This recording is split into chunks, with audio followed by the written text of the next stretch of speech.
you are re-meet someone who you saw on a stage play with a boy. That's crazy. So I just want to say that nasty that you said you were but a boy maybe 10 times.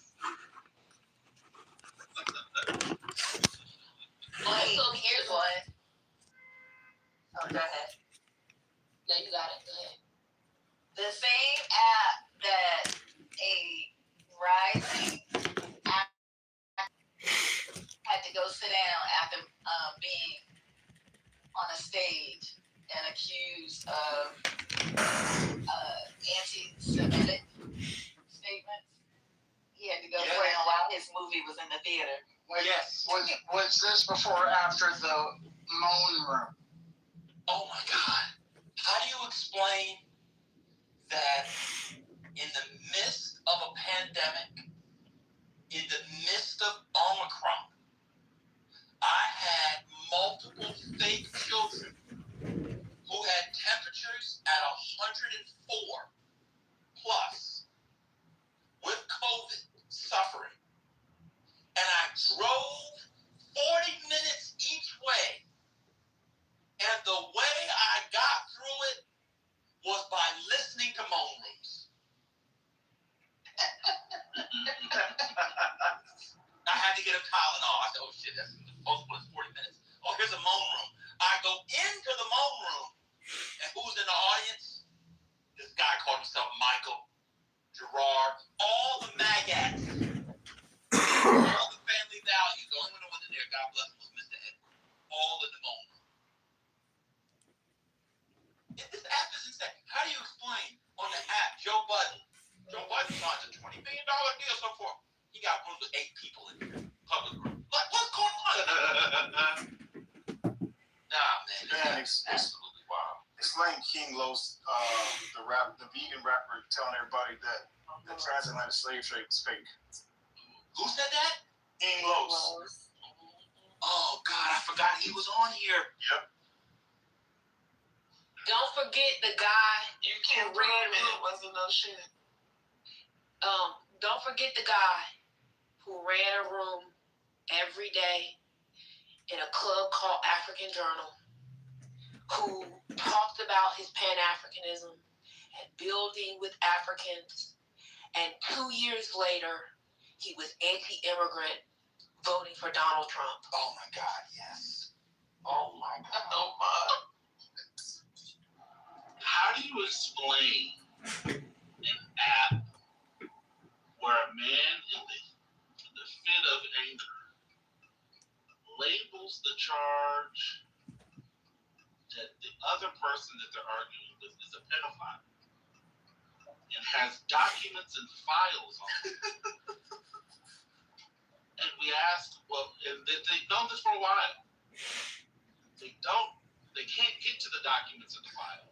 And then we asked them, well, why would you talk to someone that you've known this for so long? And he says, because I'm dealing with the argument.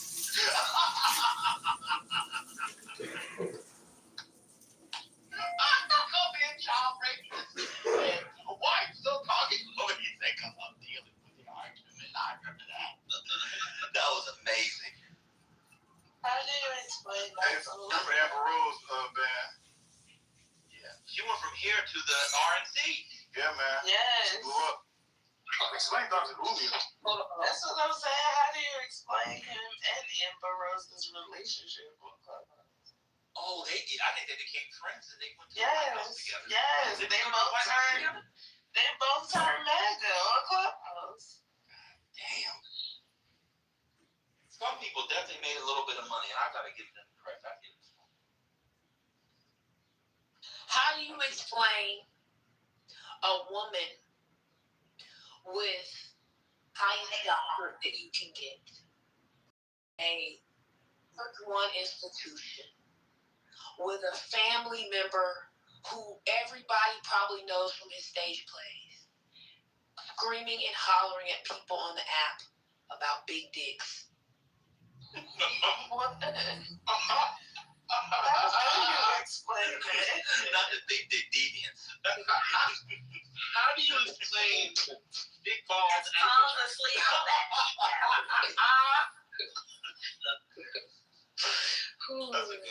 it. Oh, it's boy. Boy, oh boy, what a blessing. True laughs, man. Nobody can say that the laughs were like, We got true belly laughs. I don't think we learned much, to be fair. I don't think anybody really learned much. Except for when your mom and nephew used to actually do spaces where people could read books and stuff. So bracket that. But we had good laughs. Good laughs. I disagree, man. Y'all have given me a lot of books from y'all's talk, so some of us, you got some out. That's true. That's true. Oh, boy.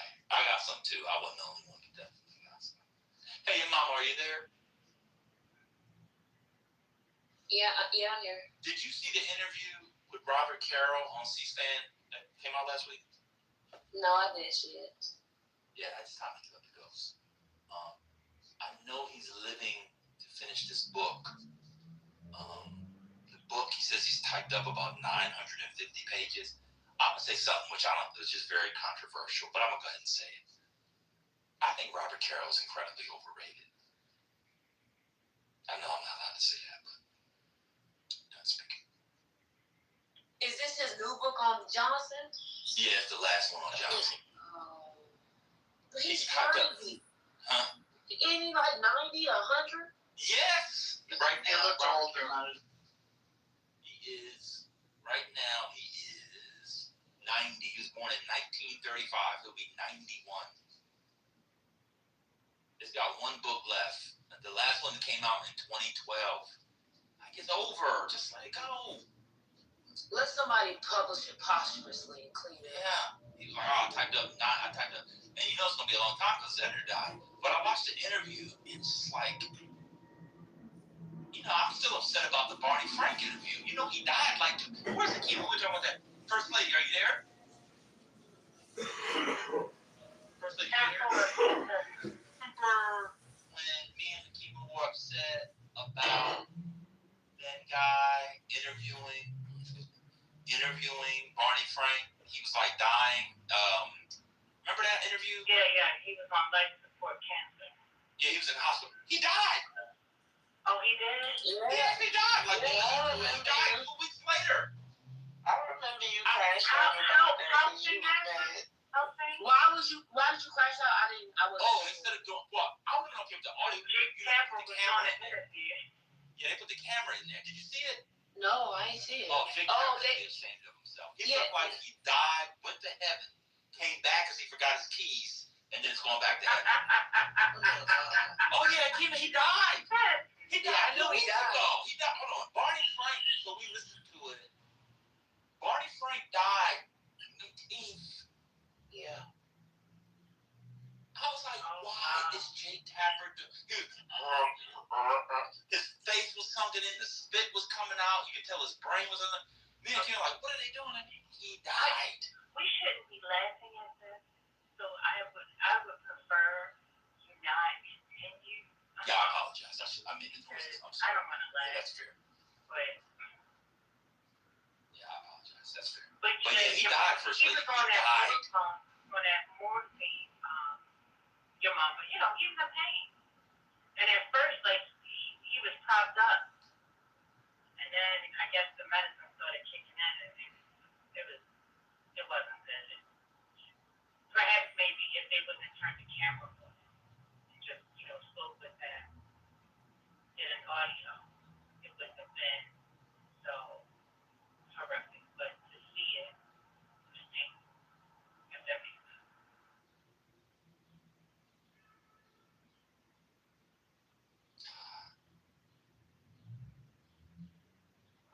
We've had some interesting conversations on this, and I appreciate that. It's very addictive, although I'm not addicted. I can be gone. Me too. I can quit anytime I want. But I do. I say that. I know, like, okay, I just literally every addict. I just watched it. I just watched the first 5 minutes of it. Okay. Tapper is a failed journalist. Thank you. Who looks for every opportunity to go after the left. The only reason he's interviewing Barney Frank in this interview is because Barney Frank is shitting on the left, knowing how progressive his record was when he was a member of Congress. It's insane. Disgusting. I was saying that too. There was no reason for him to thank you. So you hadn't seen it. No, I hadn't seen it. I don't watch it. You should listen to it. Maybe don't watch it. It is no, I saw. Yeah, I saw how dark his face was, how sunken it was. He couldn't open his eyes. I saw it. Yeah, it's crazy. That book, that's why when they came on, him and Alex Thompson, when they came on that book, that they are hungry seekers. They hate Democrats and they do everything to try to undermine them. Those are the journalists in my mind who gave the foundation for the rise of MAGA.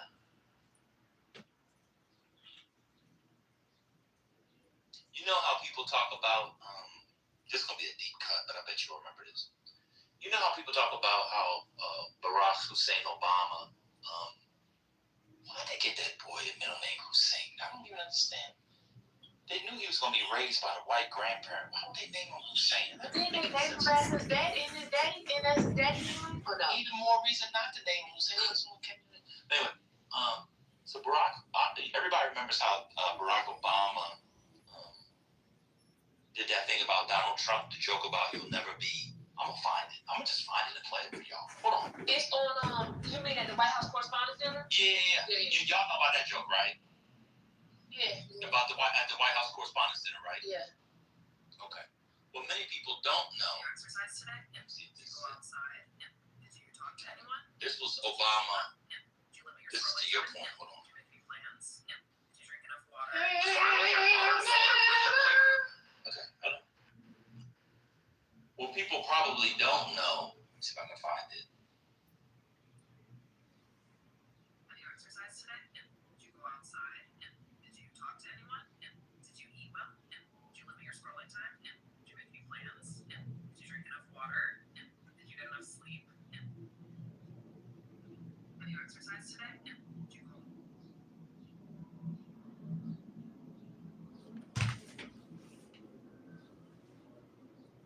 Start with me.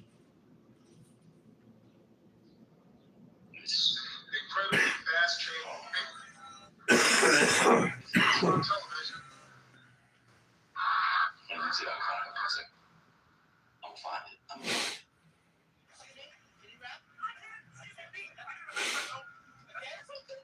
I bet you all y'all forgot about this one. Well, if I can't find it, I'm gonna explain it. Oh, here we go. Now remember what your mama just said. This is Obama's. Sorry.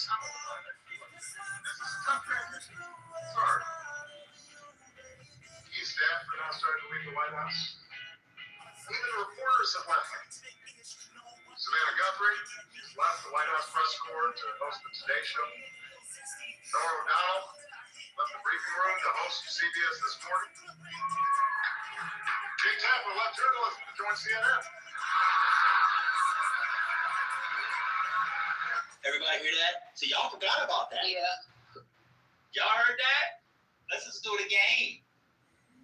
Is that his origin? See Jack Taper's face. He is pissed. Did you eat well? Did you limit your scrolling Jake time? Tapper left journalism to join CNN. And they laugh and he is pissed. You can see it in his face.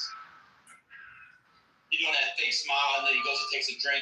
You know how you get embarrassed at a cocktail party or dinner party? And the way you can hold that in when you're smarting is to take a drink of wine. That's exactly what he did. I'm telling y'all. Wait, is that Jake Tapper has added out for Democrats for some time. It's pushed him over the edge. I'm telling you. was that his origin story? Now, he was already sort of being anti-Democrat. He knew where the money was. But that's where I think he really went. I think if you trace it from there to, what's the name of the book? Betrayal? What's the name of the book? Yeah, Betrayal. Betrayal, yeah. I think that's an arc in his career. Yeah, I think the irony is like y'all we were talking about Rose a while ago, and like the idea there is some truth in this, right? So the reason why the joke hits because everybody knows that he was already not covering the Obama administration fairly. It was always a tilted angle at that moment, even before he joined CNN. So the fact that he would call it out is while it's funny, but it has some truth into it. But I do think that's the case. If you guys just listen, I mean, if he did that, I mean, I saw the Barney Frank now, but the fact that he did that and the sort of the question was around what the left is doing and how badly the left is flailing. It's insane. And I mean, he didn't have to put Barney Frank on the camera. They could have just said. But Israel, because Israel has gets a lot of their weapons from the U.S., also a lot of people donate to Israel, they have become spoiled in terms of their military doctrine. They are willing to waste money and waste resources on tactical victories that do not bring them closer to their strategic objectives. For example, when it comes to their fighter jets, when you take a fighter jet out, you have a whole crew of people that get it ready, make sure it's ready. The pilot, and then when you bring it back in, that whole plane has to be checked, paint, everything, the avionics. It's thousands, and the fuel. It's thousands of dollars to do a run. They, during Nasrallah's funeral, did 2 low-flying passes over the crowd to intimidate the crowd. They're like, I don't know, a couple of thousand feet above them. Very low during the funeral. There was no, military reason for this or objective. No military objective at all. And it cost them thousands of dollars. No. So they're willing to do this. They're willing to do this because their doctrine is, intimidation and taunting people. Yeah, because they're getting, the jets. They're getting they're getting so much help from other, and not just the U.S. but other countries as well. They get so much help that they don't have to worry about the money for these kinds of antics. So they're just spending indiscriminately then. But yes, exactly. And so when you say Amir tit for tat, that sounds good, but when it comes to war, that's a great way to lose because that's not how you should be fighting a war. You should be fighting a war the way Iran fights a war, which is don't react to the other side. You control the other side. They take out, your people. It doesn't mean you take out theirs. Now, that's not controlling. Wait, controlling. It's like the classic definition of escalation control for military doctrine. It's the reason why Iran came out on top. It's the only reason. And for example, so they didn't go after assassinate people in Israel. However, when Israel threw missiles or dropped bombs close to the what's it called, the nuclear power plant in Iran. I think it's Bashar. Iran immediately dropped two missiles right next to the Israeli nuclear plant. So that's an example of what you would call tit for tat, because that would, if Israel went further, then Iran would have went further and hit the nuclear power plant itself. But in this case here, there was an objective behind that tit for tat. It was to stop Israel from thinking that they can hit our nuclear power plant without consequences. If they do it, we also have the capability of hitting theirs, and we are going to show them that we have the capability. And Israel did not hit their nuclear power plant. Wait, so, I did read that it's true, you guys. What is true? What? Something about the Iranians putting $80 million. Bounty. Yeah. I don't think there's credibility behind that. Iran is. It sounds like nonsense, but it was more like that they would approve it, something like that. Maybe. I mean, Iran has the upper hand right now in the U.S. when it comes to the political spectrum here in the U.S. They wouldn't need to do that. They wouldn't need to. But they have us in an escalation trap.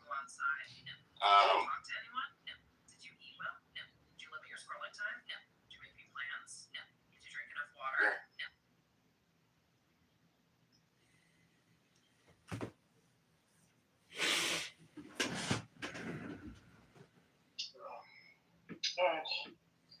Let's see. I mean, I don't agree with. He's married to that young lady. In America. Listen, he hit all the Black Daddy. Did y'all see that? Yes, he hit all the notes he needed to hit on that one. So They said Tim Scott? No, Cory Booker.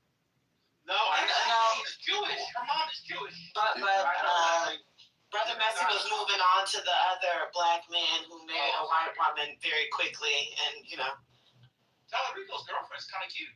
yeah, she's also, from what I read somewhere, she's also another generational Texan with ties to a man who Maynard County is named after. So It's a biracial relationship. She's Latina. yeah, so and she's. What was that? Do you know if they have a basement? Well, if they did, it can hold megatons.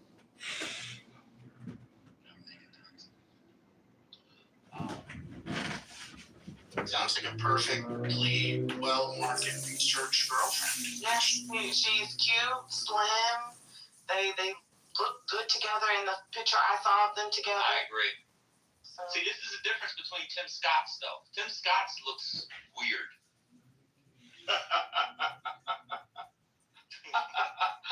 It don't look right.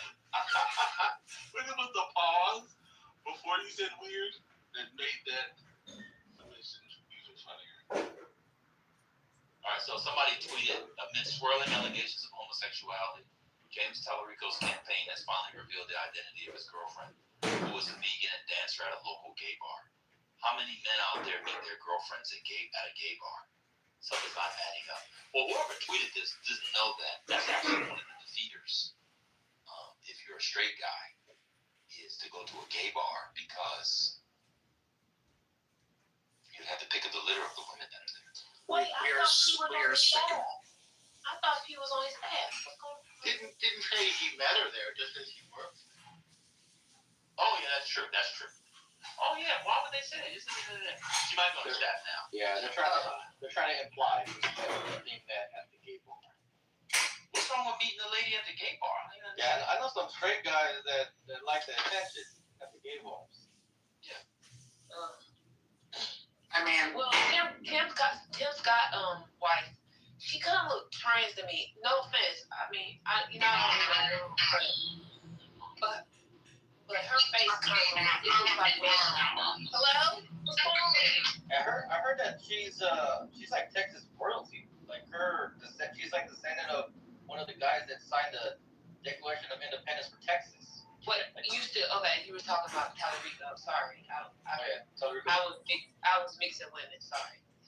Yeah, Tallarico's girlfriend. She's like descendant of one of the folks that signed the Declaration of Independence for Texas. Yeah, that's what Britt was saying. She was Texas royal. You know they had a declaration. Yes, we had a constitution before we were annexed into the United States of America. So yeah, we have such foundational document. Constitution or a Declaration of Independence? Really and truly, we have a Texas Constitution, and then we follow the U.S. Constitution. Yeah, Go ahead.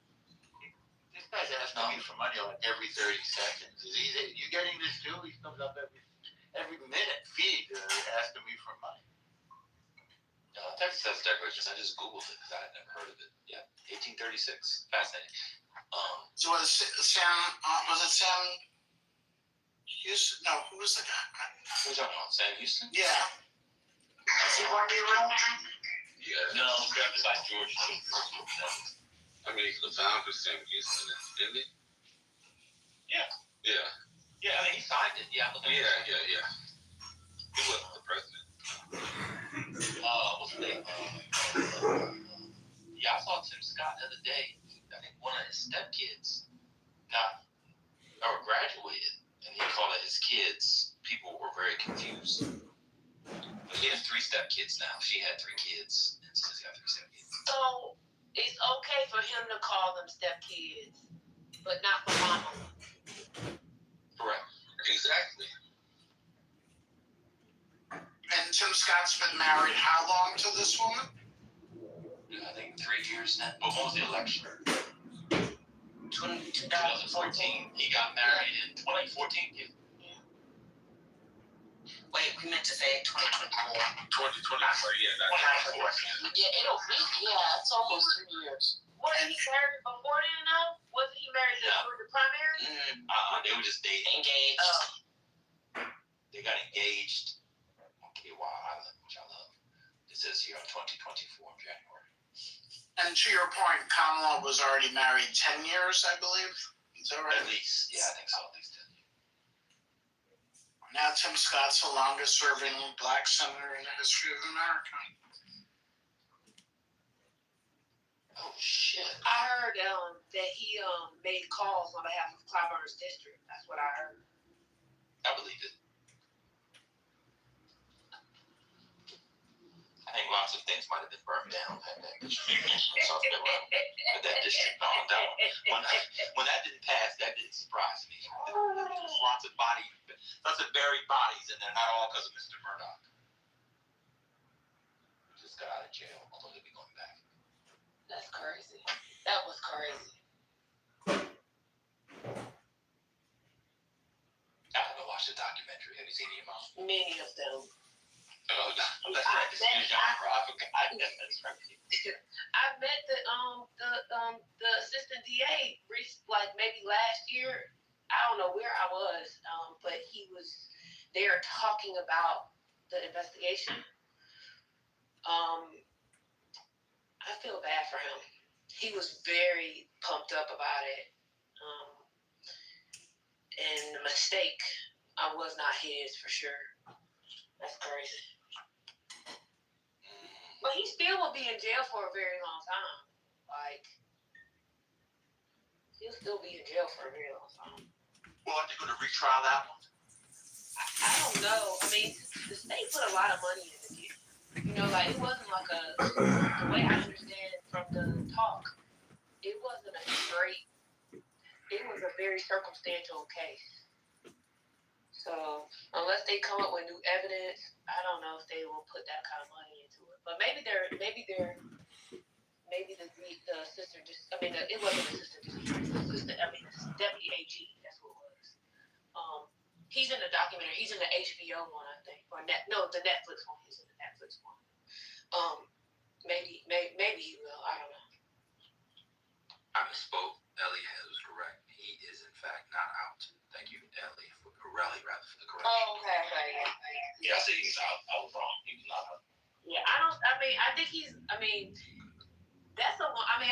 pretty much in there for, like, the rest of his adult life for what the other crimes. Yeah. The fraud and so forth. Circumstantial evidence is not less dispositive than direct evidence. I'm not saying that. I'm just saying that it was like a very hard case for them to try. As I understand it, it was a very hard case for them to try with a lot of circumstantial evidence. I don't know if they want to spend that amount of money to retry him when he's already going to be in jail for a lot of time. That's all I'm saying. Did you catch what the technicality was at the case trial? Yeah, the clerk that was overseeing the engagement between the judge and the jury. She basically gave too much information to the jury. Yeah, but it wasn't anything that it's not like they found any other information. Like the AG's office was involved or anybody else was involved. But basically, it's one woman or one person rather that was involved.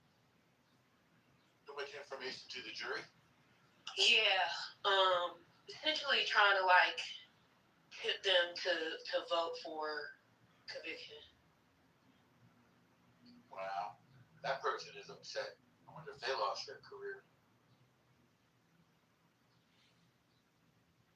All the money that goes into a prosecution like that?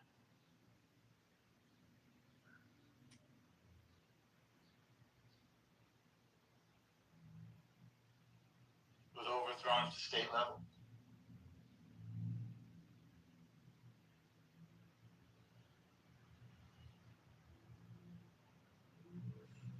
Yeah, the state level. Yeah.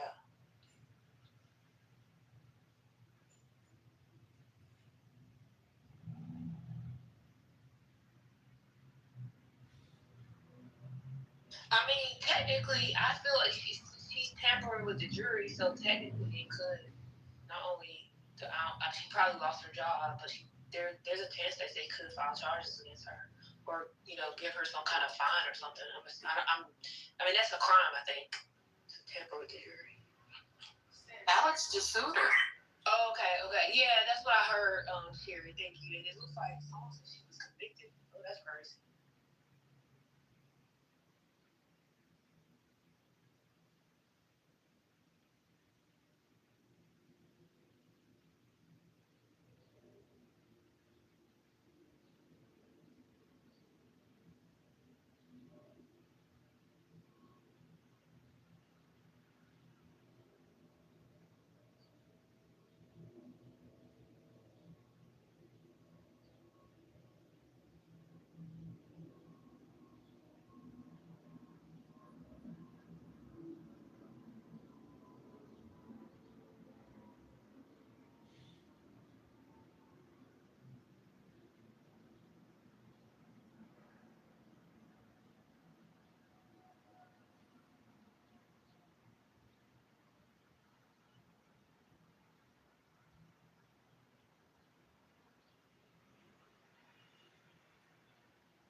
Was I unmuted just now? I think I was muted. Big Israel Day parade today, the biggest Israel event outside of Israel in New York City. Of course, Mayor Mamdani, first mayor in New York City known history, to not attend the Israel Day parade. Jessica Tisch, the commissioner of police, marched proudly, in her words.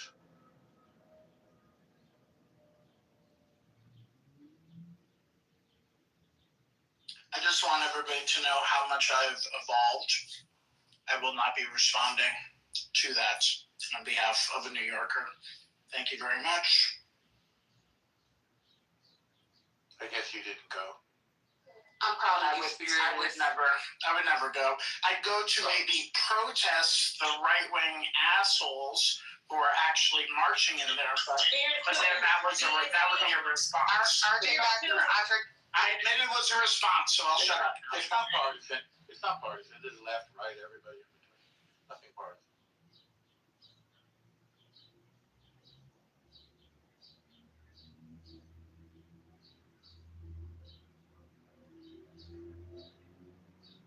Last time I saw Eric Nadler there, hardly a regular. Not that left TT for dead in here. So when's the next game? Wednesday. And that's even worse. You came back and now you're here by yourself. Hey Arthur, you're here, right? Arthur? Where's Divine? Yeah, where's In the Arthur? goo. It's on Wednesday. No, yeah, but when is the first game at MSG? So I can just, make sure to prep for that. Wednesday, isn't it? Isn't it at the first game? No, it's the first game. That's what Divine said in the chat. It's Wednesday, and as your mama said, the first game will be in San Antonio. Oh, shit. Oh, so... Yeah, you won't have to worry until I think game 3 for anything to be played in New York. Yeah, let's hope that it's so bad. Hope it's so bad if games 1 and 2 that you don't have to worry about. I'll have to see about my first game in New York because I'm actually going to be in DC. So I just have to say before Spiritus can say it, I just have to say Knicks in 4. Spiritus, are you meeting with Hurricane? No, I will be seeing my niece graduate high school. You could do both. Bring Hurricane. I have a good relationship with my niece, and I want to send her off to college well.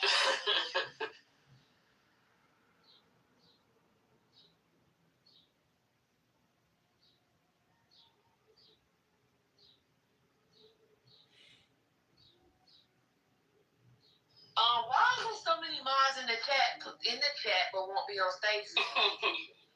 You need to bring them up. Bring Neoliberal up. He could be on stage, tweet, or whatever he's doing. I saw that before Neoliberal. That's wild. Yeah, that's a wild anti-American article.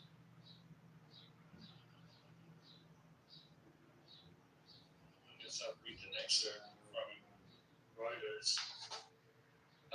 Yes, military personnel are being targeted using location data. Pentagon letter shows. There's some colorful quotes here. Commercial location data can be used to identify U.S. troops congregate and their patterns of life, which can be exploited by adversaries to target attacks such as missiles, drones, and roadside drones, as well as for counterintelligence purposes. And that report, this is from Senator Biden. It was time to start treating the EdTech industry as a national security threat. And some example, journalists, and this is alleged that Iran has done this. Journalists at Wired and 2 German news outlets drew billions of coordinates collected by data brokers to expose regular comings and goings of people stationed at and around 11 U.S. military and intelligence sites in Germany, as an example. Anyways, there are allegations that Iran has done this. Yeah, that's the wildest thing is that there's no hacking involved. It's all publicly available. You can buy it from a data broker information.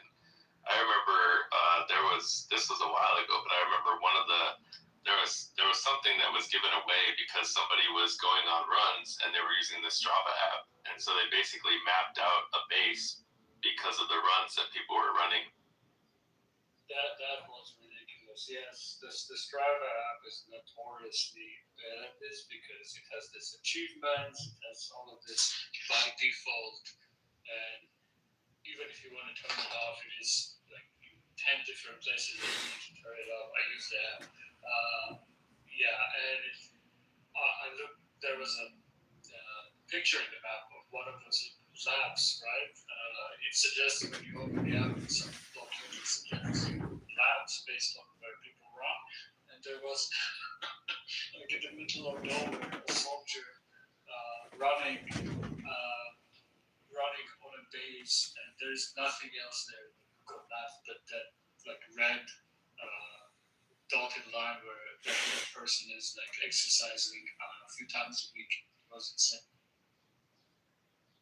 Well, this is a small example of the way social media is undermining our lives.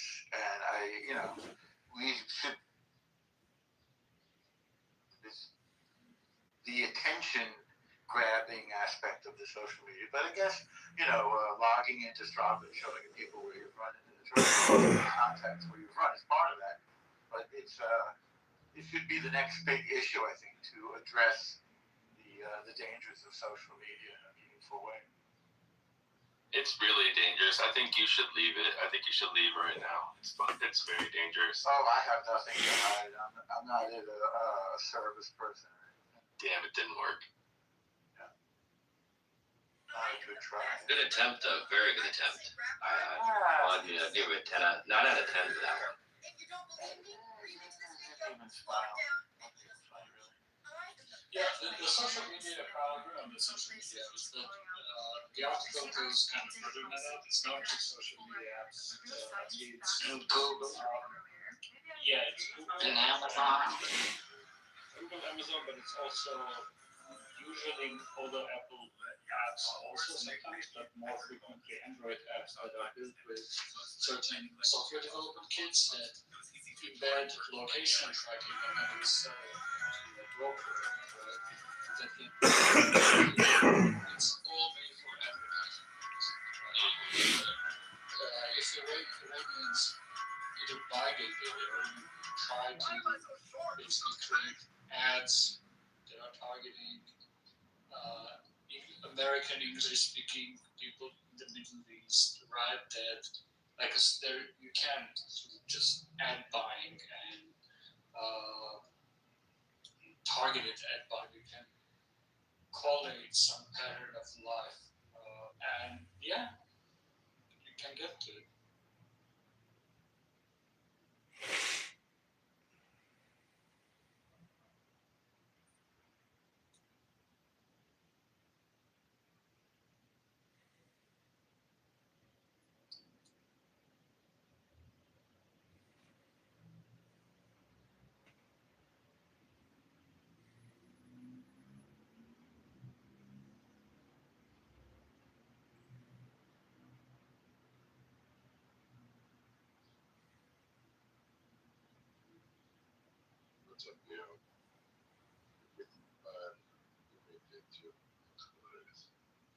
Missed what, sorry? Danny imitated you. So it was hilarious.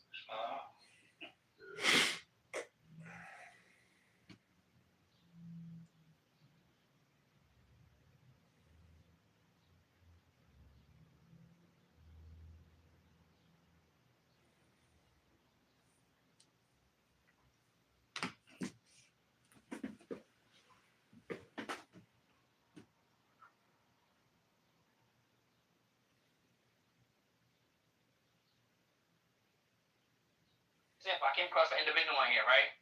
Went from being a drug dealer, all of that, right? Took that information and decided to become a baker, a baker, right? He took the street smarts and just applied it in a different way, right? Learned a little bit of chemistry, right? Drawings on rocks and in the Gulf of Aqaba, which is in the Red Sea, closely connecting the Egypt and the Sinai Peninsula, is where they have found petrified animal bone remains and a gold covering that is in the shape of a four-spoked chariot wheel, which in terms of physical evidence, we do have them. But I mean, if you're going to hold the standard of evidence to the point where we today would say, give us proof that this person did such and such, like in a court of law, whether he committed a certain crime, then no, we wouldn't be able to do that. But if you do that, then you also compromise a lot of the other historical claims from that far back. We're talking almost 3,000 years ago. So over 3,000 years ago. And so I don't think that's exactly fair. But at the same time, I don't think it's unreasonable. But if you're going to be skeptical to that degree, I don't think it would be helpful to anything else that you want to. We wouldn't be able to affirm anything going that far back. So I would contend because there's plenty of things that we definitely have been able to affirm within like ancient Greek history, and like I said, I mean, absence of evidence is evidence of absence, but of course, what we would expect to find, like there was a massive civilization, we would expect to find some remains, is what I think. So, like, when you had these people who were in the desert for 40 years and they were carrying pots and, pottery in their clay jars, you'd expect, that there would be remains, as well as like 10 remains. But that's just something that we don't see anywhere. yeah, but then again, there were a relatively small group of people. What is it, like just Except 2 million people? Hundreds of thousands of people. Okay, well, I guess it would have been somewhere in the range of several hundred thousands to maybe between 1 to 2 million. Whatever the case is, I mean, if you're talking about physical artifacts, there have been things that have been found, but again, I'm not sure exactly this is a worthwhile avenue of inquiry to pursue. The reason why I say that is because if they did find something, it would only follow to question whether those artifacts belong to the ancient Jews wandering the desert 40 years or to someone else, because it's been that long time. But by the same token, anything that was left for that long period of time that were scavenged, destroyed, unless if you're talking iron objects, bronze objects, highly corroded by now, and maybe skeletal remains, but again, anything that is produced, you would have the rational grounds to question: did it really come from there? And then if it doesn't meet your standard of criteria for establishing that those artifacts belong to the Jews, then you would just rationally say, rightfully so, that you don't have proof that it belongs to them. So, for me though, I think it's more than fair to say that if someone has produced physical evidence suggesting that the Exodus never happened to any capacity, is what I take as, yeah. Have you seen the hieroglyphics? A few moments ago, you said we know. Have you seen the hieroglyphics of the Egyptians and their chariots buried underneath the water on the insides of the pyramid? We know. Hello? That it's actually open to Oh my God, what did I do? What did you do? Mahdi here is a racist, bigot, anti-Semitic scumbag, Race is extraterrestrial. a piece of trash. Yeah, I know. I know scum. Pure hunter scum. Anyway, so regarding 2 points you mentioned. You mentioned we know earlier that the archaeology confirms the Bible. Now you seem to backtrack, which is a good. There's also things a class cannot be confirmed, then what can be found is open to debate, and I'm glad you noticed that. The second issue is that when you talked about the chromosome fusion, you actually missed the point. This idea. Or someone's not good enough. I mean, it means that kind of. Like, it's okay. Yeah, exactly. It means what the word means, right? It's in the middle. Yeah, I've been on this stuff for so long now. Okay. No, you don't. Sometimes, like, when the Italian Americans speak, it's for me, I don't understand, or the New Yorkers, it's too much for me. Oh, you okay? You have the same struggle. Yeah, it's very easy. Yes, exactly. I don't understand that.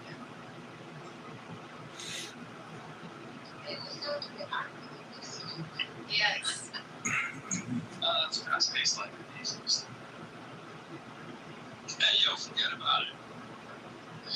All that mafia, Sopranos, that kind of stuff. Yeah, exactly Sopranos. Yeah, very Sopranos. What makes Sopranos so good is how authentic it is. Yes. It's very good. Well, But I like Jenkins better. It's not. But the talking, so. Yeah. But yeah, it's very similar. Boston, New York, New Jersey, Yeah, because there are a lot of Italians over there. A lot of everything. Like that. Every 5 miles you have a different community of immigrants. There's a little Italy, there's a little everything. But yeah, definitely. Irish.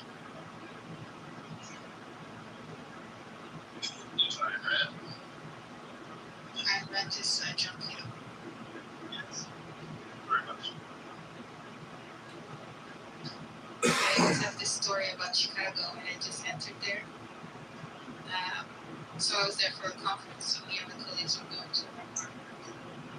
And we had to take the subway and from the airport. So I remember like every stop of the subway was previously John Kitover's clubhouse name. I was so nervous. I thought, fuck, what if he steps in the same subway before the time? And I got so nervous. We were at the Central. It's Clark or something. I forgot what's the name of the stop. We had to change the subway. And I get off the subway and I look to my left and I see this bald man, 6'3" or something, talking to his phone. Fuck, that's him. That's him, you can tell me. And I just turned around and I was like, girls, let's go.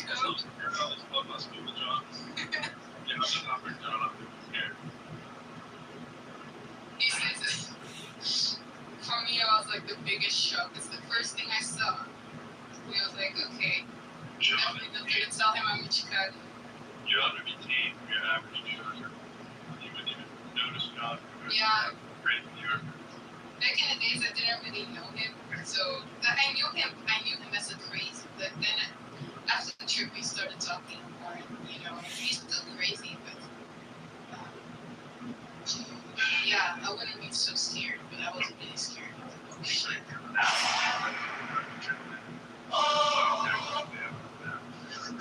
True. Okay, come on, he's crazy in real life too. Understand? No. He said his whole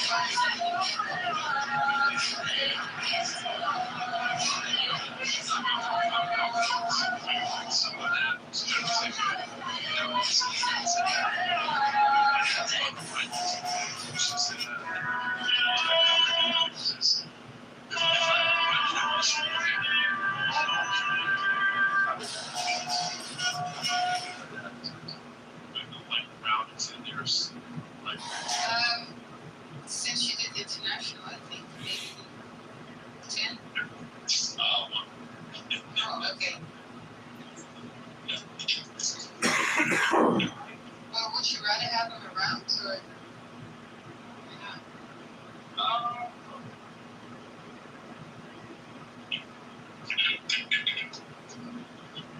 Sorry, this shit's close. I was trying to get my last Okay, yeah, you do it. No. I'm actively walking up. I just didn't realize that it was in my pocket.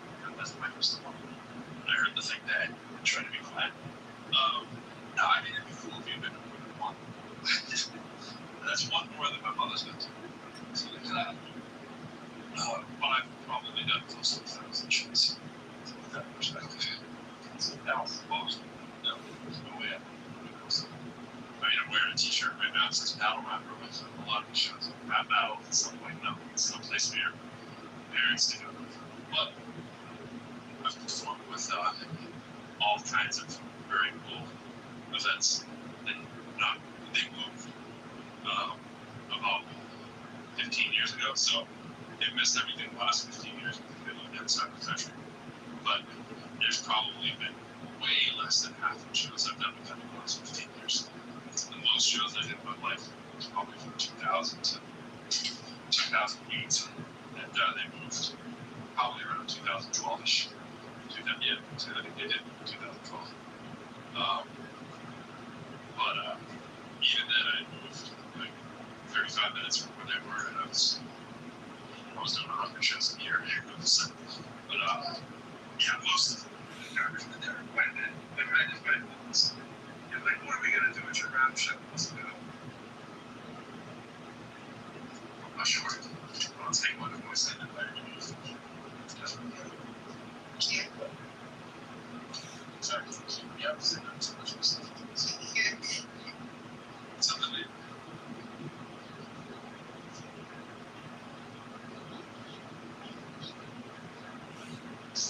Trying to work hard, Ellie. We're just trying to work hard.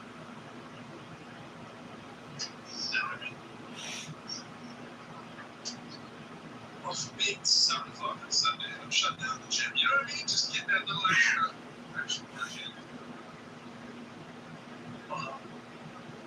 Every time I walk by that mirror, I go, man, I don't know if everybody else feels it.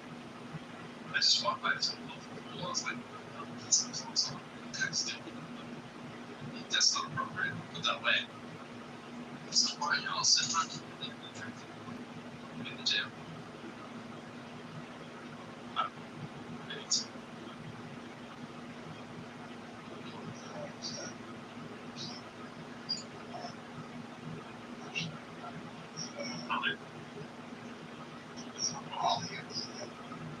well, it doesn't grow up.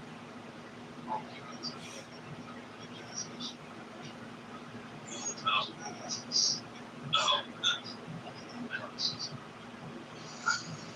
that's pretty good. There's a lot of fat, out of shape people. I'm just gonna say that, especially in America.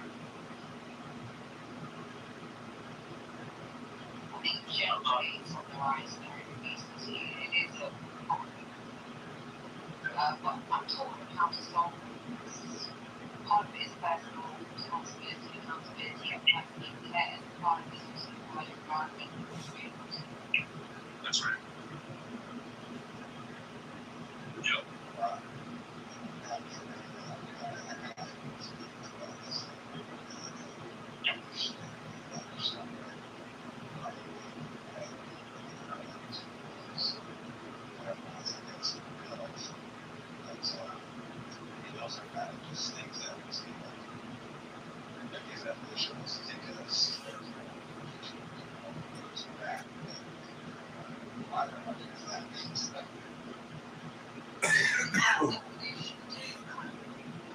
Quite often it's happens to begin with the right in the future that people's body shapes don't naturally change. A lot of people probably started off lighter than they actually are, but over time they become less active for different reasons. I've become more sedentary. Look, I need to lose about pounds and be that one and also completely. My mother's side has diabetes, so it's like too big for it this way. So, I had a knee problem about 2 years ago, but my left knee is bad. And I can't do as much as I could when I was in college. And so I become like far more sedentary than I've ever been. Those are good reasons. Those are good reasons. Like, you know, this is really athletes. Like, it's just a real fact that, like, athlete more, but they just bounce on top of you. I have more lungs. I don't lunge. But, you know, I had, like, the muscles here that was, like, someone's that's they're talking about it. It's their business. Yeah, I feel that way. I mean, you want to become 600 pounds, that's now. Like, you start applying medical services and kind of have, not me, but you kind of have people to go, well, take care of yourself. You're part of it. I think that's also kind of a reality for you.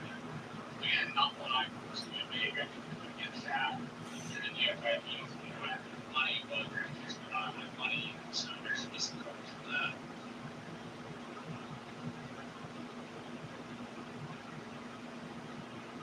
Human beings, we've got to the point where we are, I mean, taking ourselves out of natural selection. There's mechanism that create artificial intelligence, for instance.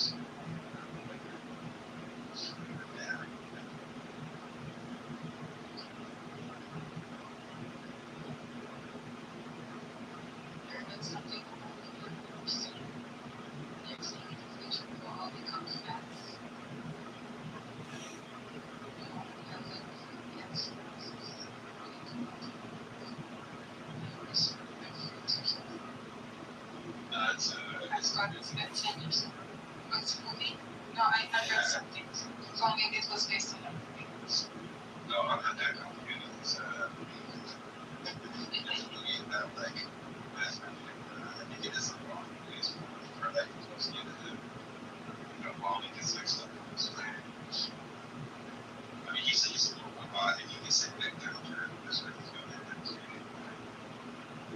Yes. It's just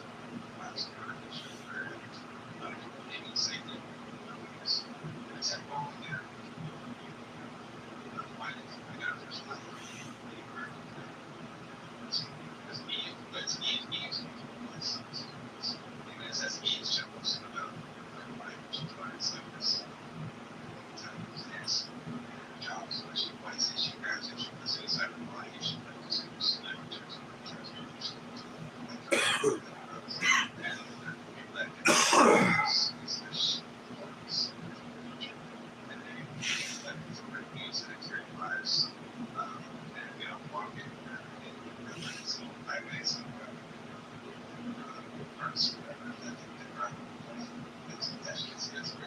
I remember that. I saw it as a kid. A lot of people in my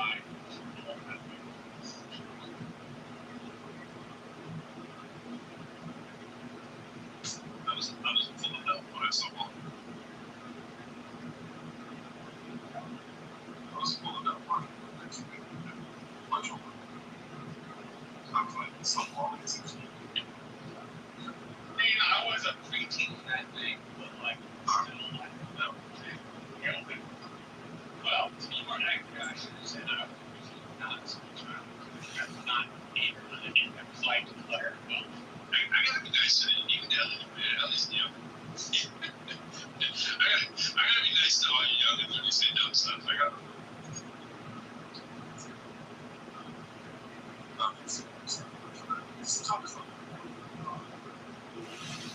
Undertones, you know what I mean? That was me. I'm fully capable of being as stupid as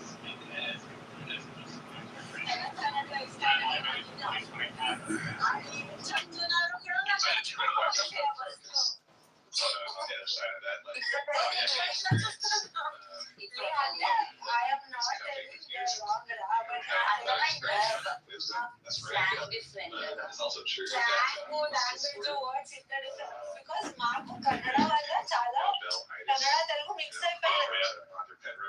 He's just going to fucking ridiculous ideas that nobody pushes back because he's just a really old guy. A lot of people respect him. He has a fucking Nobel Prize. Back against him all the time. You just don't know it. Yeah, there's lots of old people like that where they need a little. Yeah, they do. On this app, you're just like, oh, well, like they heard about last week, so people are all excited. It's like, bro, the real start is people like, yeah, you might be time to hang it up.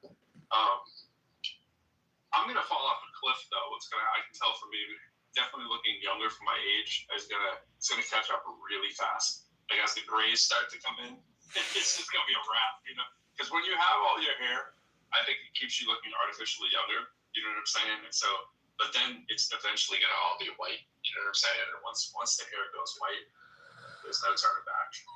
You know what I'm saying? I think I'll only get a couple of years. And we used to fuck a lot. So I got a letter one day, and the letter was like, yo, we're gonna like tell you to leave the country. And so she was like, nah, I don't want that to happen. So we ended up getting married. We was together for like 6 years, and we moved to another state, which she ended up wanting divorce. So I was like, all right, we did our thing for that amount of time, and we don't talk to each other any longer. So you have kids, and how long ago was this? So she had an abortion. She aborted she aborted the kid. So I was young at the time. Alright, it's too much information for my audience.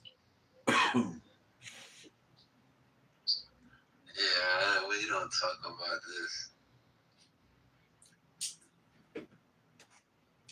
Bow wow. Bow wow.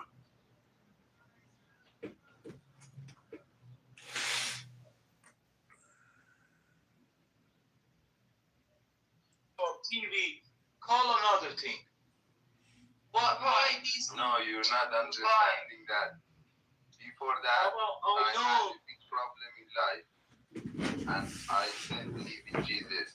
One time I said, if Jesus is the true Son of God, I believe in that. If it's not, I just ignore that. And after a couple of Son of God. fuck you. He said, true Son of God. All of. He just eventually. This is how I imagine Benny Adams' conversion to Christianity. What happened? No, Benny Adams has a good reasons. Don't. Converse to your for your Christianity reasons. Let's be honest. Don't. So from the topic that we were talking about. Yeah, let's go back to talking. Damn, my company left, bro, because of people left. Well, Let me call him he's back. still here. So, Yeah, go ahead with the debate. So, open your you heart. guys can just sit in the, yeah, thank you very much. Open your heart. Sit in the audience for 2 minutes. Okay, go ahead with the debate. Let me call back Concrete. Gotcha. Yeah, I mean, essentially, it's like I heard somebody say that the academia adheres to naturalism as a methodology. It's like, well, yeah, because I mean, the only evidence we have is the natural world of, you know, what we have for explanations, and so we have no demonstration of the supernature. We've never had it where, you know, we've seen people be created through breathing life into clay objects, you know, Jewish spell, like it says in the Bible. So, I mean, meanwhile, evolution is the only explanation that has been demonstrated for the creation of different species or speciation. And so, I mean, it doesn't violate Occam's razor in any way, like concerning a, you know, person who breathed life into clay objects as to how living beings originated. And so, you know, like, and so the way science works, though, is that we, you know, say, demonstrate that there's a supernatural and we'll include it. The belief science demonstrates an ancient mythical fictional ancestor originating how? Did you tell me?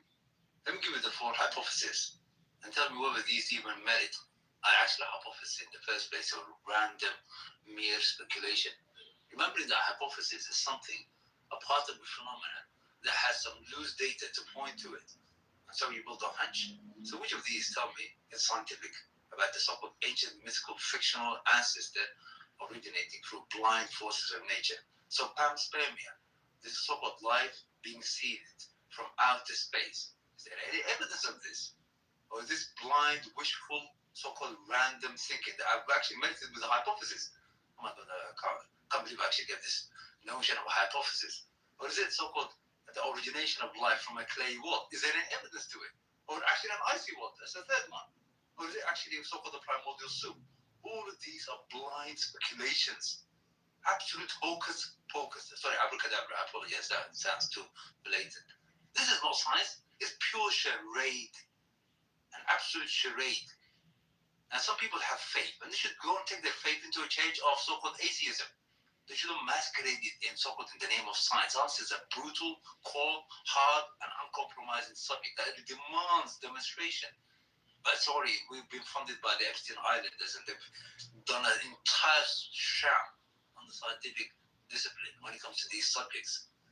Luckily, there's still some hardcore empiricists out there that tend to do actually proper scientific investigation.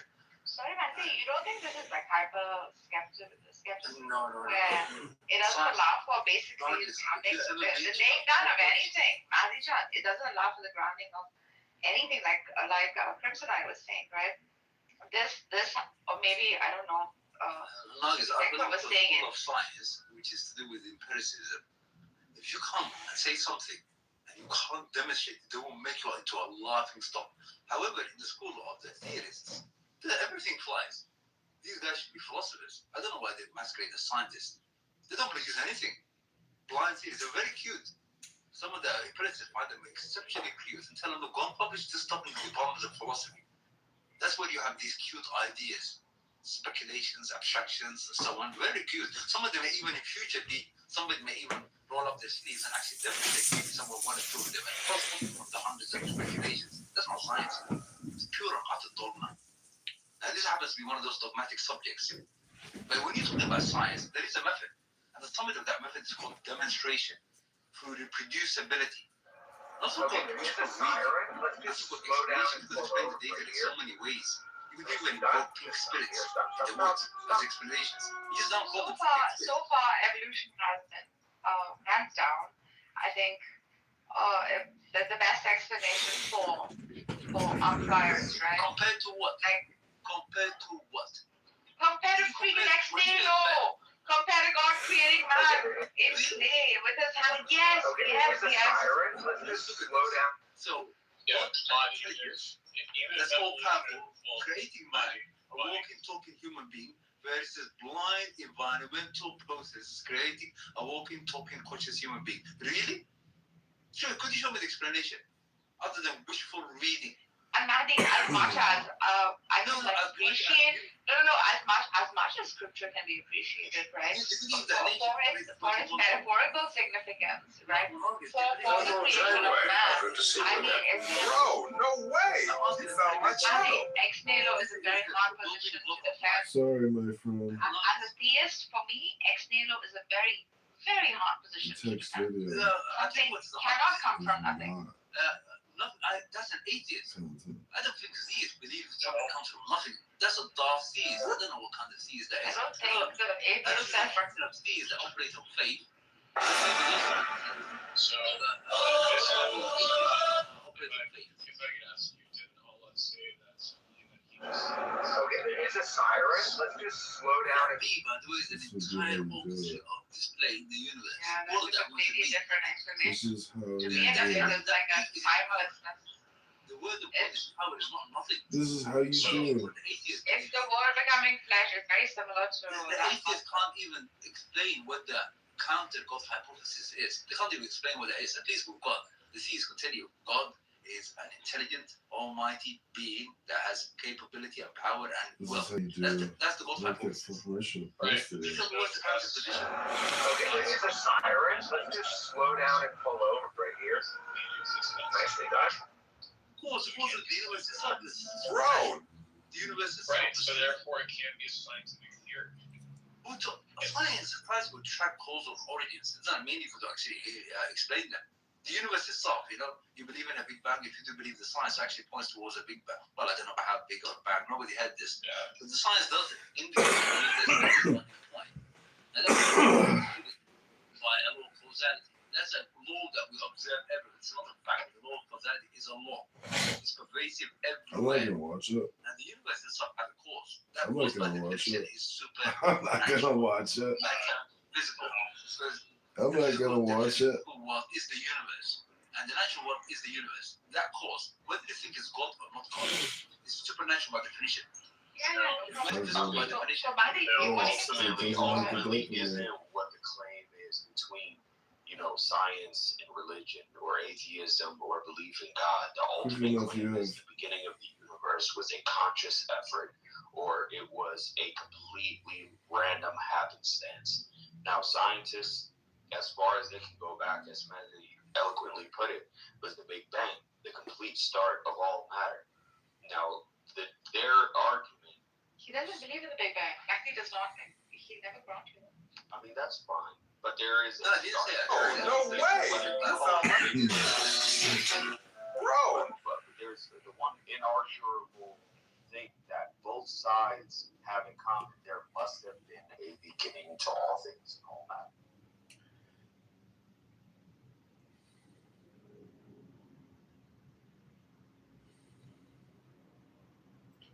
Bro, no way! You found my channel. Most people just scroll past, but not you. And if you could like and subscribe, it would mean the world to me. Bro, no way!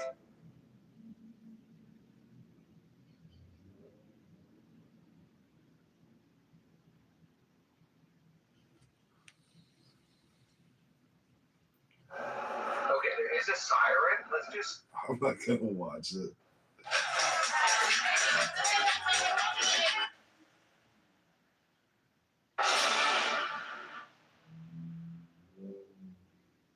And said I've never stepped foot in the country. What? And said I've never.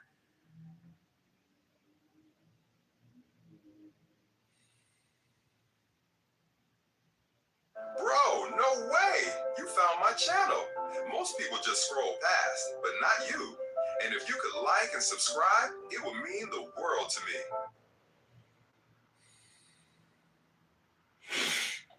Bro, no way! You found my channel.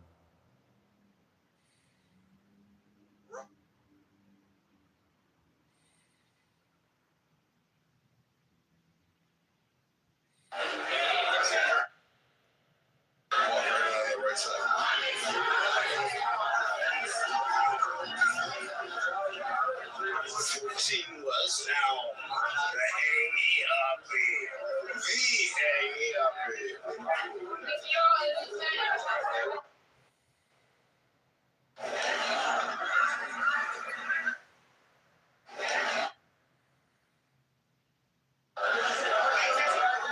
Are you guys friends?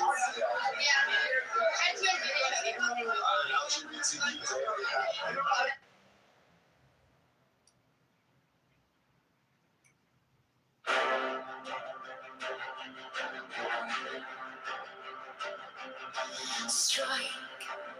Strike a master chord.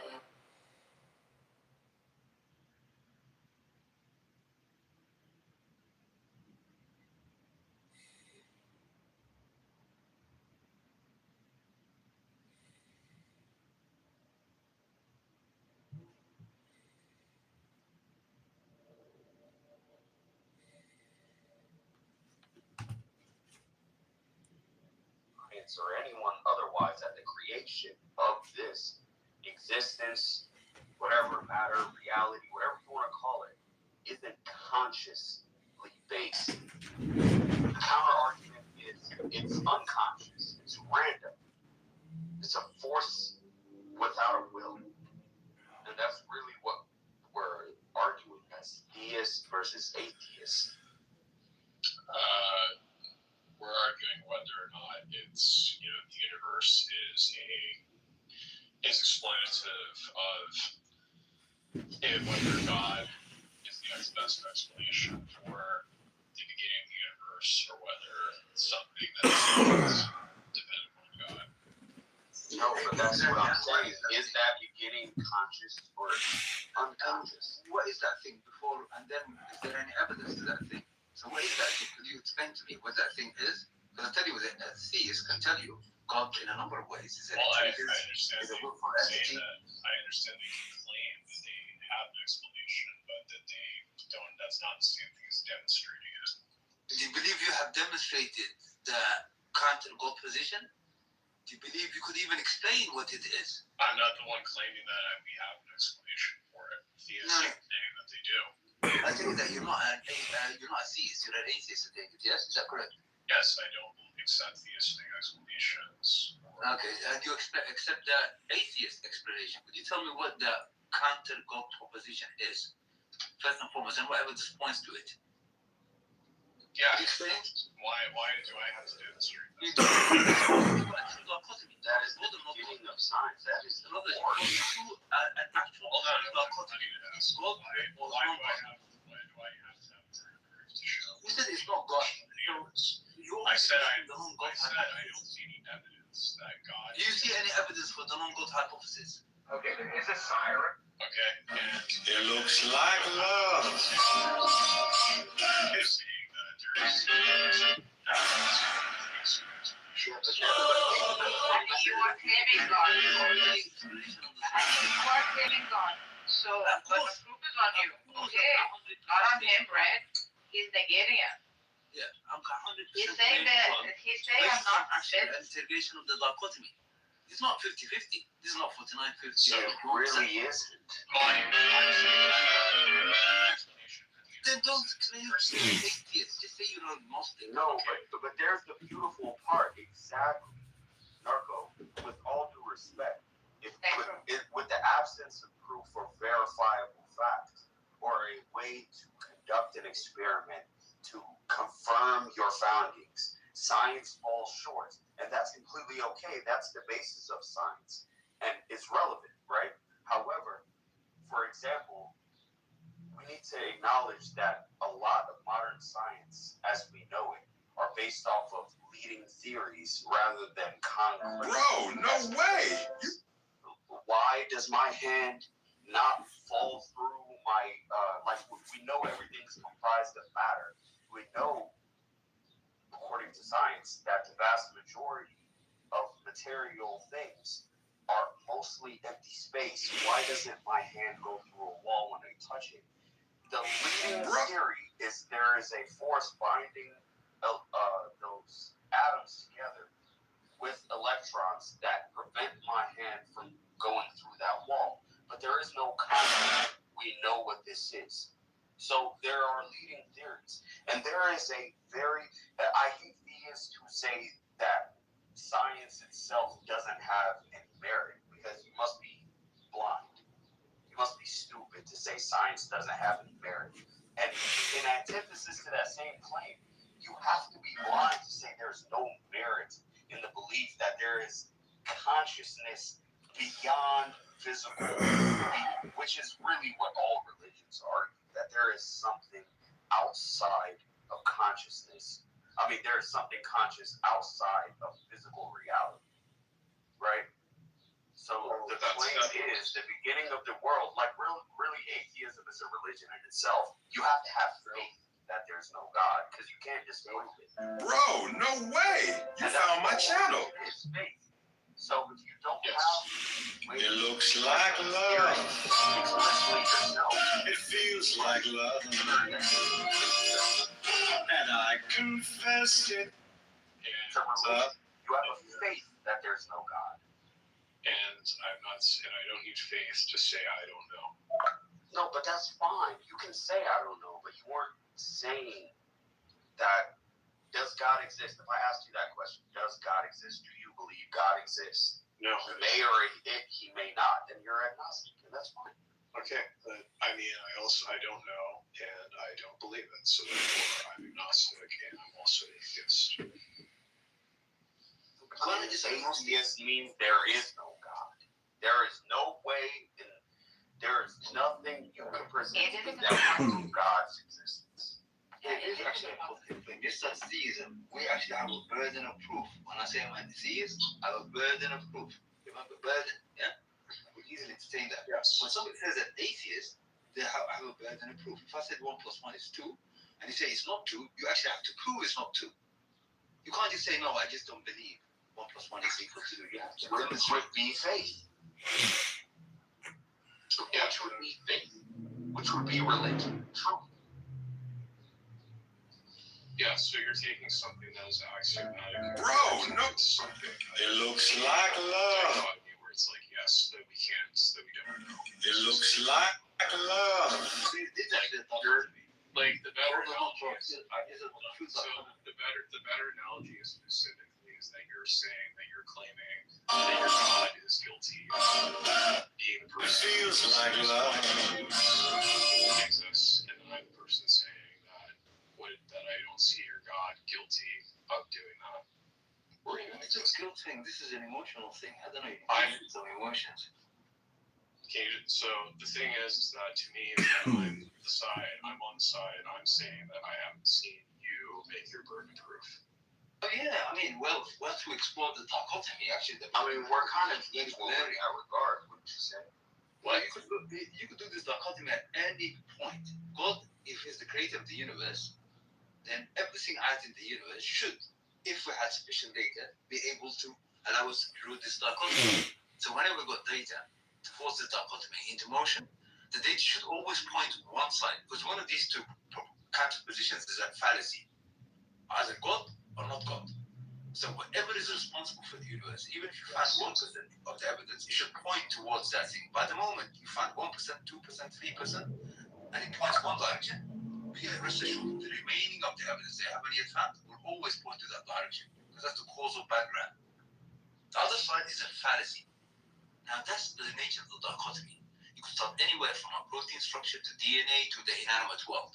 And actually force the dichotomy. The science can easily do this. The Epstein Islanders do not want this to happen because they want to secularize the entire planet, produce individuals, drones out there that have no sense of anything. Literally, that they could just be played around now with ideas and wordplay. But science can easily tackle this question, God or not God, easily. We have sufficient data out there to tackle this. And the answer is not pretty. Not pretty whatsoever for those who are atheists. So that's why It looks like love. It feels like love. And I confess it. It actually forces the dichotomy out the window. The only begotten child of Osiris, thy father, and Isis, thy mother. With demonstration. Hence your theory of evolution. It's all driven by words. Absolutely. From the ancient mythical fictional ancestor. I think the biggest like spear in the side of the claim that there is no God is the explanation for the creation of life in the first place. As far as science goes, if I ask any scientist, the most rational atheist scientist with all the information, how did life on Earth begin before there was life? How did dead things, dead matter, dead atoms, who were no different from rocks, become currently called life? From formed the piles of plasma into human beings. How did dead things become material? Is that possible? How did no examples Please don't scroll. I'm just directly other than a conscious force. There is no way. If dead We're listening to an extremely stupid housewife named Steph, a Christian who believes everybody's going to hell unless the mechanism of cleanliness, aka Jesus Christ, saves them from eternal damnation. Relationship is the nuclear process within the suns or to create new atoms. That's not a one-off. There isn't just one star in the universe. There's multiple examples because the laws of physics allow it. So it looks like love. It feels like love. And never again. You know the irony, brother. Not only can not dead matter or the natural forces produce life, they can't even produce a bloody single protein molecule, which is the foundation of all life form, the building blocks. You could do this. You could do this based on a test study, and you could do it in. It looks like love. Ви вважаєте, що це нормально? Nature can produce a single protein molecule. That's just called the building block of life. This is not life, by the way. If we did produce a single protein molecule, it won't survive too long. Any of the fallout will degrade it very quickly. Background radiation degrade quickly. You won't have no primordial soup. UV light will degrade it very quickly. We already know this stuff. Facts. These are facts and stories. Excessive heat will degrade it. Exposure to water and on it goes.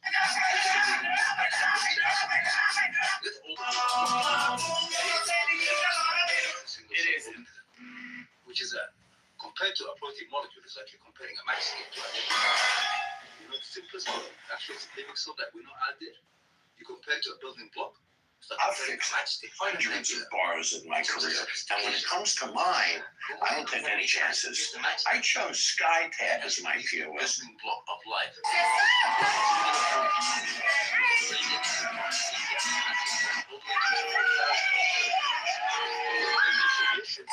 Created these baser proteins for life. There are examples of them on modern Earth right now. Hydrothermal vents underneath the ocean. Those very conditions that exist. Science understands.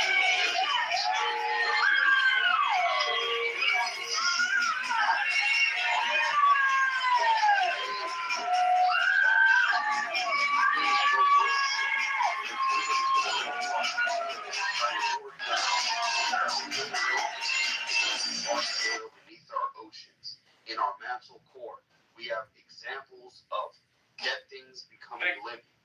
is no such example. It only happened once. There's only once. Guys, I'm in downtown right now checking out a couple properties. How the dogma has crept into science. If somebody was a true scientist, they would actually look at design and non-design. There are 4 speculations for non-design. God's back. Some of that is from outer space. Wishful thinking. Sometimes. Not one single shred of evidence to indicate this. Some people claim that there's some comets and meteorites that actually landed in the Earth, that there's so-called amino acid traces. Amino acid traces. Life. But you find them free for both right and left hand.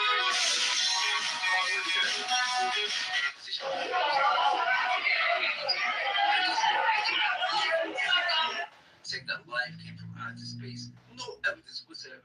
They can't even call it.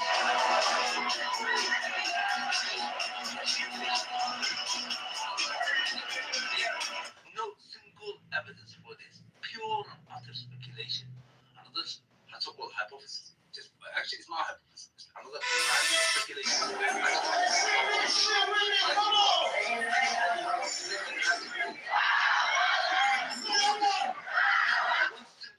Nowadays, I don't put in no work. Hold on, I tell you what the bigger thing is. There's no other alternative hypothesis that design. They're not allowed. I'm going to name you 4 design so-called speculations or hypotheses. Actually, there is evidence to them. They will never be investigated. When you look at critical thinking, when you don't look at the counter positions, that the whole theory of evolution is driven by dogma. Not an actual interrogative or, if you like, forensic examination. And there's only 2 propositions out there: design versus non-design. So this 20 scientists today, actually, I'm horrified by it. Chicago, Sora.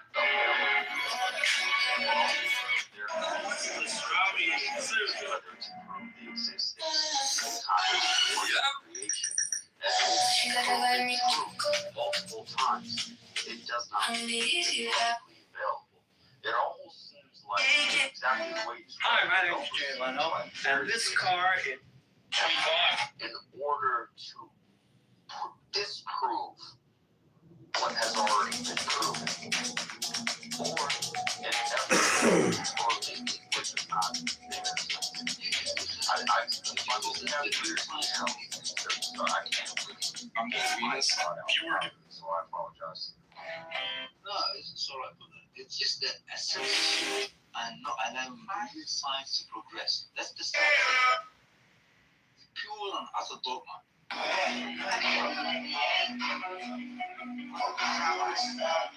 JMC, hello, Megatron.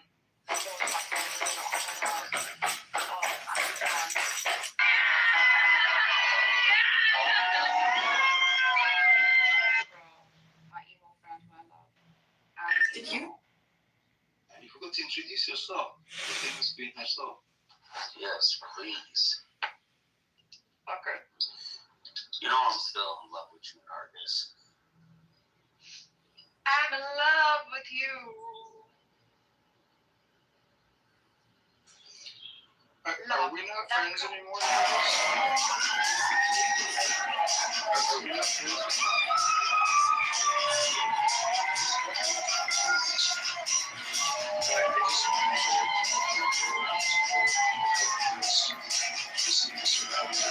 Someone's not agreeing with them.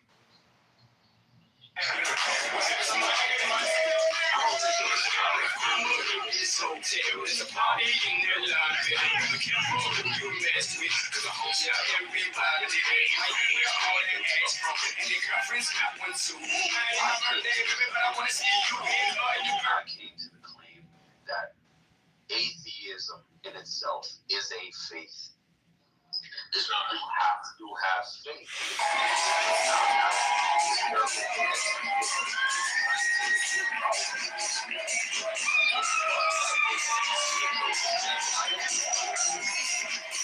But I have faith that had nothing to do with a conscious God. It was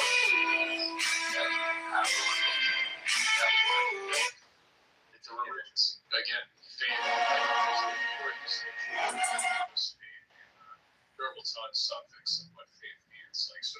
example, atheists synonymously with the term where if I say that I'm a faithful husband, meaning that I have trust based upon my experience that I have with somebody.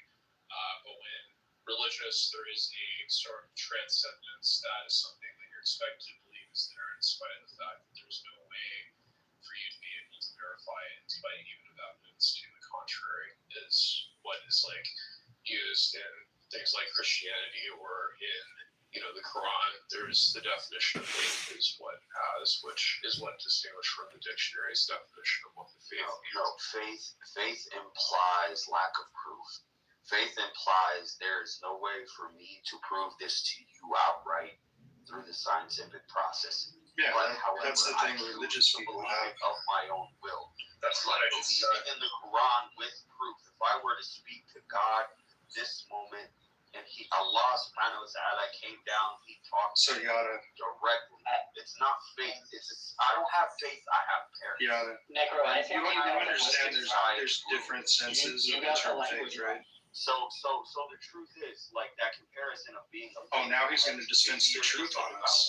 Wow. So the difference between if I said I have faith in my wife and a Muslim or Christian said they have faith in God or faith in Jesus, the difference is that one of us then is going to vouch for us, and the other person is going to remain hidden in something that we can't see.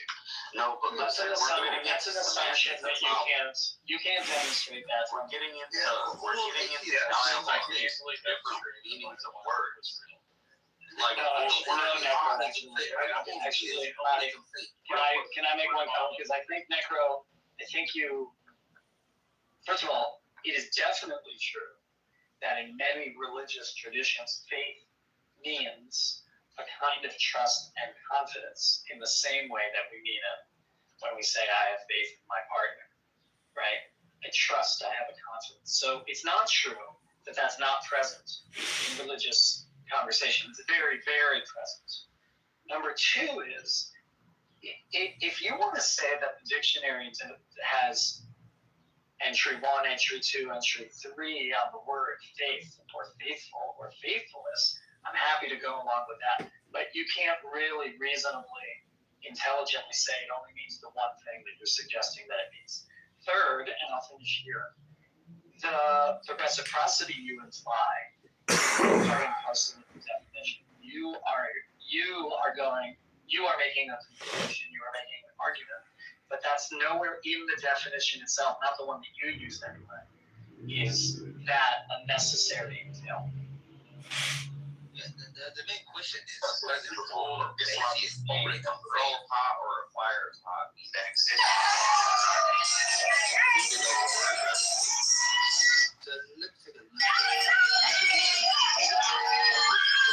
It's based on facts.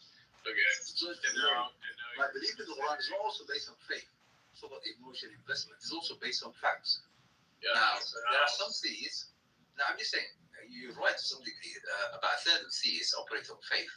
They feel an inclination, emotional inclination, and they base their faith on it. And all religions, by the way, there are people that operate on faith. There are some theists. You are still as lovely as the first dawn. Beloved bears no treasure for this guilt. Perhaps we can help her. You would ask much, mister. That would require a very special treasure indeed. This? No. For you, mistress of the West. Yes. Grant him passage to give it to her himself. No. I forbid it. We are both guilty of deceiving Beck. This will make amends. Not like this. Not with you. I command you to release me. I can't. Use you again. Hold of two truths. One will we shall be judged.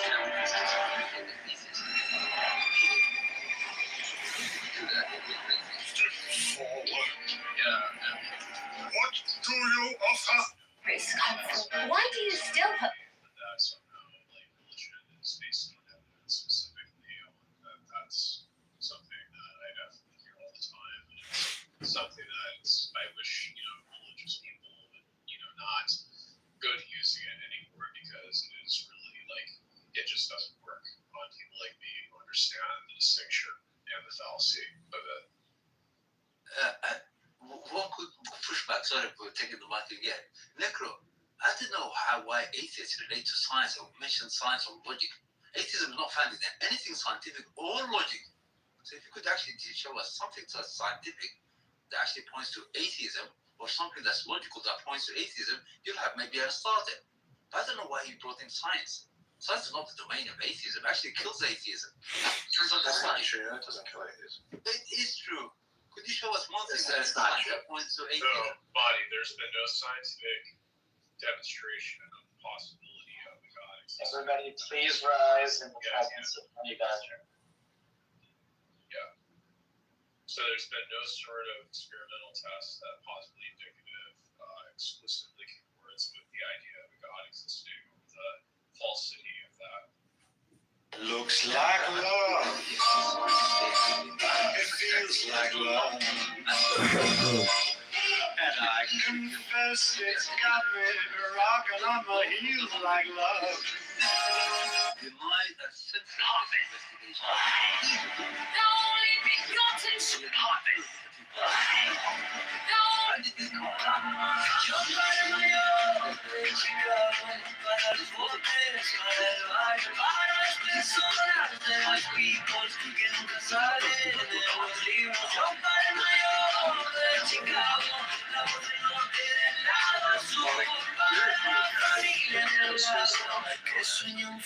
It's just once in a while. It's really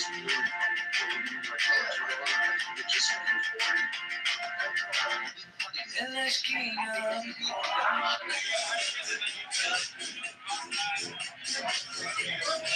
Obviously think there's no such thing as faith so far as religion goes. I didn't say that.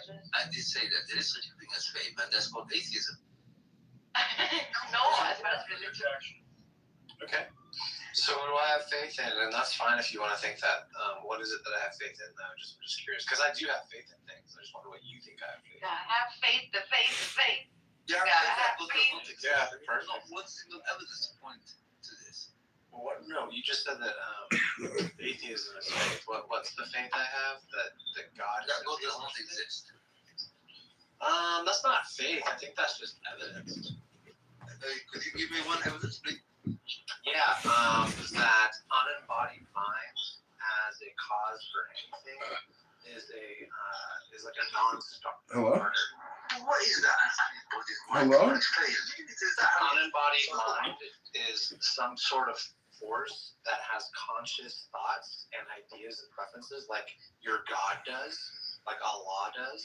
Maybe Because we he has could. desired outcomes that he Hold on, Mahdi, hold on, Mahdi, hold on, Mahdi. You asked me a question, so I'm answering. So it's also unembodied. And I didn't say disembodied, because that would imply that it already had a body, and the body was somehow removed, or it was removed from his body. This is just unembodied. Now, maybe it did have a body. I don't know. Maybe it did have like some kind of like material essence, or some kind of like association with an ontological physicalness, right? But as far as I've been made aware, at least so far, we don't have any evidence of unembodied minds and consciousness. So what's your proposition? Hold on. Are you listening to what I'm saying? Slow down. Relax. You're getting very, very emotional. Why don't you actually look at what Allah is? Go read the Quran. Listen, okay, does Allah have... Hello? Does Allah want things? Hello? Does Allah want things? What are you dealing with? Hello? Does Allah want things? Hello? Hello? Does Allah judge people? Yes, he does. Hello? He does. He just, Okay, so it has a thought. It's in a consciousness, right? Yeah, I know, but you know you're dumb. Hello? Yeah. So they If Allah doesn't Hello? exist, could you tell me what the counter proposition is? I don't know Hello? why you don't just engage with what I'm saying. What is the counter Hello? Why are you freaking the fuck out, dude? Hello? Yeah, why are you freaking the fuck out? I'd like to talk about language and linguistics communication, and I think what's actually happening here is Mahdi's learning English, and the primary native English speakers are here. Oh, I see. Yeah. Thank you for that bullshit. I'm sorry, but that's actually not bullshit what I'm saying. I'm sorry. I think Matty has a great command of the English language. He has vocabulary. He's disposable that I don't even have. Oh, wow. He's good. I wasn't thinking of contrarian at all. Well, he can teach us all, obviously. He's the master teacher. Everything he knows is the truth. I mean, he doesn't even possibly doubt his beliefs and opinions. It's 100% true to his fact. Something that is counter to his argument that is Bible. You know what I'm saying? I would agree. I think he does doubt his position and his claims. I don't think he really believes it. Can I ask you guys something? What does doubt mean to you? What does it mean to you? Well, to me, like taking the example we had earlier, if you have faith that your partner is faithful to you or isn't fucking around on you, right? There is a hint of doubt there because you don't know. I know my partner. We don't say I have faith in you. We don't say. Do you know? Can you give me examples of faith? Do you know? Like with certainty or whatever level you're considering here. Like, well, what is something you do know? Well, there's a bunch of things I do know. For example, I do know I have parents. Otherwise, I wouldn't be a human being living on this planet. I do know I'm made of matter. Or you could be having an experience. I interact with it on a daily basis. I do know air is necessary for my survival. Yeah. If I hold my I breath, do know that I pass exist. out. This is the only thing I know. Yeah, I know I'm having an experience. I know I'm having an experience. I believe it's a human one. You said you believe. You didn't say you do know. Yeah, I know I'm having an experience. I believe it's a human experience. Okay, and that word human, what does it mean? It means as an animal, biological function of the natural world. Now, I could be some kind of other conscious state that's experiencing something unbeknownst to me. Right, so that's what I was getting ready to ask. When you go to sleep and you go into a dream, I'm assuming everyone had a dream. Are you a human then? I assume in what? No, I'm saying, or do you have a conscious awareness of your, I'm a human being that's asleep? Do you feel that? I mean, I don't know. Being in a sleep and dream state is kind of a trip. I'd have to think about what I think there. Okay, You so know that it's a dream state? Yeah, I think I become aware sometimes. I wouldn't say I'm lucid dreaming, but I think many times when I'm dreaming, I do realize I'm dreaming. So when you do get up from it, when you do get up from it, do you know that it existed? Like that you existed and this whole thing was an experience that existed? Like I said, I'm aware that it's a dream. Right. So the dream exists. No, but I'm dream saying existed in my mind. Yeah. How did it feel when you were? Okay, so the only thing we do with certain of is existence itself. Yeah, that's what I'm saying. I know I'm having an experience, and I believe it's a human experience. What other experience would there be? I already explained. It could be another time. I already explained to you right out of the gate. I'm sorry. I think we come to those parts of discussions where there's a failure of vocabulary where I can't even articulate exactly. I believe it could be another conscious experience, possibly. I'm not saying that it's a high probability. I just think that there's the opportunity that it could be, like even if I was a solipsist or a brain in a vat, or just all this whole thing is just a dream loop. Like, sure, those are possibilities. Exactly. But I am having an experience. And I believe it to be an animal experience. Okay, so there's exactly what you say. You say, I believe there's a possibility. I don't think it's a high one, but there is a possibility. Like, I know I'm having so that brings in that sense of doubt. So where does the doubt? I know I'm having that means without having full proof. Like when I touched the stove for the first time, it burned my hand. That told me fire. It doesn't matter. What he's establishing is existence. That's all that matters. So yeah, I know I'm having an experience. And in what condition I am as an existing being is still on the table, I guess.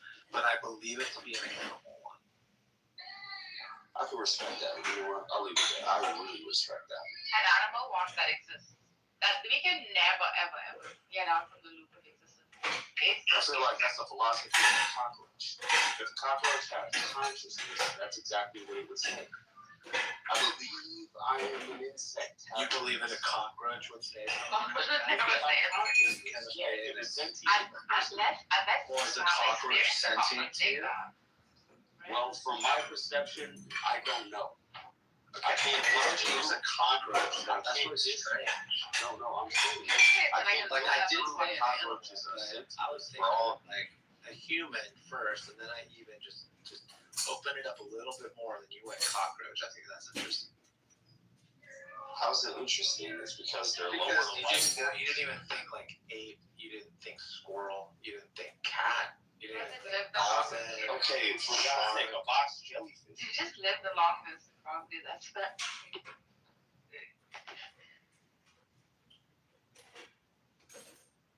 Those mofos can survive like anything. Like, I mean, cockroaches are like weak. Yeah, I've heard this sort of thing about consciousness with cockroaches. I haven't wanted to look more into it. I try to understand it specifically. And we can always say they have like low level consciousness, right? I believe lions and cockroaches are conscious. They wouldn't be able to move and function. I mean, they build off of instinct. I think we're talking about sentience. The ability to know you are experiencing something. However, you can't do anything about it. You have to stay a slave to your biological processes. You know what I'm saying? No, I don't understand what you're saying because I honestly think a lot of these conversations are actually political and not religious in nature. And they're really just the undertone is really political. For example, I heard Mahdi in a room saying horrific things about Jews, saying they all want to start a war, take over the world, detonate a nuclear bomb, take over Lebanon, take over Iran, take over this country. Like, it's just fucking delusional. It's anti-Semitic. Literally have stated out loud in front of the world, I want to take over Lebanon and nuke the world. Have there been Jews that have said that directly? No Jews have said they want to nuke the world. Oh, really? Yeah. Okay, just checking. Netanyahu might have said it once in a while. I think it could be projection. I'm sorry. Not publicly. No public Jewish officials. No, private crazy people. Sure, maybe. Yeah, crazy people there in the ministry of Israel. I'm sorry. When Ben Gavir. Here we go. Here we go. Just tickle the toes a little bit with a feather. There it goes. What does that mean? Bring evidence that someone said that from the office. Absolutely. Okay, so I should go onto Google and look up this empirical fact to prove to you someone. Yes, please. You made it. Yes, please. You made the claim. But please provide the evidence. But you know about this claim. You want to send me on a goose chase to go to Google? Fine. Okay. Got it. I don't know. I don't know this claim. You made it. Please provide it. Minister that suggested nuking. I'm not saying it didn't. I'm not saying it didn't happen. I'm simply saying just so we can finish. No, that's great. Yeah, I just want to clarify. I'm not saying it didn't happen. The Israeli I'm simply saying suggestion a nuclear bomb on Gaza Strip is Amichai Eliyahu. Oh yeah, served as the Minister of Heritage. Minister of Heritage, not health. Right. At the time. Okay, thank you. Thank you for bringing it up. I did. Thank you. Okay, do you feel good about just making me chase down an empirical fact we already knew about? So Yada, the way that it works, right? So Yada. So people in Yada, please. People for no other reason. Yada. Thank you for providing that. I was not aware of that. When we have a conversation, please don't interrupt. When we have a conversation, and there's something that I don't know, and you say that you do know it, I'm going to ask. That's not unreasonable. Okay, so what was the claim you made? Nobody made that claim. Would you be prepared to retract that right now as an intellectual? I will retract the claim that a minister of Israel ever suggested nuking the civilian population. Go ahead. I want to hear you say it, Cal.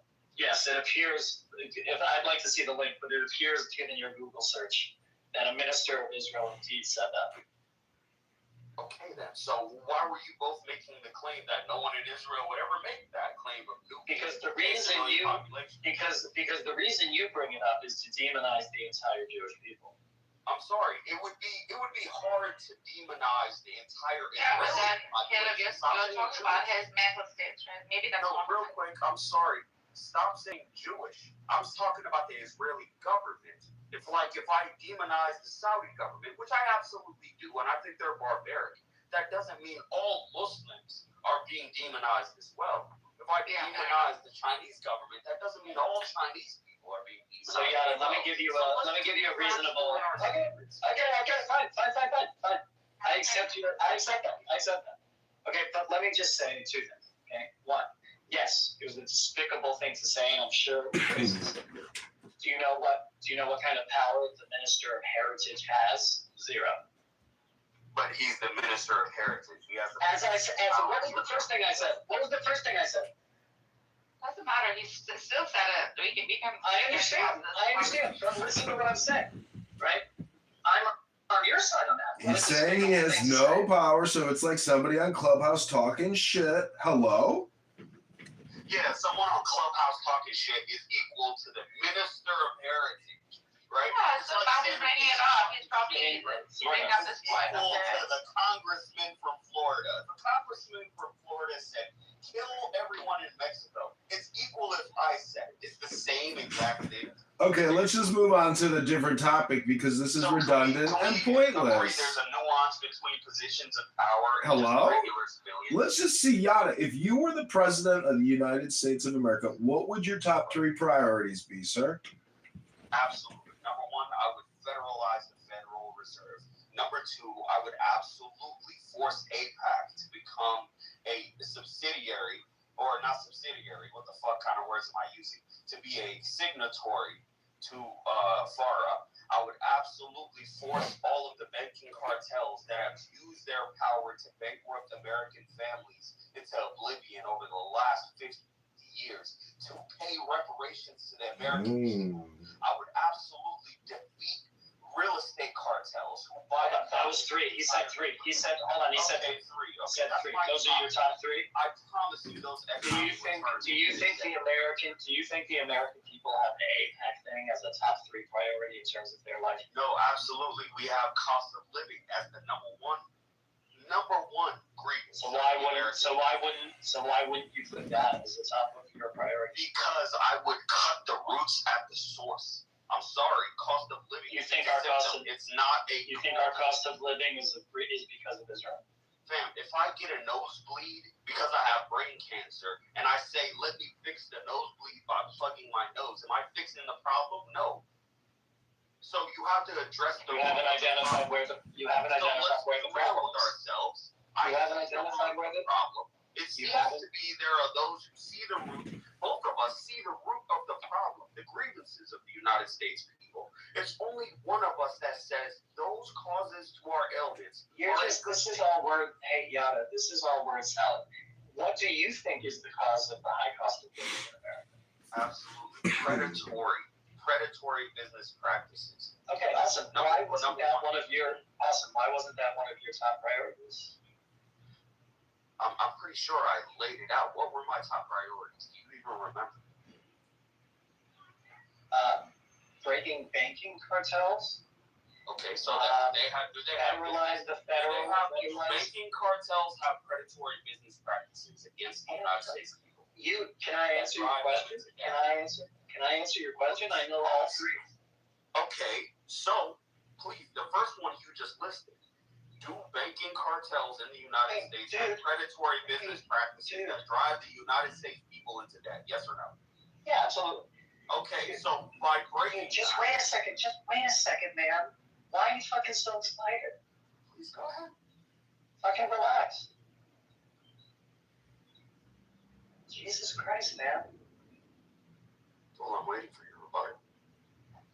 There's nothing to rebut. We're just having a conversation. Fucking relax. Nobody's debating anything. Okay, you're a clown. All right, Ayan, you You heard the first claim that I made, all right? So please give me a counterpoint why it's okay for me to not focus on the predatory business practices of banking cartels in the United States. And this is a hypothetical where I'm president, right? You created the hypothetical, dude. I'm going down the fucking map. Nobody said that was not a good thing to focus on, you fucking moron. Okay, so articulate why that shouldn't be my top 3. Nobody is articulating that. He just asked what your top 3 were. That was it.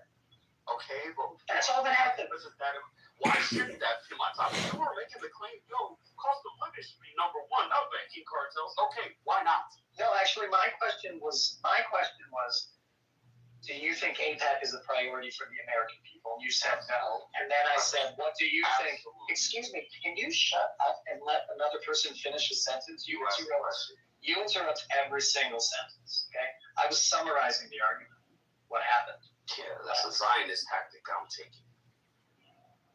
What happened was, I said, do you think APAC is a priority for the American people? You said no. I said, what do you think it is? You said cost of living. And then I asked you, why was cost of living not part of your priority list? Now, if you're telling me that is included in the predatory lending practices, that's great. That answers my question. Thanks.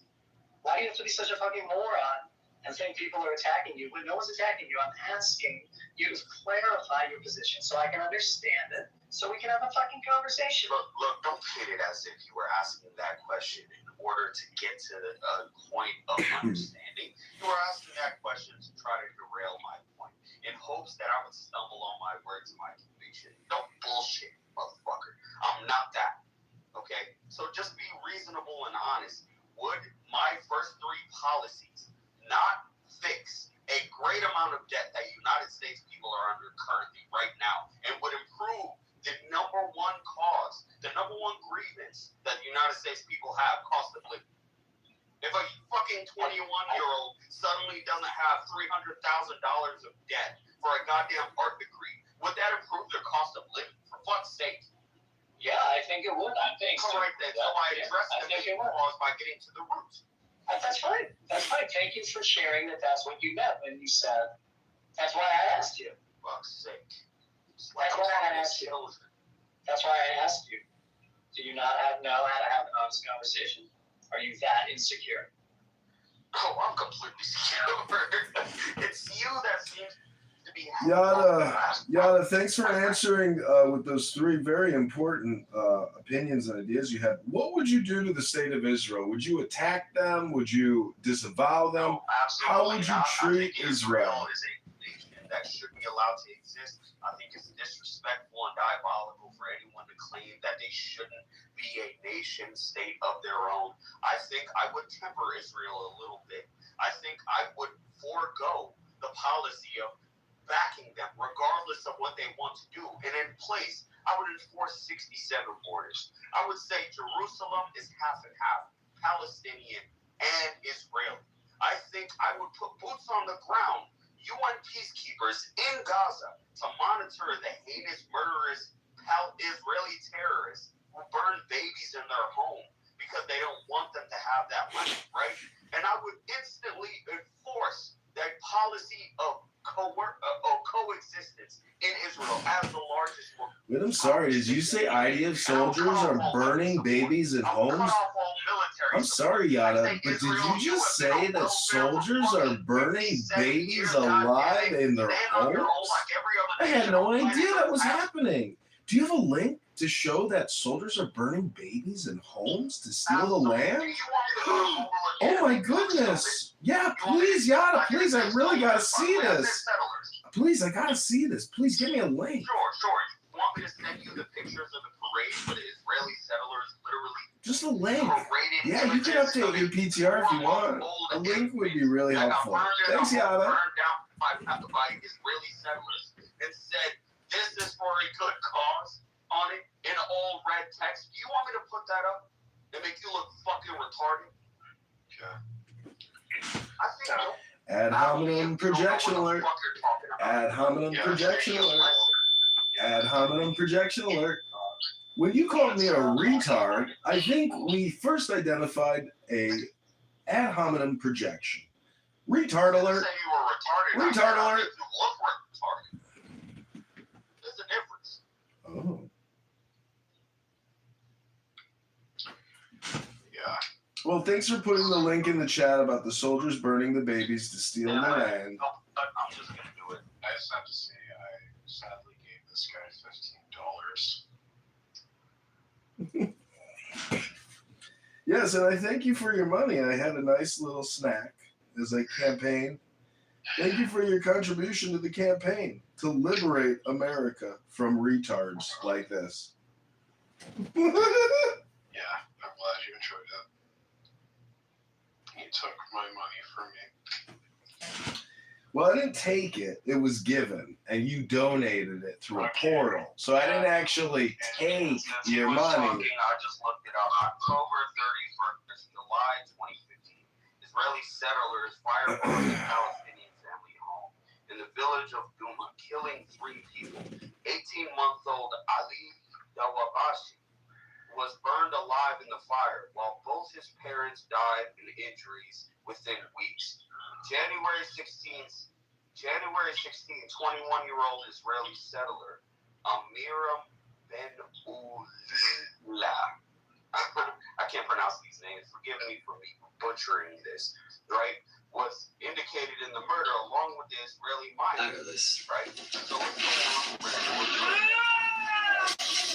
2012. He has a devil fruit! Oh my god!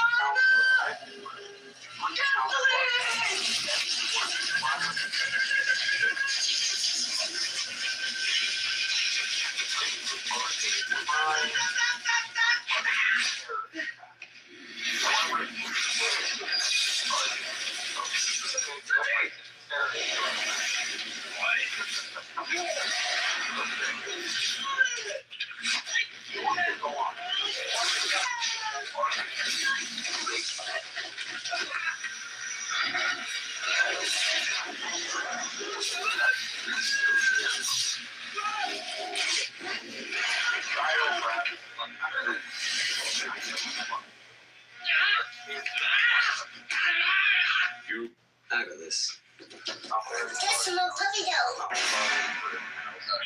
This is just a topic that pisses me the fuck off. I know that's my baby though. I miss it.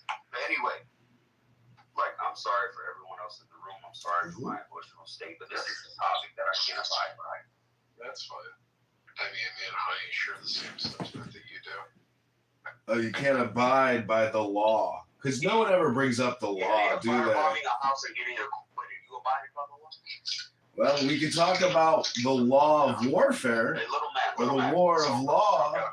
Oh, you're done? Okay, thank you, little man.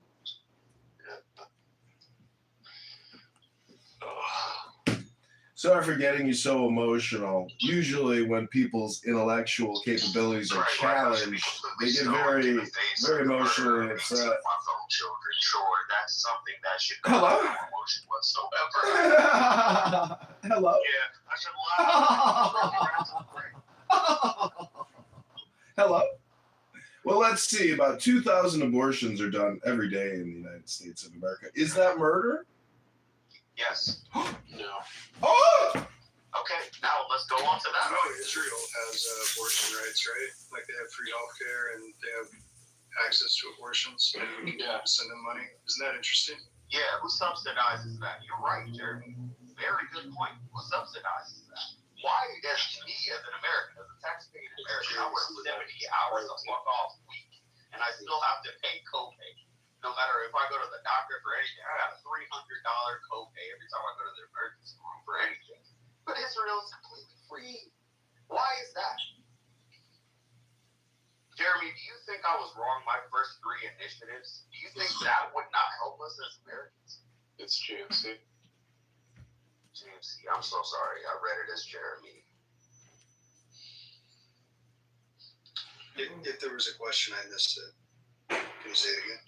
Yeah, sure. So what I was asking, my first 3, I was asked a question by the gentleman who left the room. He said, what are my very first 3 policies? I said I would cancel, number 1, I would federalize the Federal Reserve. The printing of our money should be done by a private company. I think that kind of breeds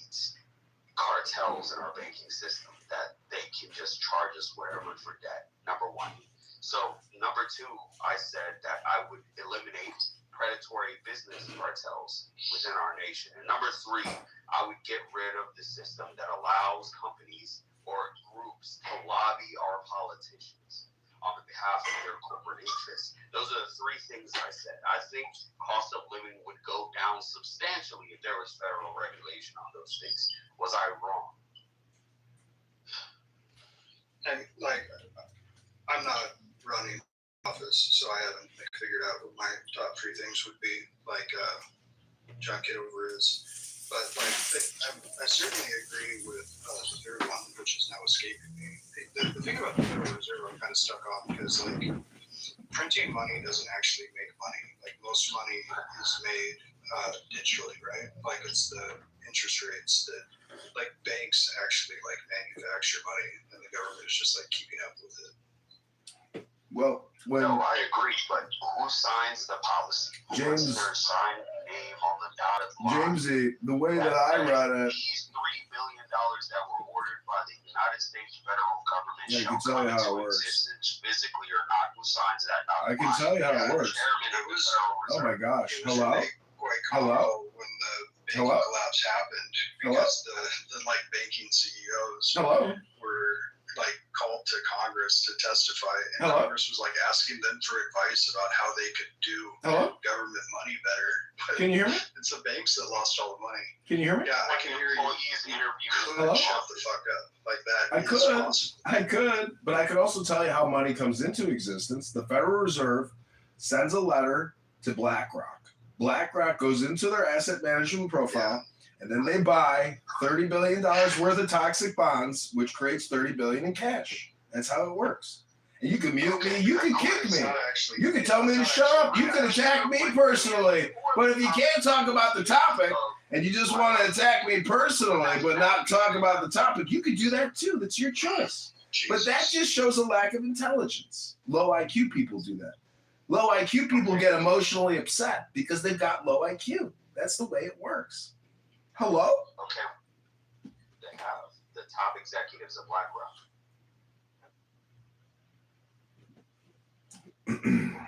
The top executives at BlackRock and the Federal Reserve. See, when I asked you what your three priorities were, you combined the deconstruction of the financial network as well as banking and Federal Reserve. That's actually one category. Your second was APAC, and so you really only gave me two reasons. What could be your third reason, Yada? I think I articulated it clearly, but for you, I'll do it one more time. Articulate, please, sir. Third thing I would eliminate the practice of lobbying in politics 100%. Yeah, that was the one that I 100% agree with. That means APAC. That means the big pharma. That means the gun regulators. I don't care who you are. You're not allowed to put money in the pockets of prospective politicians to further your corporate business.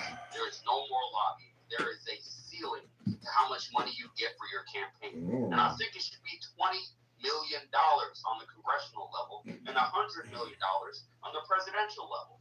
Federally provided by the U.S. people.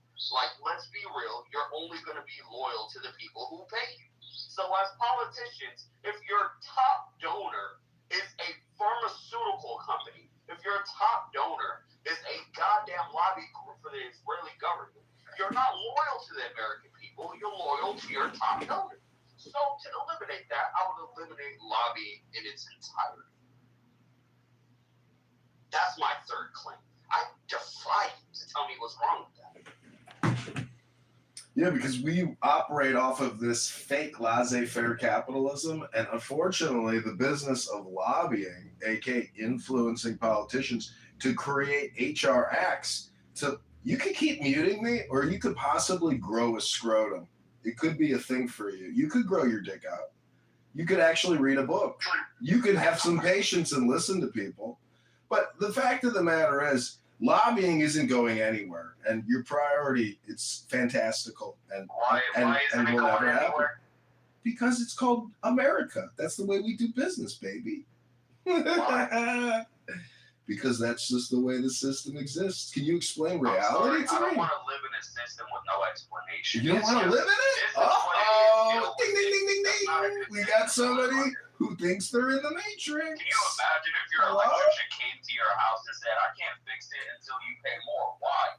Well, that's just the way it is. That's just the way it is. What the cost of material. Look at Jamesy's beard, for example. What kind of man grows out a disgusting rat tail? Look at the size of that thing. You could use his head as a mop. James, has anybody ever used your head as a mop? Because you got a bucket for a brain? Is there anything in there, Jamesy? I was waiting for your terrible joke to marinate in the room real quick. But anyway, let's just be honest with ourselves. How would it be bad for a U.S. president to say, no more lobbying? I'm the last U.S. president that will be lobbied to. Well, it's like liar's poker. A crime if a corporate interest or foreign interest wants to put money in the hands of politicians. Like Kamala Harris, who raised $300 million overnight by Google. How fucking dare I, right? How dare you? How dare you? How dare I? I can't argue with you. You angry. I'm happy. Leave me alone. You angry. I'm happy. I can't argue with you. I can't argue with you. You angry. I'm happy. Leave me alone. Well, yeah, I think the things that you said are what a lot of people say. But generally, the first response is wealth redistribution. That's the first one. You said we need to federalize the Federal Reserve. That's what you said. Wow. I mean, it would be great if the Treasury Department just took over. The Federal Reserve is a private company and not subservient to the United States government, right? I know. And they pay their own pension and they pay their own salaries in dollars that they create. Isn't that amazing? What a privilege. I wish I could when you were in high school, did your career counselor ever say, maybe you'd like to work for the Federal Reserve? Did your career counselor in high school ever tell you that? Articulate? I'm trying to ejaculate. Federalized. I'm trying to ejaculate, sir. Or just agreeing and throwing ad hominems. Ad hominems? You called me a retard. That was the first ad hominem projection that I detected. That's how I knew that you were a retard. What the fuck? What the fuck? You look like what you're not. You called me a retard. That was a projection. I'm not retarded. You're not retarded, dude. You clearly have, average cognitive ability. You choose not to use it. Hello? And I'm defying you on that term. So, for fuck's defying me? How can you battle with any of my points Hello? of any facts? Well, I just want to know if you were to ask me what my three priorities would be as the president. Narco's right. His name is Necro. Like somebody who has sex with dead bodies. That's the kind of guy he is. That's how he likes to brand himself as a necrophiliac. What the actual fuck are you talking about? I'm talking about his name, Necro. He's one of my top campaign donors. What a dork. Yeah, I sadly gave you $15. Oh, Jesus, dude. You gave him $15 for what? I know. He took my money from me. I received it. Hey, you might be smarter than I thought, dude. Oh my God, bro. That's a whole quarter of a tank of gas in today's Trump America. Yeah, dude. Yeah, imagine I could have spent on a quarter tank of gas. Could have bought a few sodas with that. So, fuck yeah, dude.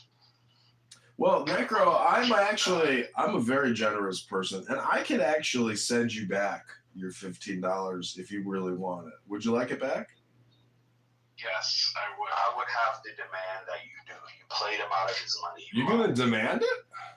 You're not even involved in this transaction. You're just a third-party observer. It's just the principle. I feel like you did Necro so badly.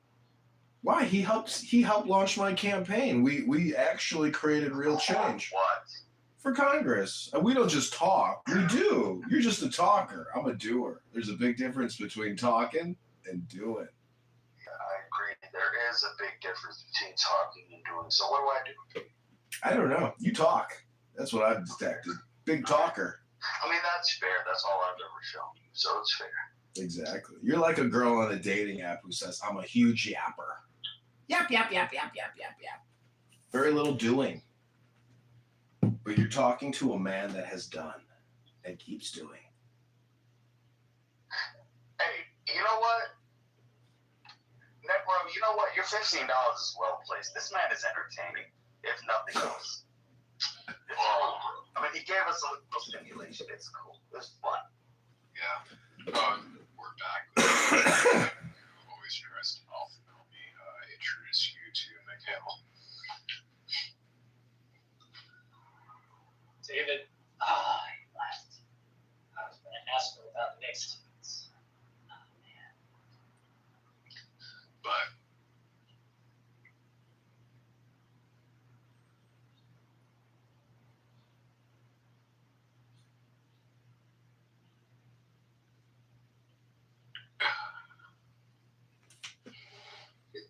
isn't everybody kind of trying to build God's kingdom on earth, like a God created in their own image? No. Like, how much can we really fault the Jewish or Islamic or Christian people for trying to create God's kingdom on earth? Hello? The earth is God's kingdom. I think that's a good point. That's the whole story of the Bible. But the secret is in knowing that the kingdom is now. It's here right now on earth. Exactly. But the kingdom has always been now. It's been now since Jesus came into the forefront. Yeah, the now is eternal. It's not right now in this room. We gotta. Ishmael. It's been now since Adam, alayhi salatu salam, but you know him as Adam, the first human being, came out of the garden Adam Catman? and was brought down to the earth. Are you talking about the Sephiroth of the Kabbalah? The Tetragrammaton? So as believers, I'm assuming Caliph or Khalid, am I pronouncing your name wrong or right? Kalev. Do you speak English yet? Is English your first language? It's a Hebrew name. Yeah, so I'm asking if I'm pronouncing it correct. He left. You could try to sound it out. Like, how would you pronounce my name? Ayn. How would you pronounce that? Ayan. You know, Ayan is a woman's name in my culture, but I'm gonna say Ayan. What's your culture? I'm Cushitic, East African. You're a what? A bullshitter from East Africa? Ethnically, I'm a Cushite. Tribally, I'm Somali. Do you smoke indica or hybrid, or do you smoke sativa? No, not anymore. The I haven't Kushite smoked kingdom? in many years, honestly. It's just, the strains, the way they're grown, it just doesn't agree with my body anymore. What was the last book you read?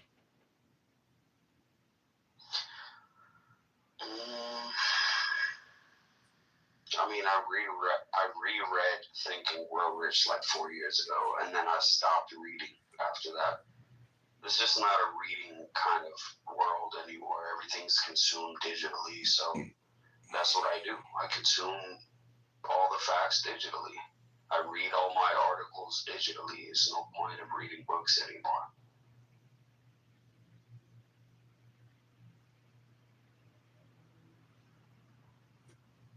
So you've confirmed that you don't read anymore.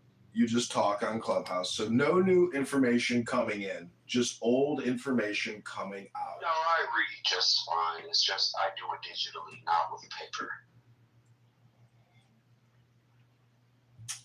Do you think Clubhouse is a good way to learn? No, I think it's an entertainment tool. I think it's cool, like just to meet random people, like-minded or otherwise. I think you're a cool person. I think you'd be a chill motherfucker to smoke with or drink with or whatever the fuck, right?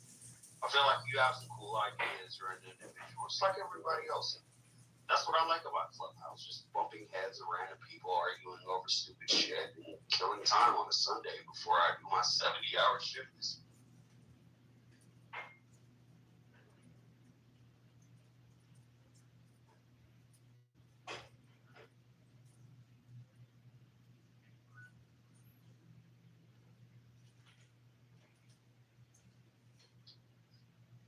Somebody please stimulate me. Somebody start another argument over nothing.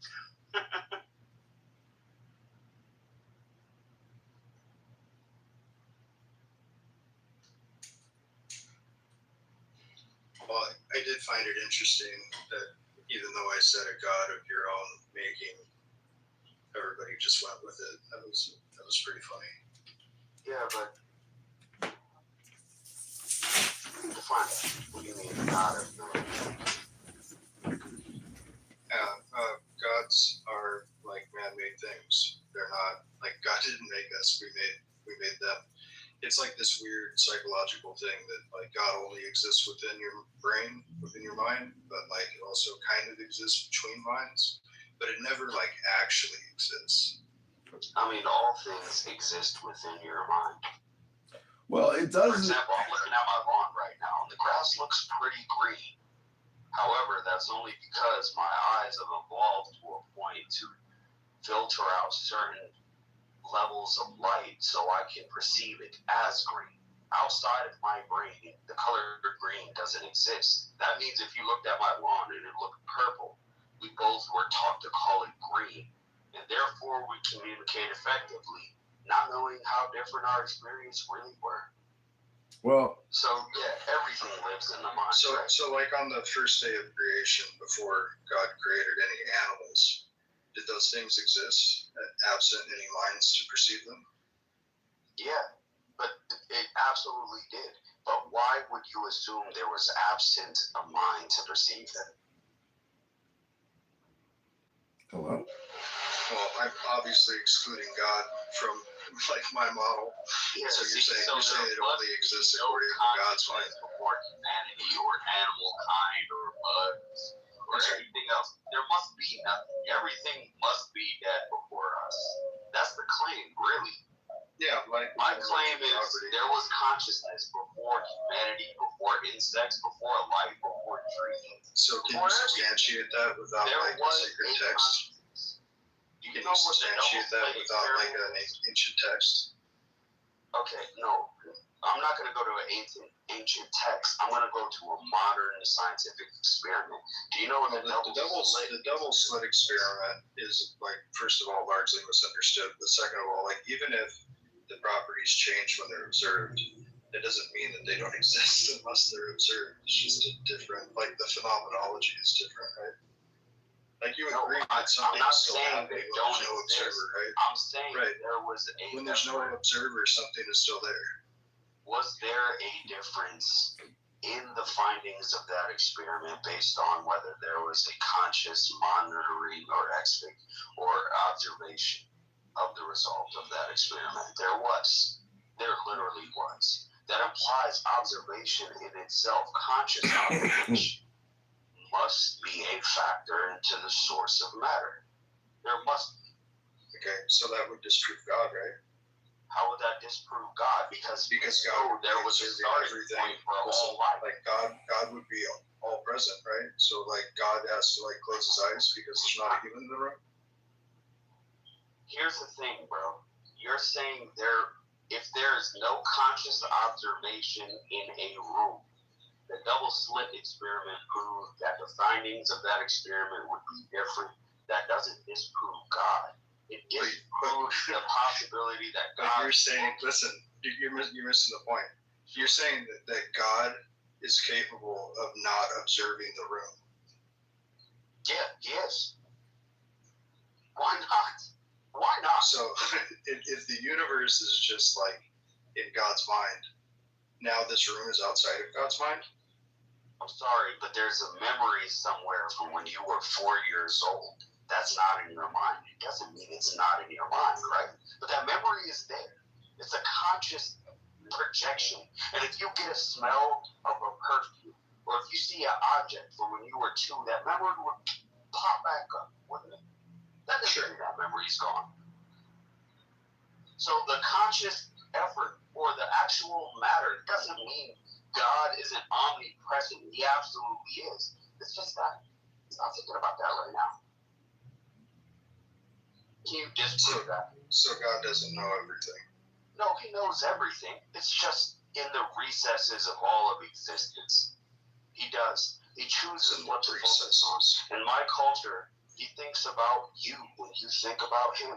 There must be this stimuli of intermittent focus. No, so like God comes into existence when I think about him. No, he still exists, irregardless. Just like that childhood memory, he still exists in your brain. You just haven't thought about it. So God exists in my brain like a childhood memory.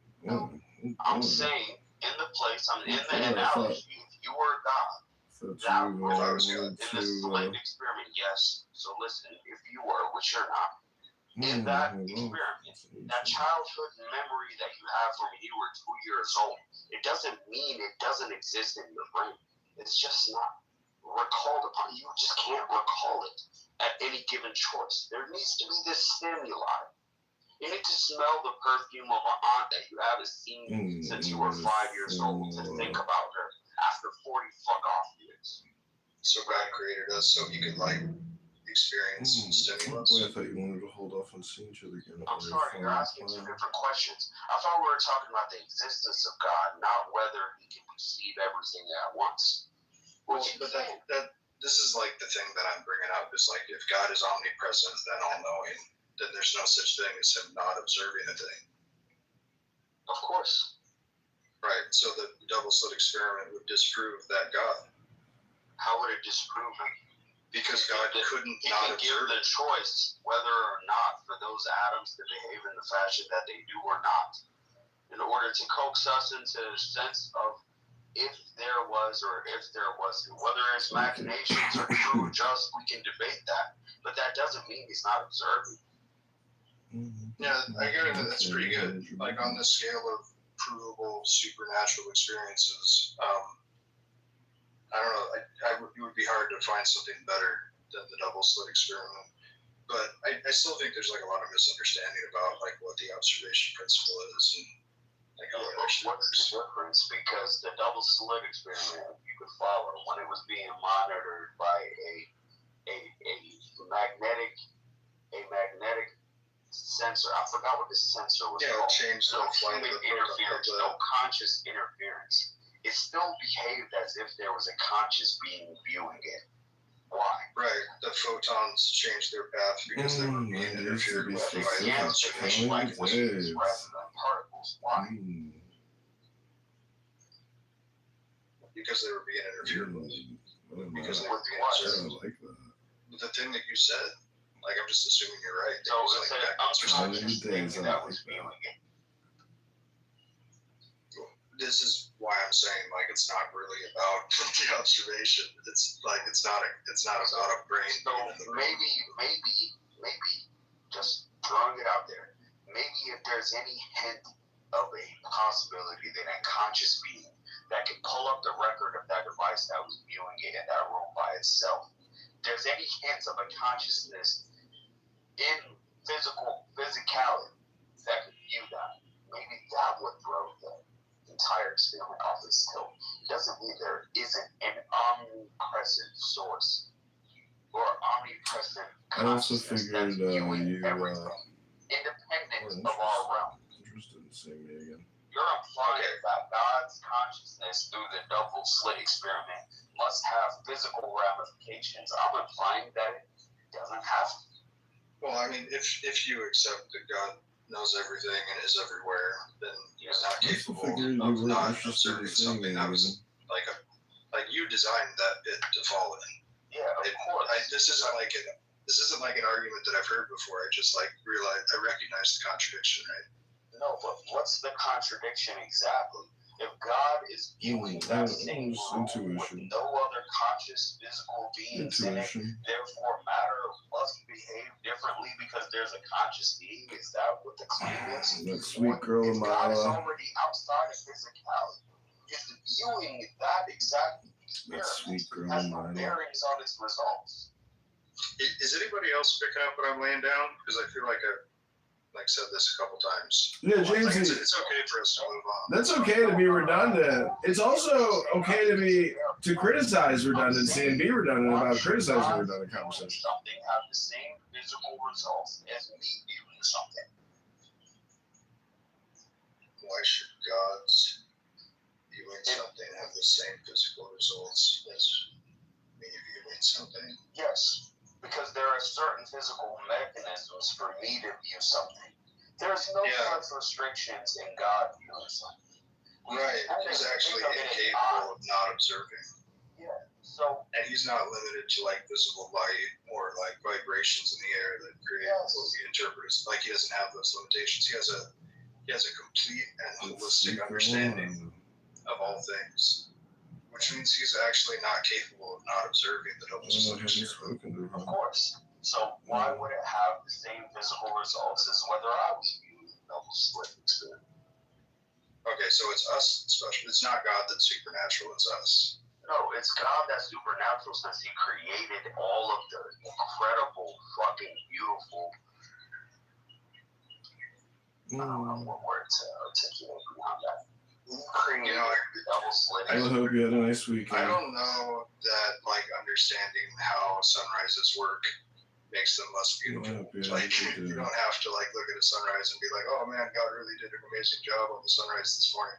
You can just kind of like understand how light behaves and be like, man, that's really beautiful. Well, why is it physically beautiful? Why is it aesthetically pleasing to you?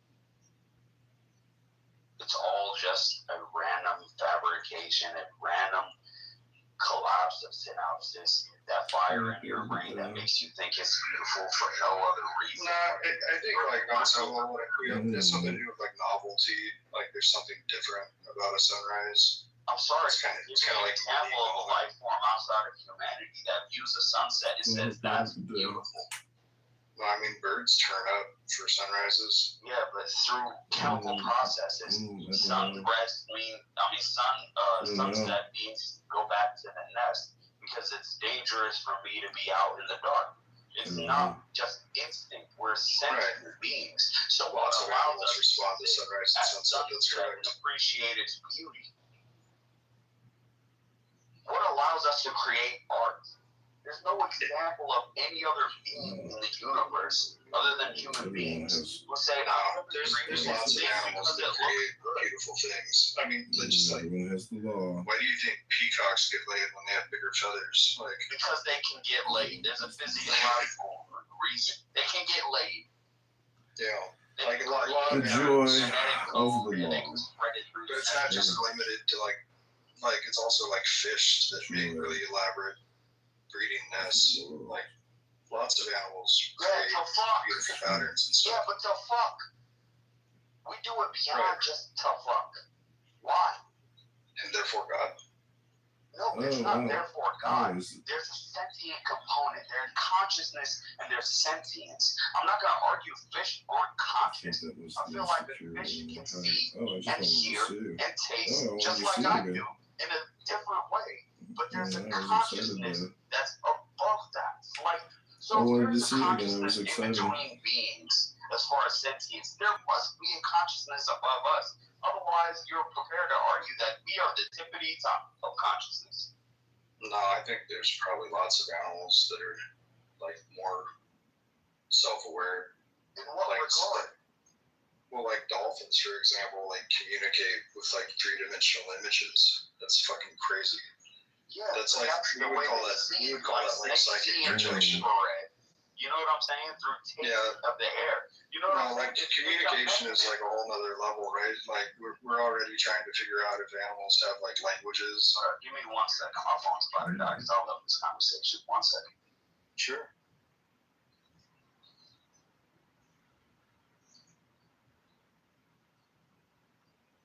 I don't know if I buy it, but there was a recent publication about us like decoding the first whale sentence, which is kind of crazy. There's a lot of stuff with whales and dolphins that kind of blows my mind when it comes to sapiens. Like whales will defend other whales of like different species, even species they can't like interbreed with. They'll like fuck with orcas just for the hell of it. I think it's humpbacks are like notorious for like protecting other whales from orcas. Like why? Join the world of strength.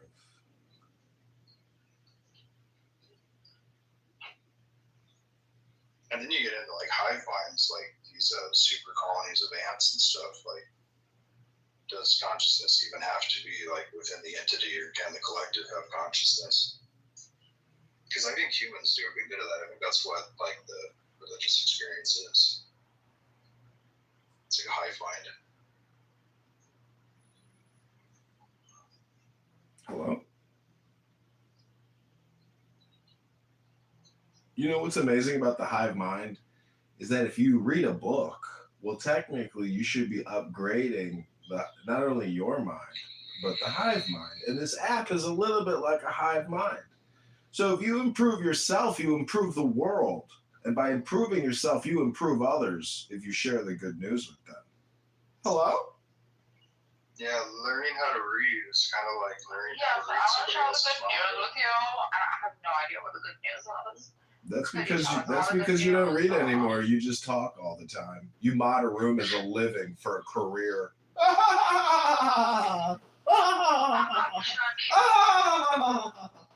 Whoever thought a career choice would be a green bean in a clubhouse room? You gotta have faith, the faith, the faith.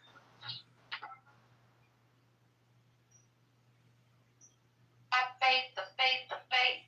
You gotta have faith.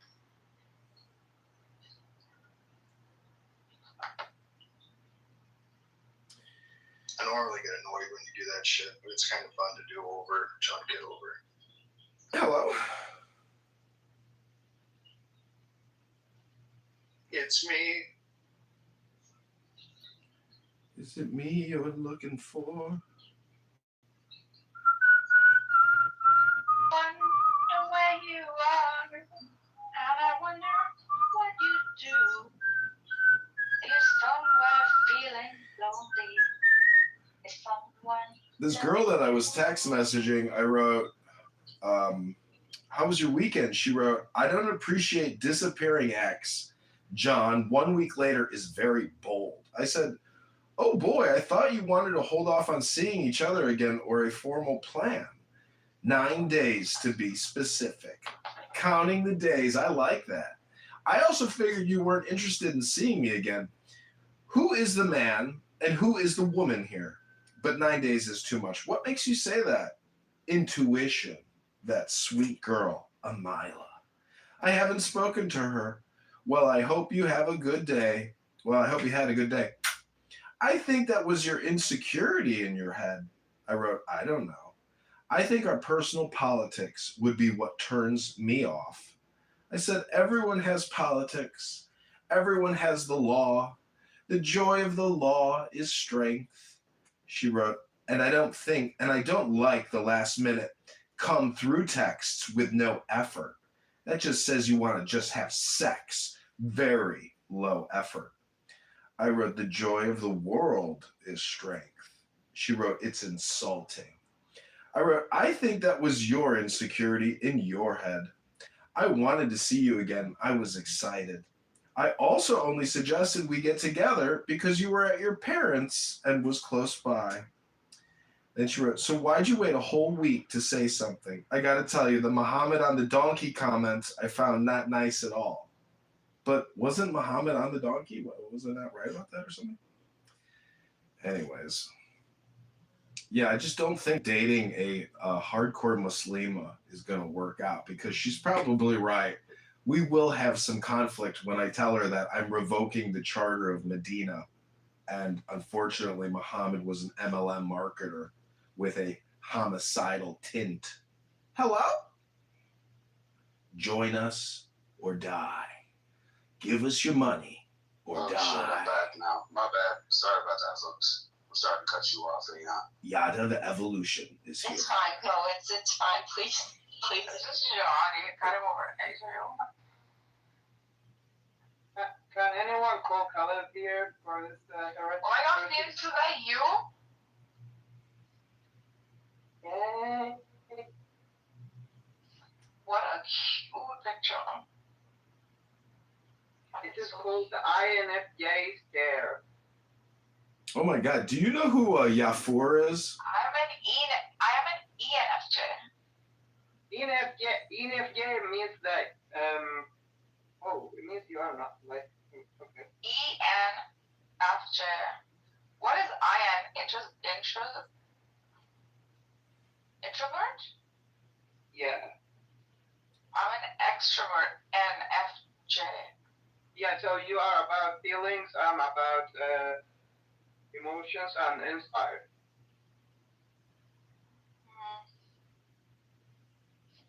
I don't like ENTPs. You don't like INTJ. Oh, who? I like engineers. I studied engineering. I don't like engineers. These look like.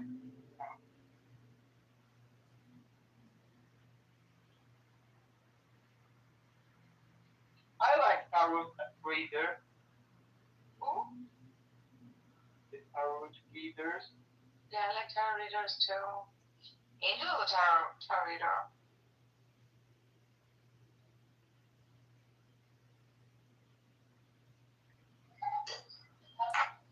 Hey, I'm at home. I apologize. I have to ask everyone in the room a question. So I have the choice between making pho, like the Japanese, the Cambodian noodles, or for making steak and salmon. What would you have right now? All right, say less. Thank you for breaking the deadlock.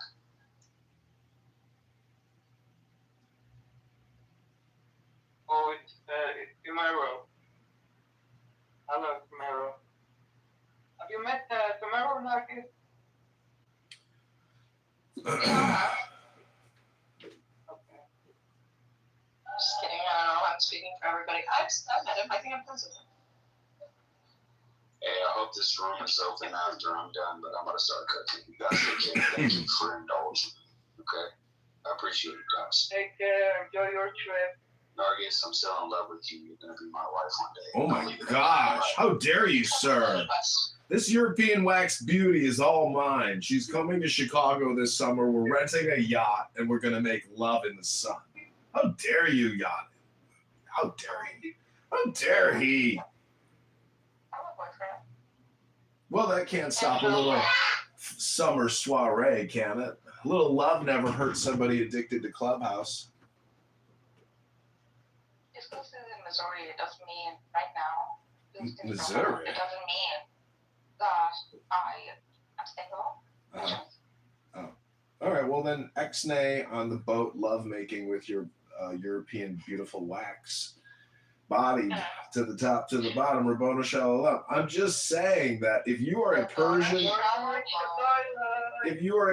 woman or a Persian man, and you are interested in opening up a hair removal laser surgery treatment facility, we believe that after Donald Trump conquers Iran, it will be the biggest financial opportunity in Iran. Laser hair removal treatment services. Think about it. It's already a huge. Think about it.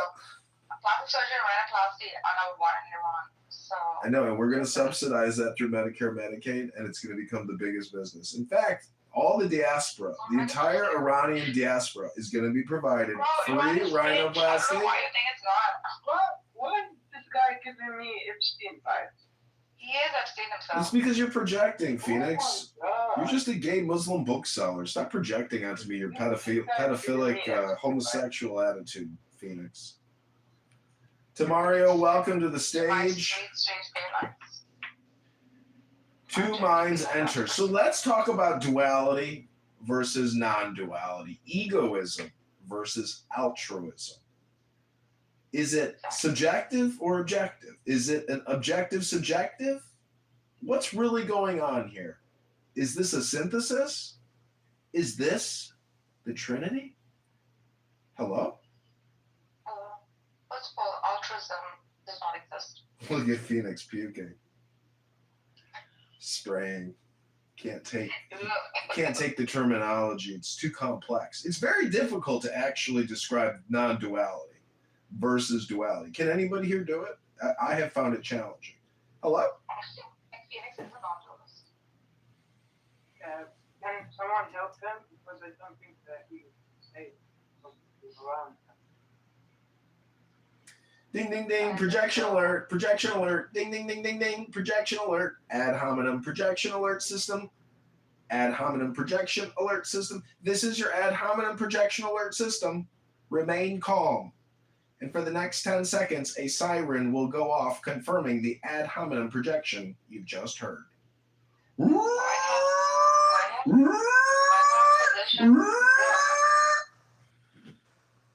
House physician Dr. Sean Barbabella says that President Trump is fully fit for duty. Here we go again with more ad hominem. You know, can't people just debate a topic without attacking a person personally? You ever notice that on this app? You ever notice that on this app, that people can't stay on topic? They always have to degrade and then make an insulting remark to somebody. Isn't that just amazing? Why is that? Maybe it has something. Recording people up house instead of living. I record myself, sir. I don't just record people. I record myself. Hello? Non-duality is a philosophical, spiritual understanding that reality is not divided into separate, opposing parts. It suggests that the everyday distinction we make between self and non-self, mind and body, subject and object is an illusion. And all that is existent is one, interconnected, indivisible whole.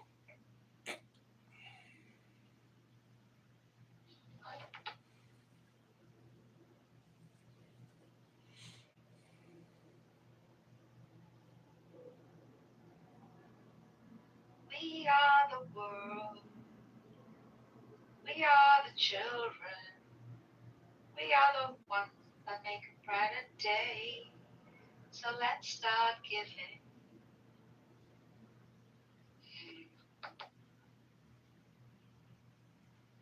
Hi, Cora. Narrow, Hi, Necro. That's not Cora. Where's Cora? Oh, it's Megatron. Bart, okay. Oh, shit. It's a nice picture though. Oh, Victorian style. Nice picture of Cora. It's beautiful.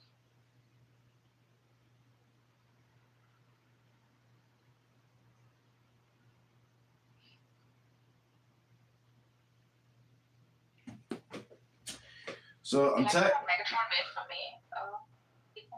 I'm texting this Muslim girl, and I wrote, because she's very upset that I made a joke about Muhammad and the donkey, so I'm trying to correct it. And it's called The Night Journey.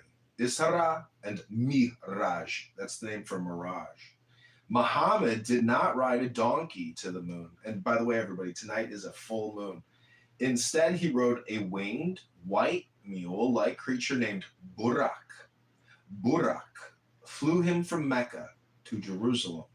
And from there, he ascended through the heavens to the presence of God.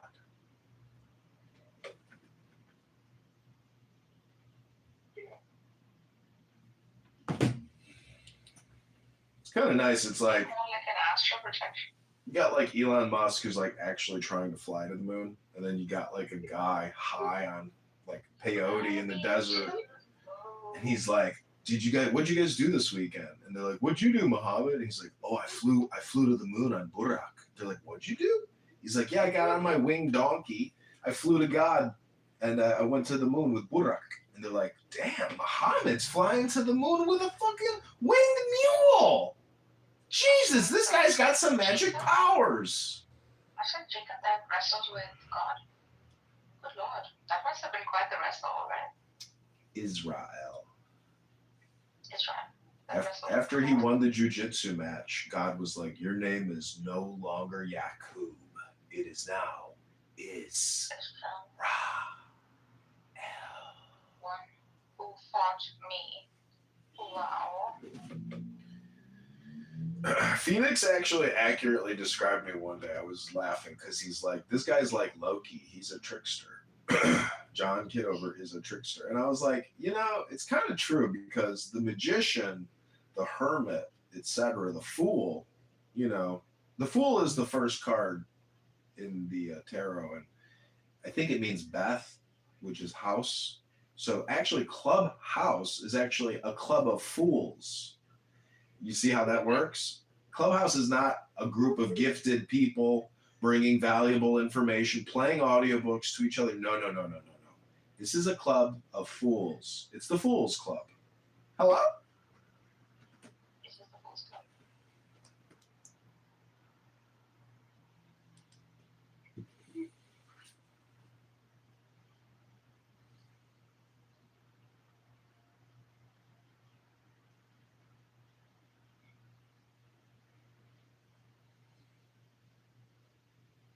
Do you think people are adding people much faster on Clubhouse now than before? It is a flirting. Yeah, it is a dating app. You think so? Yeah. Bro, whoever freaking dated on this app, whoever made any freaking business endeavor on this app has failed. It's one of those worst apps to freaking take realistically. It's good for sound. Yeah, actually, the first murder case in Clubhouse was 3 years ago of a man that loved a woman, and then they discovered that she is married, and then he went there and climbed the building and killed the woman and her husband.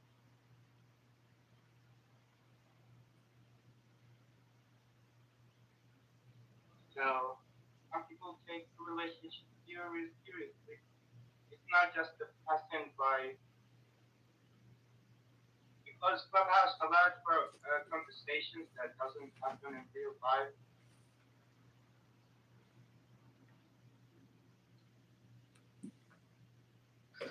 Damn, Bird just left.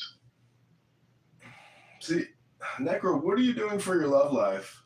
You know, because if Narja's is your love life, like you need to work more on it. Because as she just said, she's dating a guy in Missouri, and though she's probably the most entertaining and delightful woman on the app, what about in the real world? Oh, I don't do chicks on Clubhouse. I mean, I'm more likely to date, old women on Facebook. So. Oh, Facebook date. You're like a little lover boy for older ladies. I get it. That's cool. Not necessarily, but I mean. Facebook dating is good. Yeah. Really? You think so? Yeah. Why not? Yeah. For women, any dating app is good. I mean, for a woman, it's just like 100,000 matches. You just it never stops. Yeah. For a hot woman, even probably for a fat, ugly woman. See, what I don't like is people use those dating apps, and some people want to talk to you as if like they haven't discovered Clubhouse, and they want you to be their dopamine, and that gets very annoying. Have you noticed that? Hello? Don't get, like it says, don't get hypnotized by an external rhythm, right?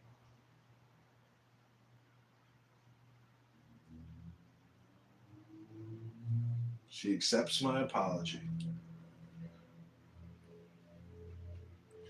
Has anyone here ever apologized to someone for something they did or said, and then the apology created a miracle? I apologize all the time and nothing happened, nothing changed. Really? Because every time I've ever issued an apology, it's always been such like a blessed experience that the recipient of the apology has always been so happy and surprised at the apology that they quickly learned making apologies was very beneficial and diplomatic in case you get caught stretching the rules a little bit.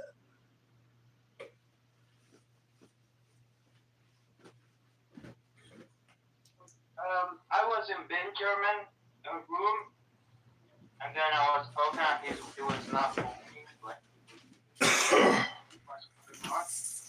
Then I left the room, came back to listen to the replays, and I heard him after I left saying sorry.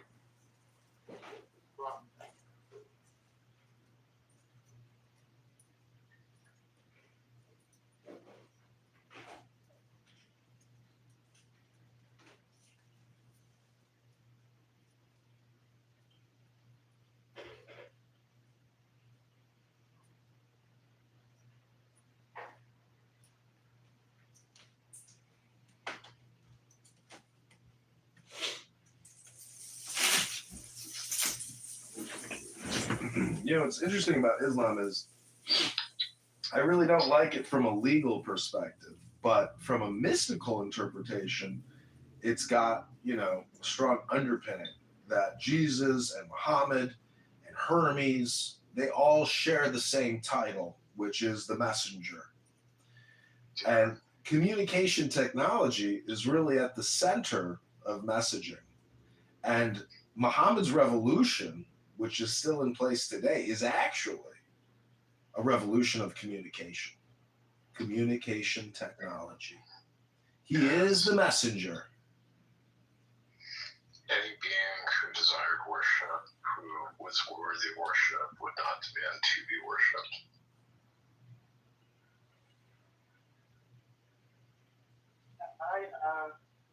I think that everyone should appreciate their roots. Sometimes people try to discover something else out of like sometimes they have problem with their own traditions. So there are a lot of people from Christian background, Jewish background, rejecting their own background and going to India, for example. There's a lot of Muslims that go to atheism. So it's like, I don't want to be like my family is or something like that. And the demonization of people based on their religion makes them hate themselves and then go to discover something else or something trying to fit into another narrative. The same thing with Hindus, the same thing with it's all about that people don't want to be labeled something that they didn't choose, right?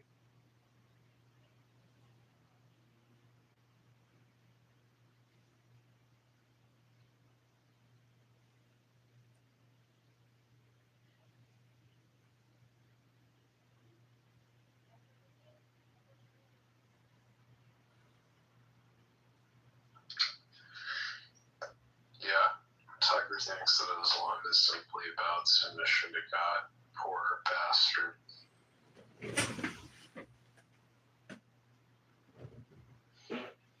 To Majid's point, I remember as a kid watching Braveheart, and there's that scene where he says, never in my whole life have I sworn fealty to that king.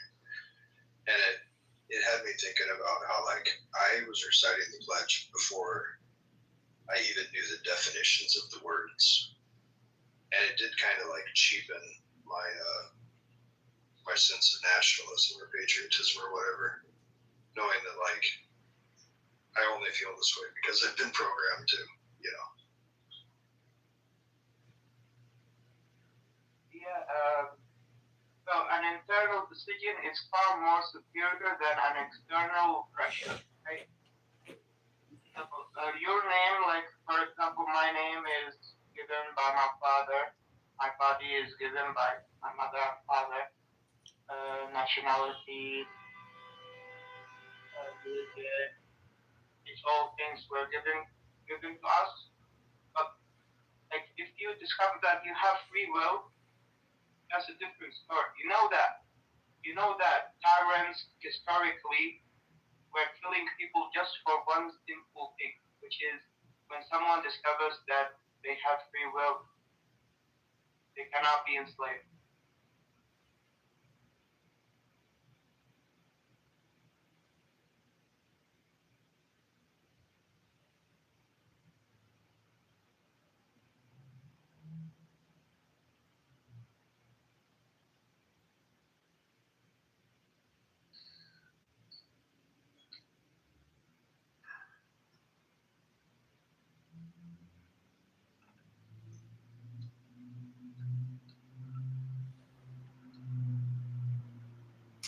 Well, I think, if Muhammad is the messenger and Jesus is the Messiah or the messenger as well, it's all information for the user to pick up and study, to read, to implement into their own personal life. Whether or not God exists or does not exist, these scripts are software programs to run to actually enhance and exceed your existence. It is personal development.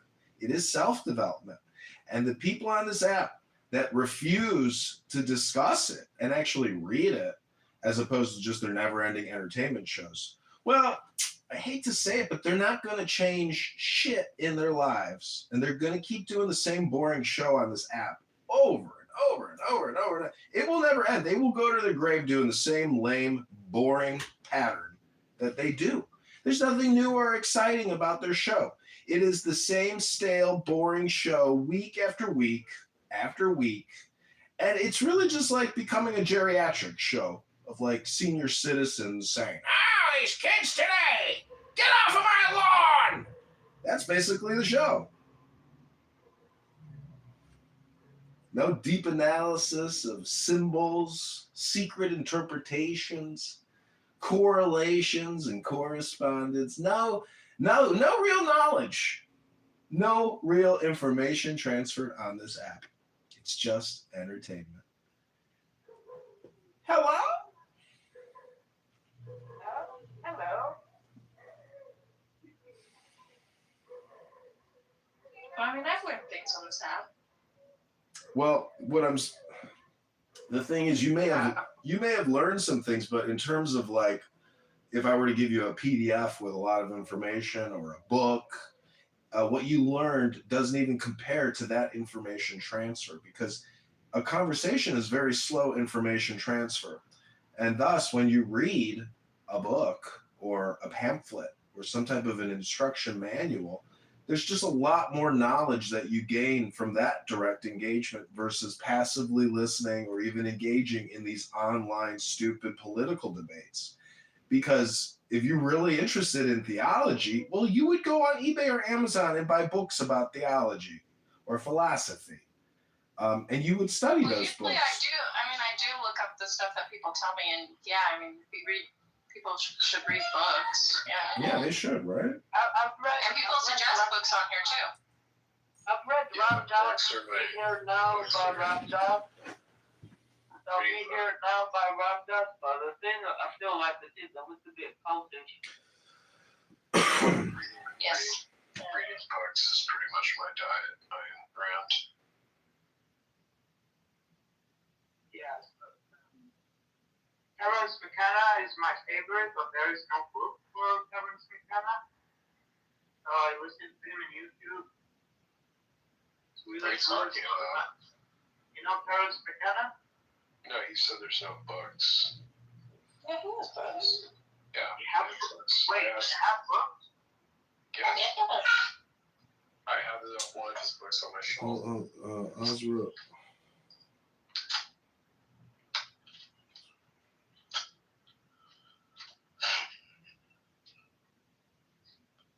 Go fly, Phoenix.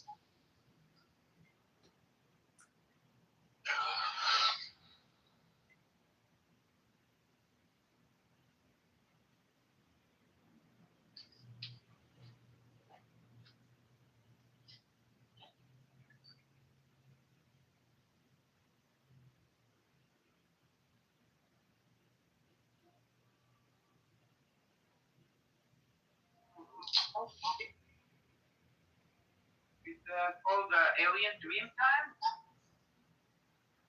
Wait.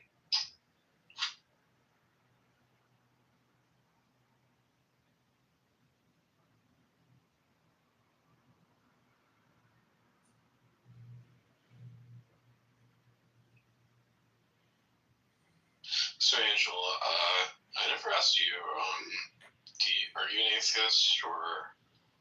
No, I'm a Muslim, bro. Oh, okay. That's okay. That's fine.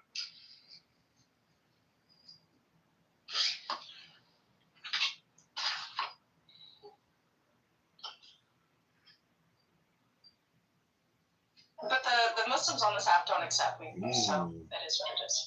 Yeah, that's fair enough. Really? Yeah. These are the red pill. The red pill. Yeah. Yeah, that's kind of one of the reasons why I like to me, like one of my things that a lot of people assume I'm on the left, but when I'm talking about Islam, a lot of people assume that I'm on the right.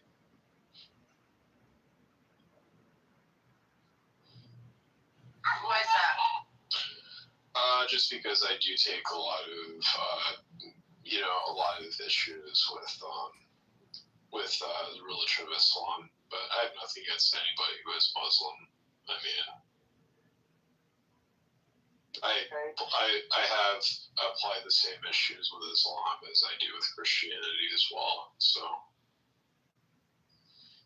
Yeah, that's fair. I disagree with things within Islam too. I mean, one of the issues I have politically with, at least, is so much that the left doesn't seem to have as much of an issue with, or that they'll say that the hijab is the source of women's pride. It's like, so the women in Tehran who've had acid thrown in their faces for not covering their head. I mean, but that's women's empowerment. Yeah, so I know this scenario. It's called honor killing. Honor killing is not religious. Honor killing is tribal. So if a woman from a certain tribe is having a relationship with a man from another tribe.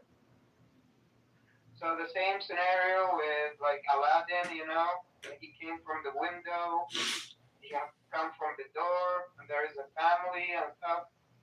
So this is like very separate thing. Honor killing is like really wild. But it is in Afghanistan and Iran, especially in the families consider themselves to be divine or something into the Shia sect. It is similar to the royal family of the British that they travel to America, because they have problems with their families. This is the same. So they will have honor killing. But I don't know if, what I pointed out is necessarily honor killings. It's just examples of, inequality. That is something that concerns me, and,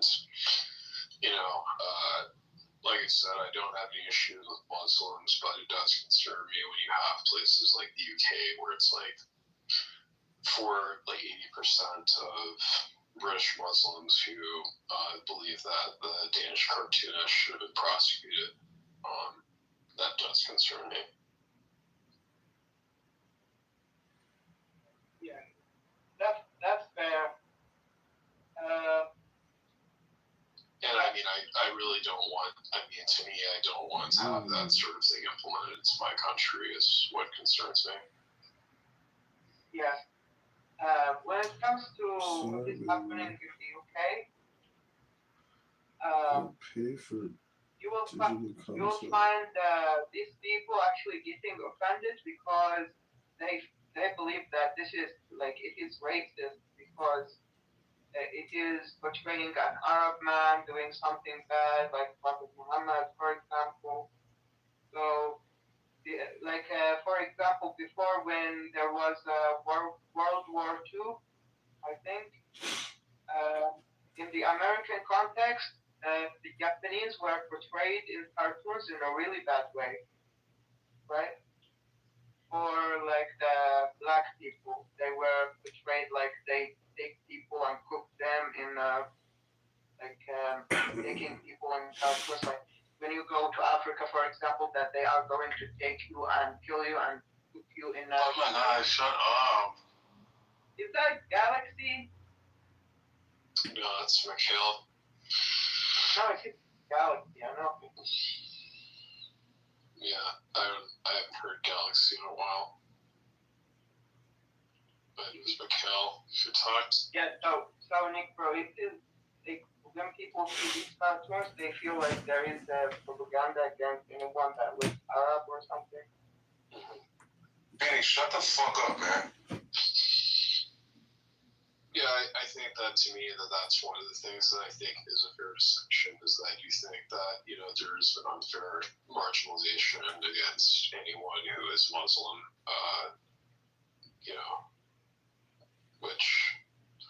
but on the other hand, it's like the suggestion that there's the concern about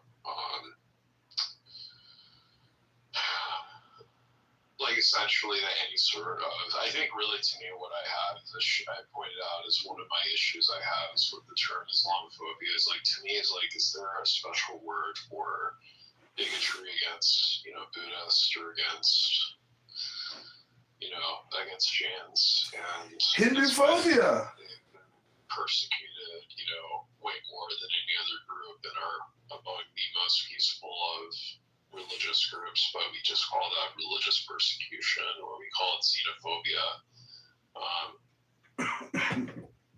So to me, like, I don't understand why we can't just call it religious persecution of Muslims or xenophobia.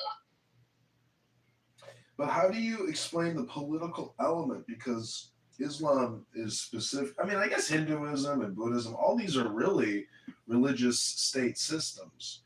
In America, we have the separation of church and state. So that's the thing that legally I'm just in disagreement with combining church and state in the same way that I disagree with combining state and economy, which is what the virtue of selfishness is all about and why altruism is actually just, societal suicide. It destroys accountability, efficiency, growth, hard work. Sacrificing self for others, for other people through wealth redistribution is not intelligent. It's not knowledge. It's not trade. It's just purely social redistribution of purchasing power. And if you want purchasing power, you have to work hard to get it. The system demands it. It will always be the future economy. And so just having people sit at home and scroll TikTok all day is not creating knowledge. It's not creating trade. It is destroying people's lives, and it's parasitic. I'm not saying that individuals or recipients are really the true causes of the system being destroyed. The true cause is Medicare and Medicaid. That is the true cause. The medical industrial complex is so overfunded and so cyclical and so quarterly in terms of budget, and we don't have like a pay-as-you-go or first in, first out type of finance. It's just the same fucking amount of money every year for the same stupid outcome. And unfortunately, the outcomes of the health industrial complex are just not what they say it is. Chemo kills you. Everybody dies on it, and it's a $60 billion a year industry. Hello?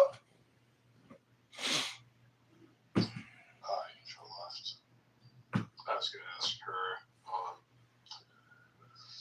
because like one of the things a lot of Muslims I've talked about the Holocaust, a lot of them, when I've pressed them on things like whether or not they believe people who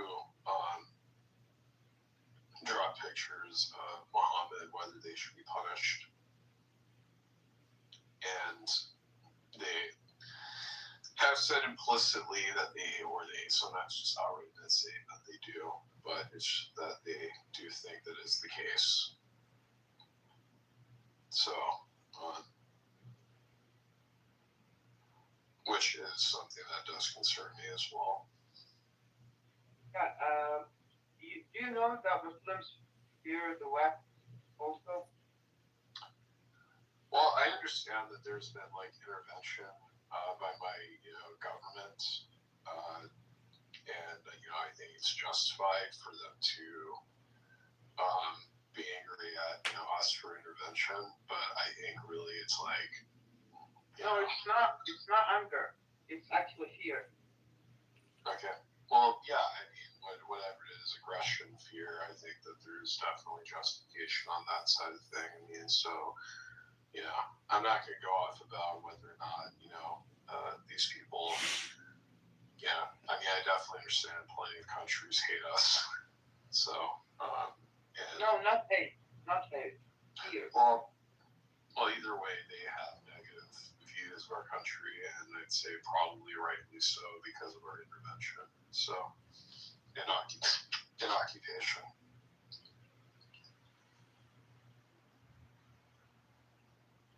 Yeah, a lot of Muslims fear the West. So it is similar to Islamophobia. And they don't know that there is fear of Muslims in the West. They think that the West don't care about us. They just want to come and take the resources and go back and live in the beach, smoking weed and stuff. That's what Muslims believe. And they are fearful of the West. It's not hateful, it is fearful. It's like they are going to invade us. That kind of mentality. The same thing is in the West. Muslims are going to invade us. So everyone is fearful of the other. It's not everyone is angry at the other.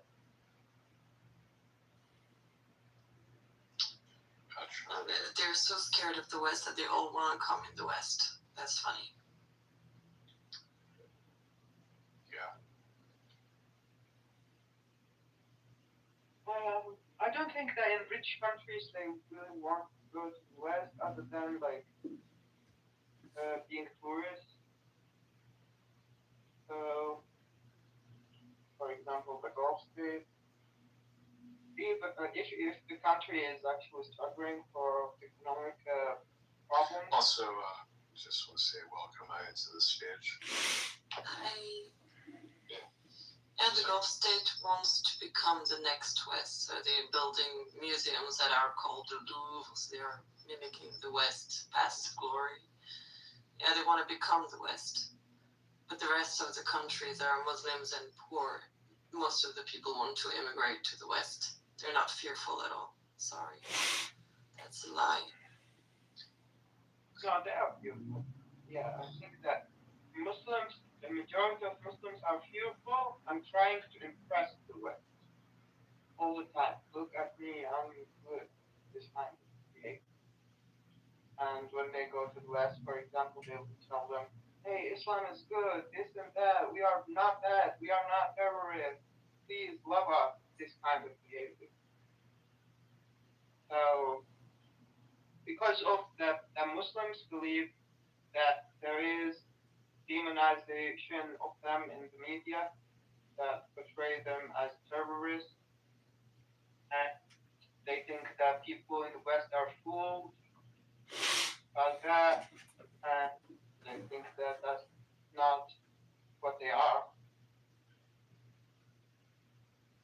So, but there is problems in the Muslim world that are misogyny. That's number one. The next one is homophobia. The third one is racism.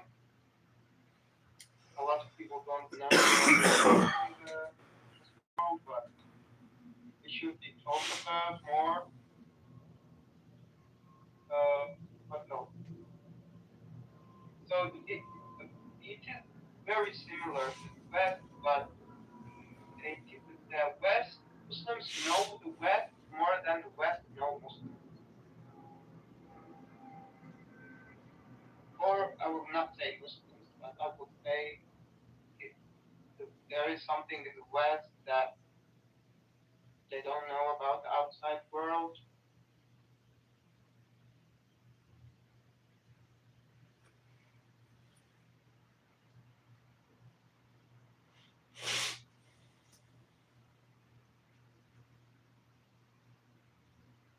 Only people that travel outside, they can,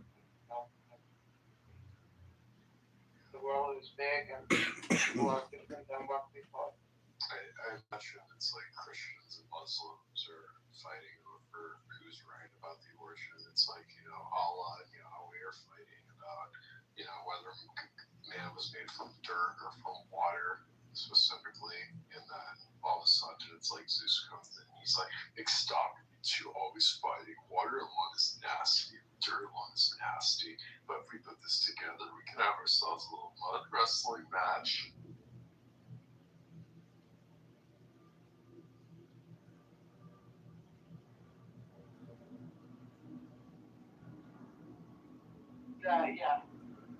the relationship between Muslims and Christians is really bad. Yeah, it's one of the things I always pointed out. It's like, to me, I always wonder is that they all said they, worshipped a God of love, who was perfectly good, who, was caring, and yet they were the most, very violent in their disagreements with each other throughout history. They're constantly at war with each other about who was right about God.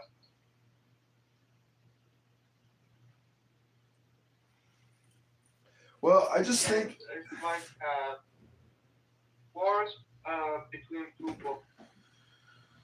See, I think people, when they're doing these religious debates, it's really like tribal politics, and we're using theology to essentially conduct politics and discuss the policies. So, how do you escape that critical analysis of these conversations, which are truly just political debates using, again, different religions, practices, traditions, esoteric philosophy to essentially try to one-up one another in a very subversive political way, because religion and politics, or every politician wants to be a philosopher and every philosopher wants to be a politician. And I just like criticizing and roasting and mocking a lot of people who talk all the time, but they don't actually do anything. Aren't they just the most ineffective, parasitic type of leeches amongst us, the talkers, the do-gooders, the Karens of Clubhouse? But you're a part of that too, though, right? Is that your projection onto me, sir? No, I'm just saying, it's a joke. There you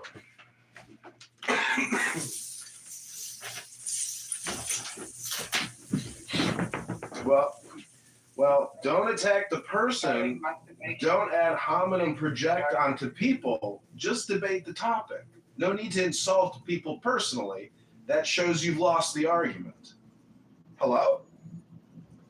But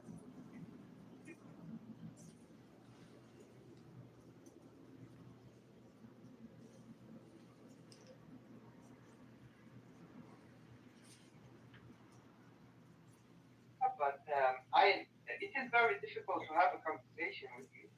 You are unpredictable. But same with you, though, Phoenix. You're the gay Muslim. You're like the walking contradiction. You see, when you say it's difficult to have a conversation with me, that's your personal projection. You're saying to everyone here, you're difficult to have a conversation with. Try to be topical and not lob personal insults. Hello? No, I'm just saying the difficulty between communication between me and you. Yeah, that's your opinion. It's not a fact. Hello?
like love.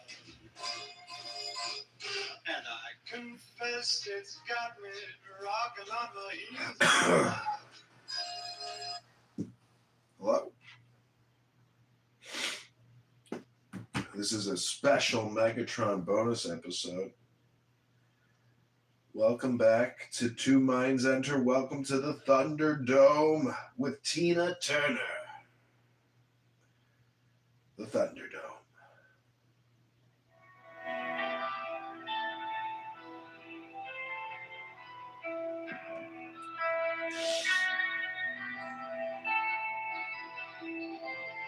I am the charioteer of the east, Lord of the past and of the future.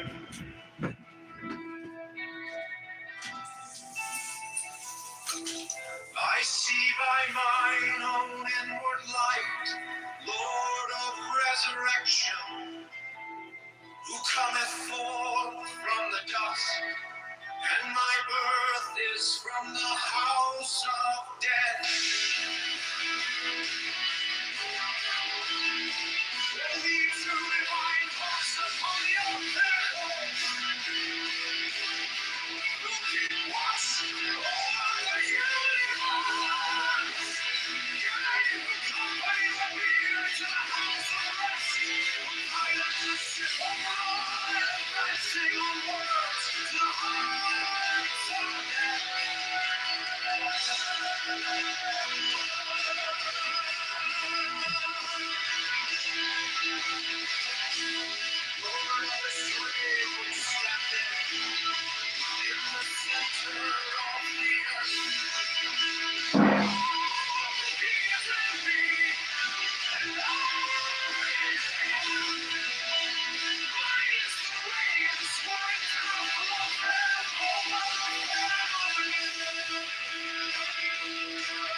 Next, the following text is between the points of the pentagram,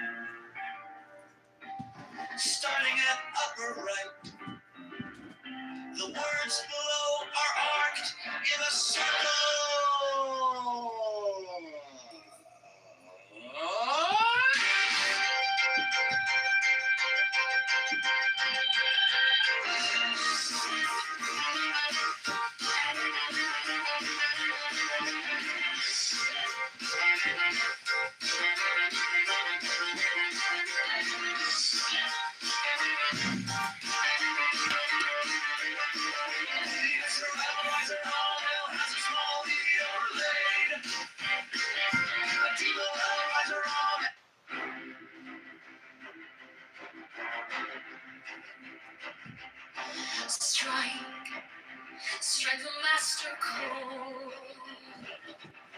Draw the flaming sword. Crowned child and conquering Lord o'er us, Avenger. Thou the head of the home, the iron folk, thou only begotten child of Osiris thy father, and Isis thy mother, he that was slain, she that bore thee in her womb, flying from the terror of the water.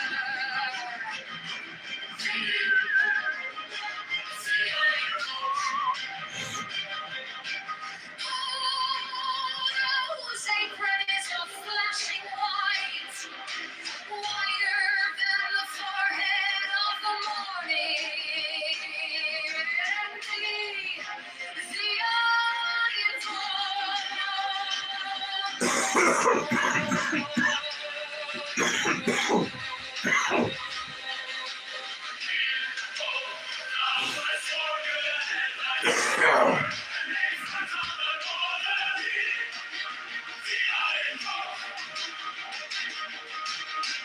The whose garment is of the golden glory, with the azure bars of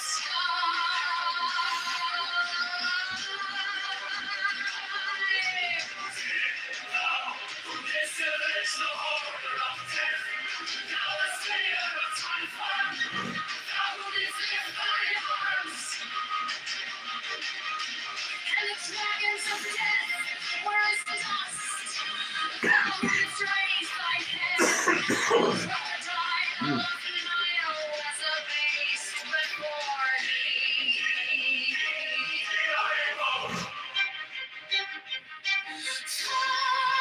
Those many-sided things diverse with night, the impermeable moon, the iron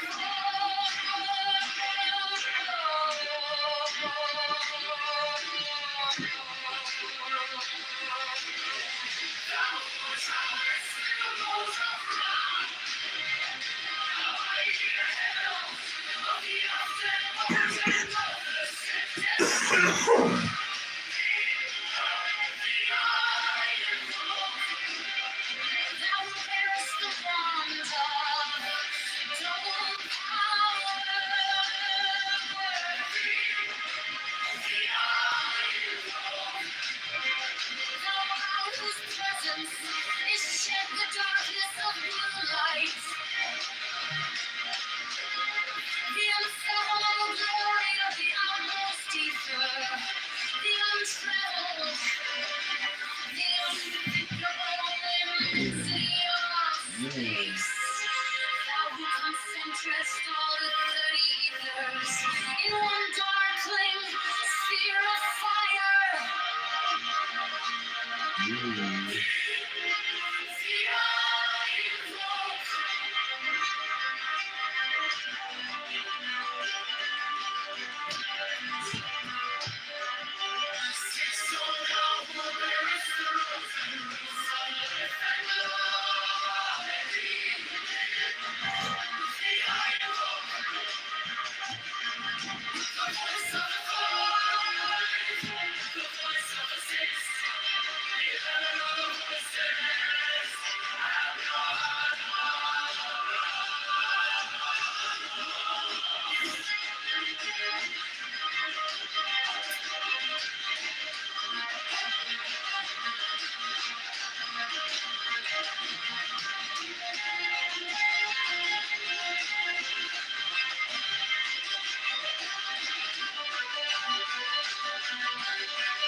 Strike the master chord, draw the flaming sword, crown child and conquering lord.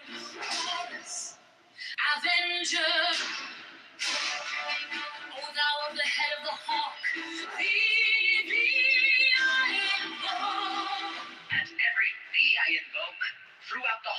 the ritual give the sign of Apophis.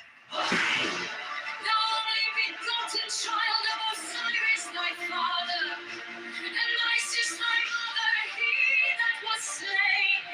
She that bore thee in her womb, flying from the terror of the water.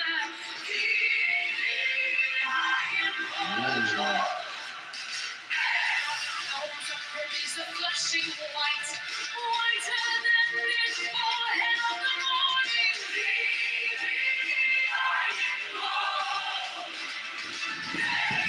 Thou hast populated thy father, and referred to thy father.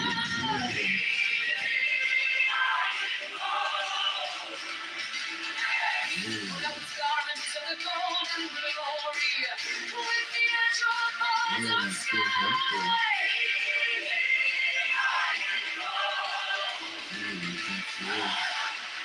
Didst avenge the horror of death, thou the slayer of Typhon. Thou who didst lift thine arms, and the dragons of death were as dust. Thou who didst raise thine head, and the crocodile of Nile was abased before thee.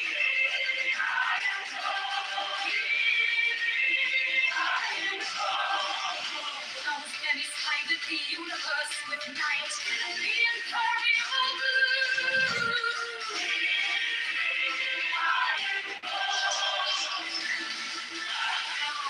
Travelest in the boat of Ra, abiding at the helm of the after, boat and of the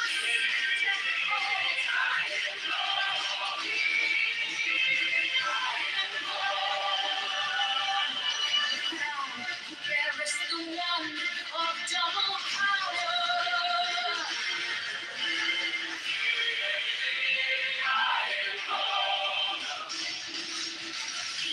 About whose presence is shed the darkness of blue. Oh, it's the unfathomable glory of the outmost ether, the untraveled, the unthinkable immensity of space. No contemptuous soul, bloody first, in one darkling sphere of fire.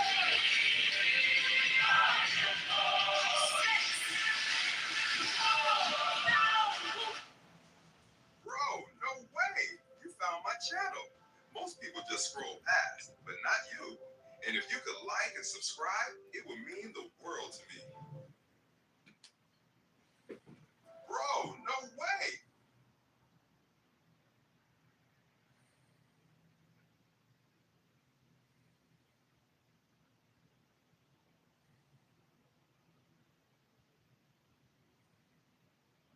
It looks like love. It feels like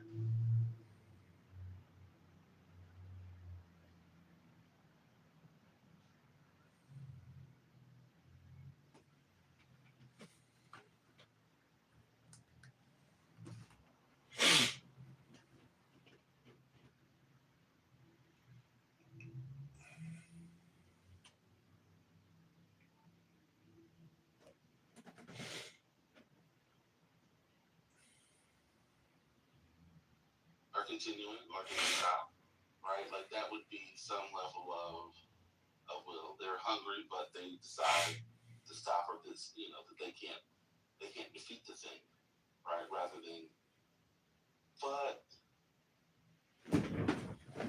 I don't see. So that may be that's a version of free will connected to survival, right? One about preservation. But in other ways, right, the sort of excess killing, unless they have an idea of conservation, right, we could say that once that sort of instinctual desire kicks in, right, like it's not shut off until it's satiated, right? So there's not yes, I don't, the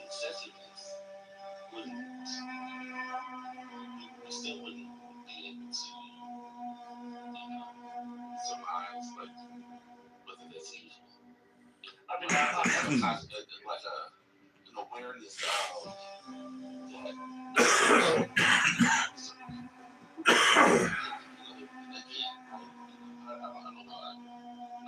I'm slow. I apologize. On the lower spiritual side of the gradient, I agree. Right.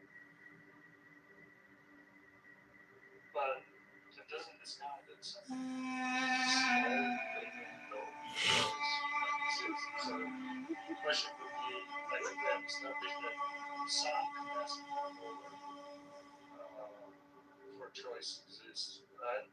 If we establish that. Right. So then put something to it.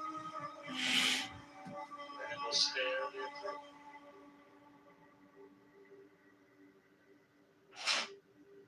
Yeah, how you doing? Something. Yeah.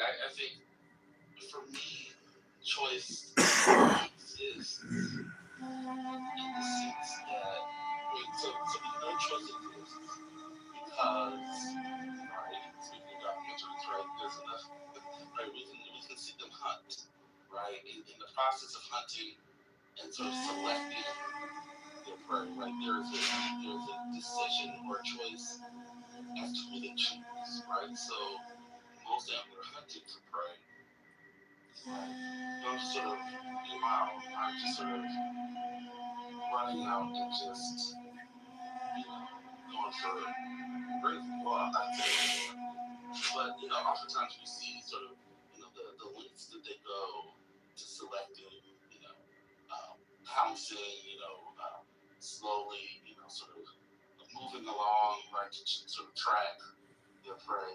That's a great, right, they're choosing in that, to attack in that moment, right? There's a simple choice, but within that choice, they're still be driven by instinct. I think, yeah, so the question is, under like a strict conflict framework, 100% rights means they don't have any love, which means they don't have conscious will, which means they cannot have duties, right? Which means they don't have morality, which means they cannot be evil. I think it's more of a spectrum rather than 100%.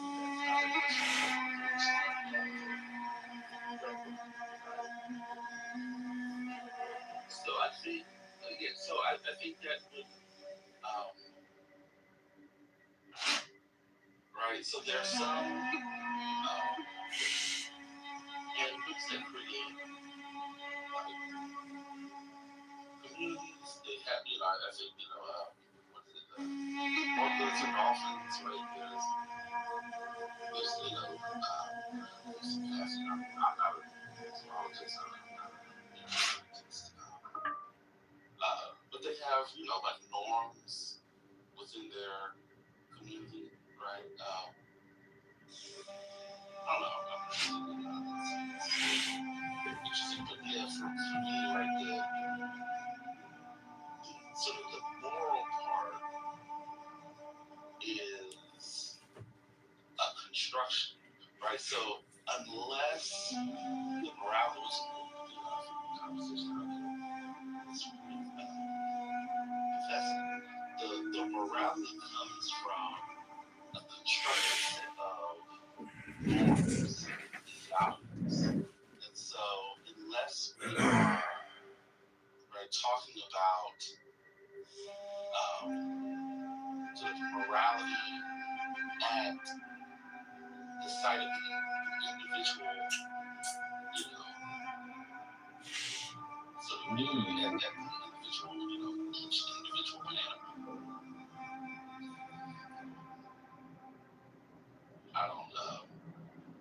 I'm gonna blow off this conversation about using AI to this. I fundamentally agree with functionalist in terms of AI capability. So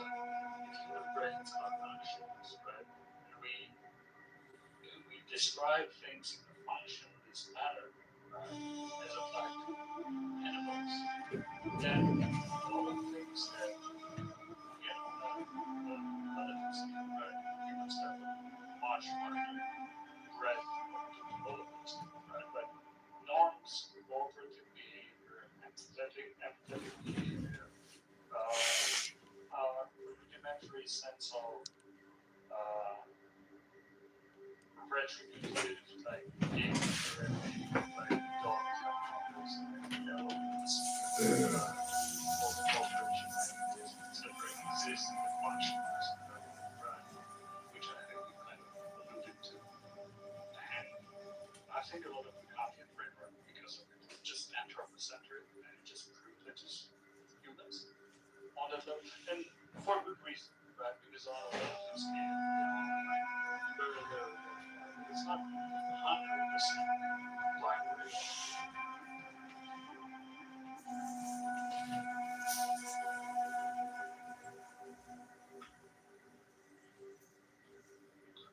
I don't know that.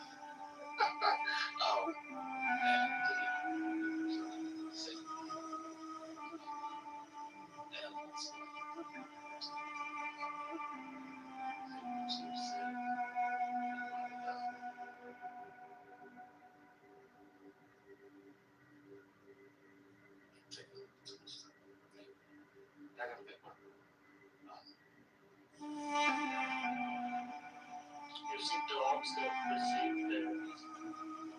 I think dogs have been right. So they were talking about domesticated dogs, right? So I think domesticated dogs have right. You know, they've been bred in such a way, are domesticated in such a way that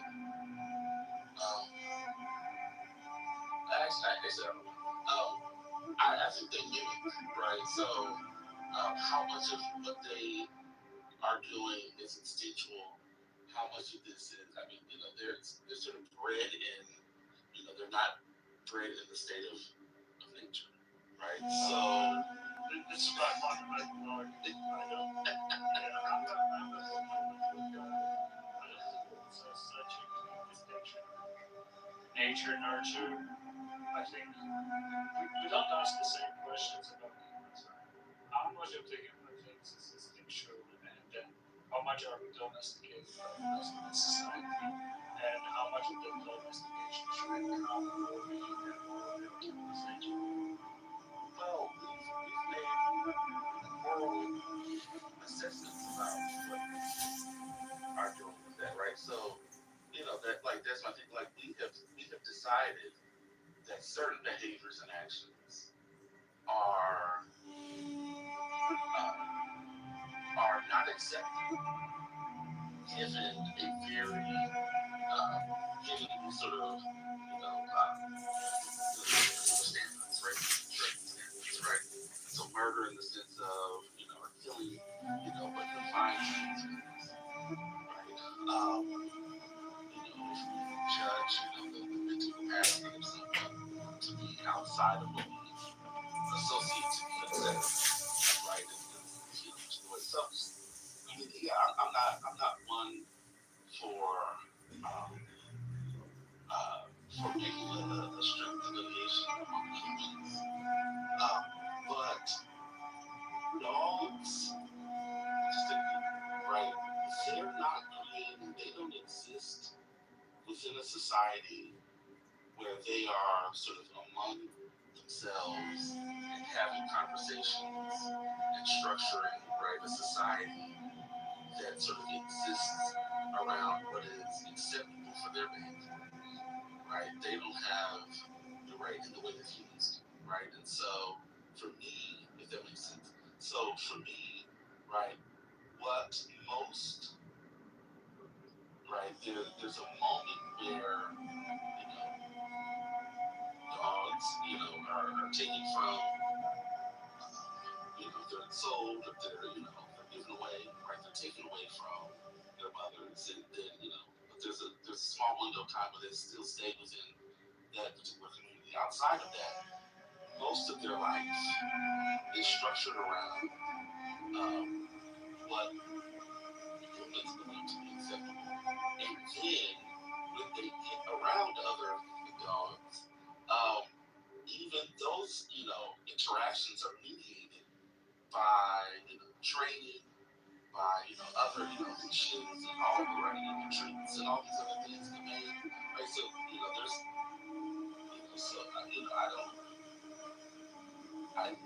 I see the delineation between nature and structure to be a little different because of the forms of the access to, or the range of autonomy, I'll say, that they have is very limited compared to that of human beings. I agree on the range, as long as you can see to the range, that's already kind of dog economy. Of course, I'm not saying equal capacity, but as long as there is some range, however minimal it is, right, then they potentially can be moral agents within that minimal range. Oh yeah, so I'm not saying that there couldn't possibly. I'm not.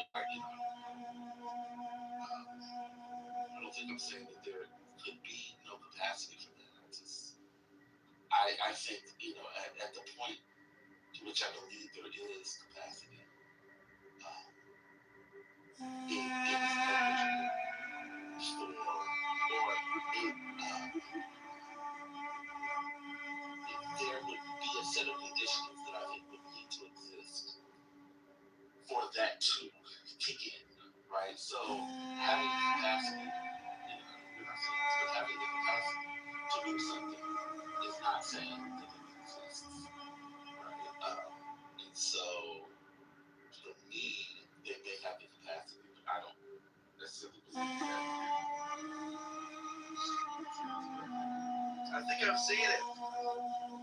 Yeah, I think brother was kind of saying humans have culture and dogs don't have like a passed down culture, but dogs can have human imposed culture, and I think that's correct, more or less.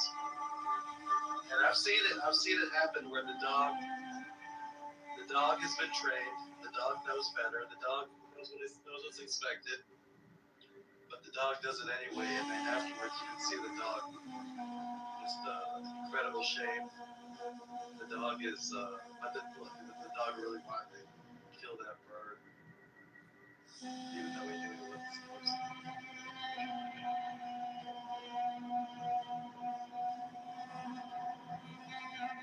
I think we're not so far away. I guess I came around.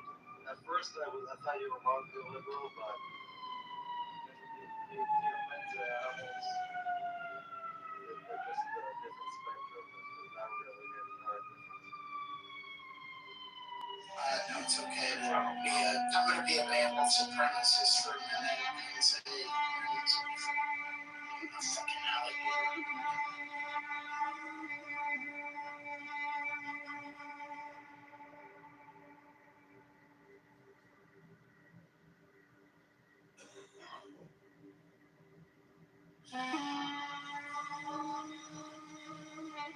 I would say that whether or not the alligator has the capacity to, the motherfuckers is choosing many people, and so we should just probably steer clear of them. And whether or not they are doing it for fun or not least, they're evil.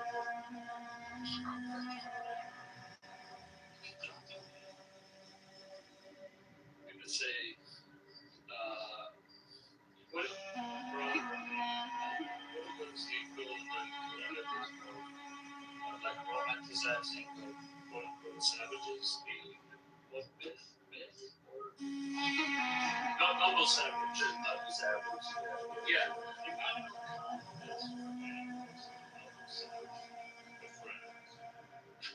Oh yeah. Yeah. That's power. separates them, like absolutely. Like it doesn't ground them in rage or any small choice with a capacity for anything. Like it's pure deterministic thing, right? And I think science has evolved to kind of disagree with it, not one, but it really is like on the kind of range stuff, right? Like or the contrast stuff. But with the kind of absolutist argument that Emmanuel Kant makes, which is kind of the Cartesian distinction between the purity of nature and all of this stuff, right? That's what I see in the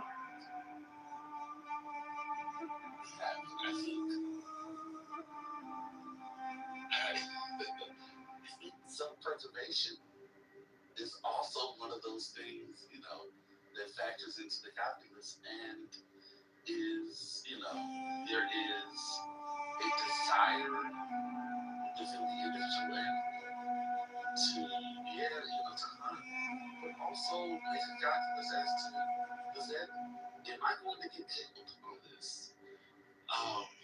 And may decide to not engage, not because it is worried about, whether or not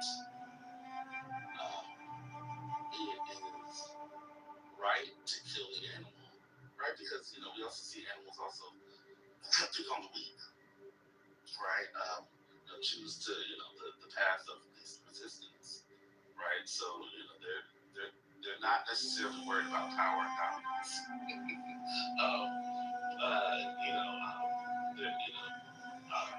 They're not wrestling with that, what to do with the least of these. But, sometimes there may be, the calculus that it is more important for me to live or to back away. I have misjudged this and, make the case if one such. That's also for argument, right? Like that's, their life is more important than trying to pursue than this other life.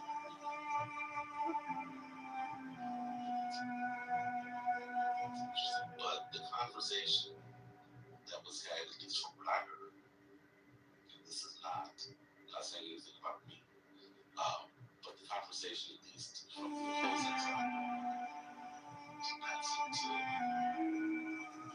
was going through that exercise for whatever reason. So the conversation now and then seemed a little so. I just remember an amazing episode of the Twilight Zone, the new one, from the TV series, which had season 2. I just looked it up to refresh my memory because I was sure it was the Twilight Zone. It is the Twilight Zone. It's Jordan Peele. Season 2, episode 6, which is about the deep sea polar research station that are studying deep sea creatures, including an octopus. And that octopus is fucking him. I mean, what was, and I don't know how much they shared with you about the conversation and octopus. They definitely look like there's little beaks and shit that's different.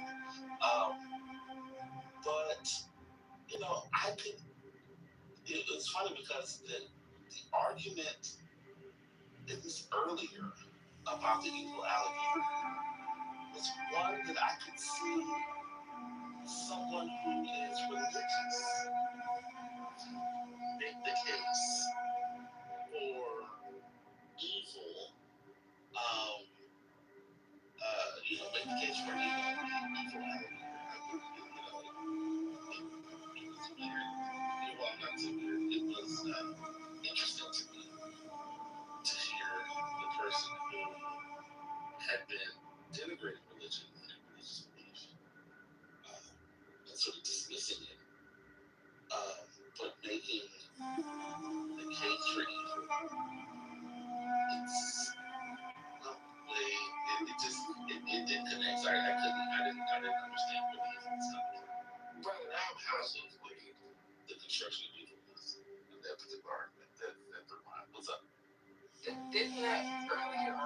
kind of implied that there was some like interspecies objective morality.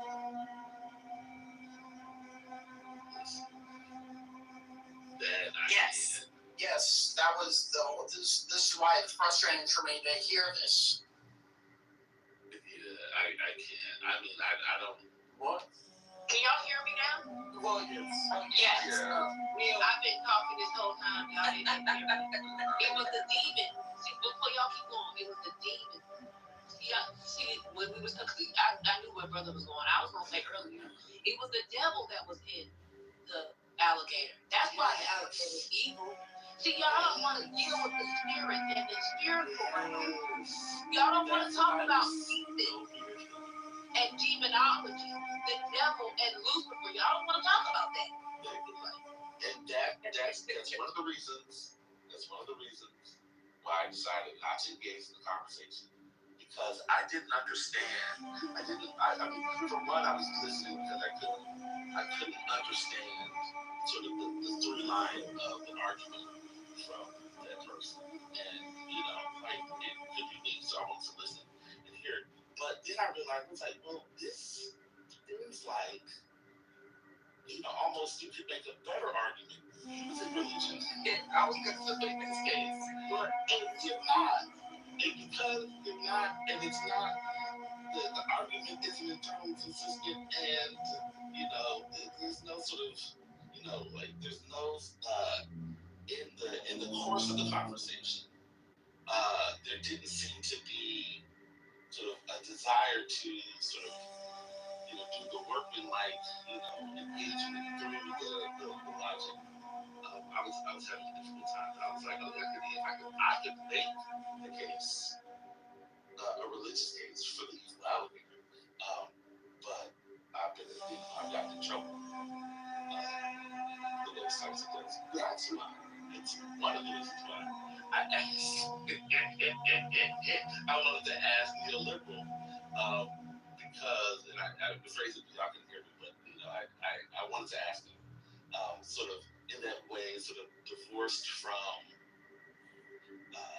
the conversation, tying directly to religion and Christianity, because I think that you have some interesting answers. So I wanted to appreciate that. Real quick, Neil, but the reason I said it would be like some type of interspecies objective morality is because it would imply that evil, or the capacity to be evil, was not limited to human beings. That was really what the conversation was surrounding. They were saying that there's not a unique quality to humans as opposed to animals to have moral judgments. That was like the rebuttal to like Christianity, or like the Christian concept of free will being limited to humans. So that was why I was saying if an alligator can be evil, you're implying that they are operating in a similar moral grounds as humans. If you're saying it's not specific. Yeah, I guess just more type, maybe. It's I mean, it seems,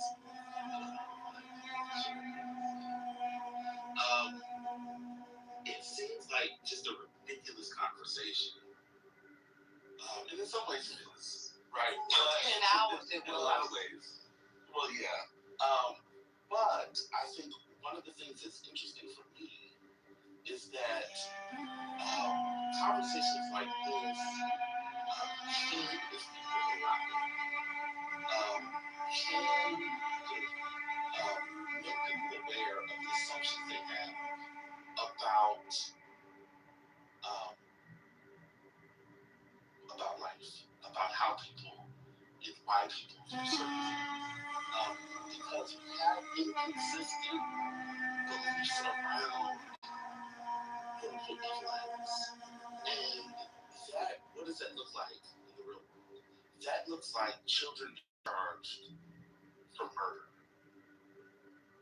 right?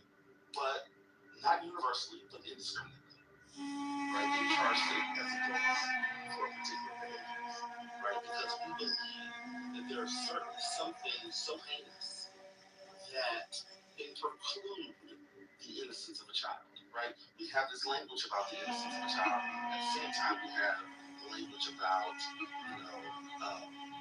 she don't, she's fast.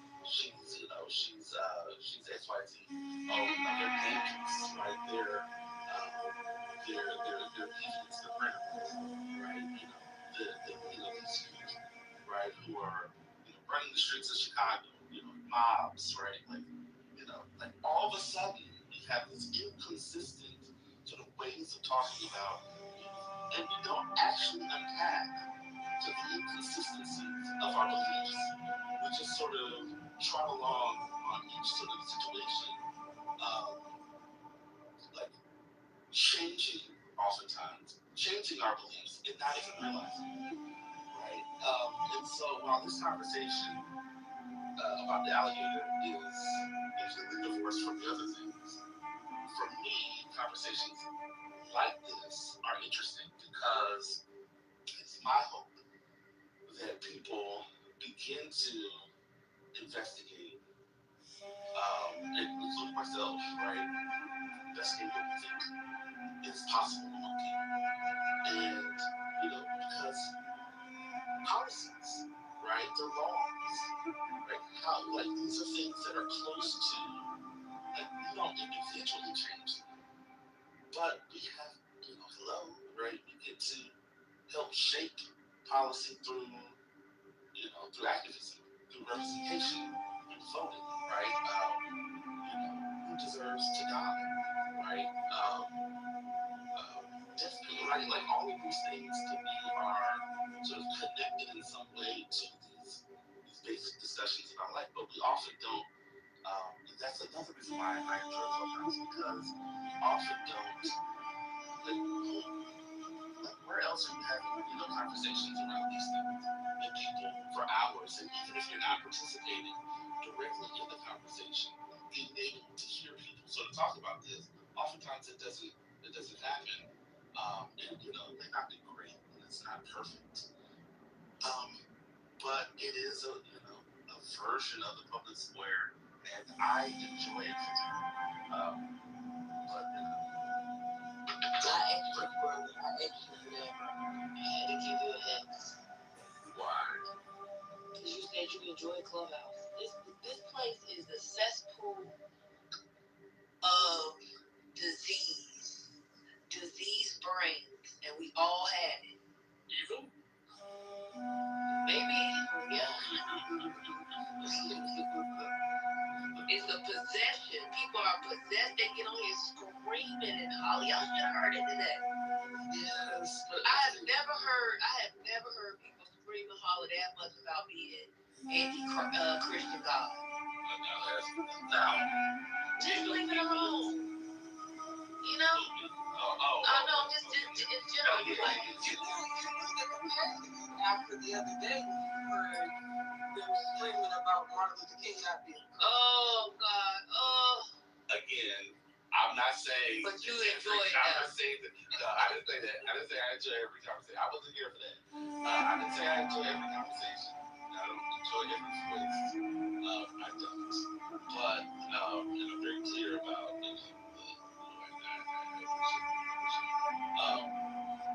but I'm just saying the potential to still have conversations that seem completely ridiculous and are for the length of time that we spend on them, including myself in those conversations. But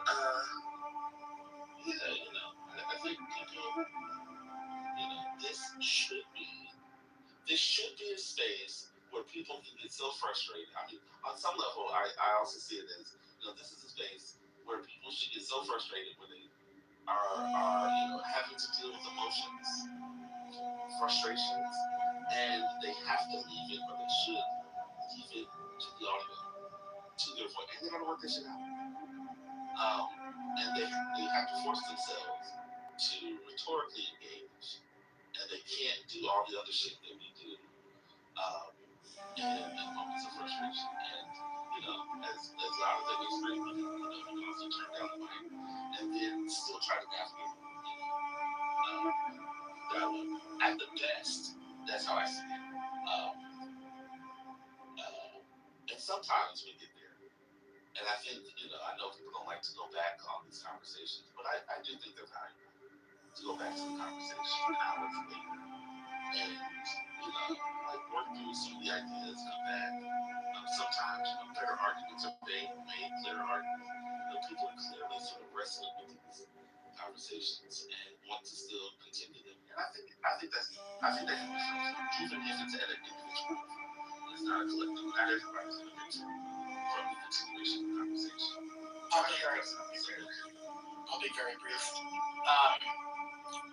The alligator part went on too long, and the missed opportunity that we had today is that we actually got a much deeper, more interesting conversation. It was not only about if it was pivoted to mammals, as I mentioned in the chat, but also talk about the behavior of bonobos, the behavior of even lions eating the cubs of other lions to protect themselves, or of gorillas, or Jane Goodall, or whatever goes on over there.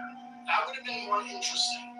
The alligator thing, I just couldn't take it after, I'm just saying this, the animal conversation writ large bothers me. It's something I just have to work out. And it's because I often think, and this is sort of this is an overgeneralization of my reading of history, particularly history about non-whites.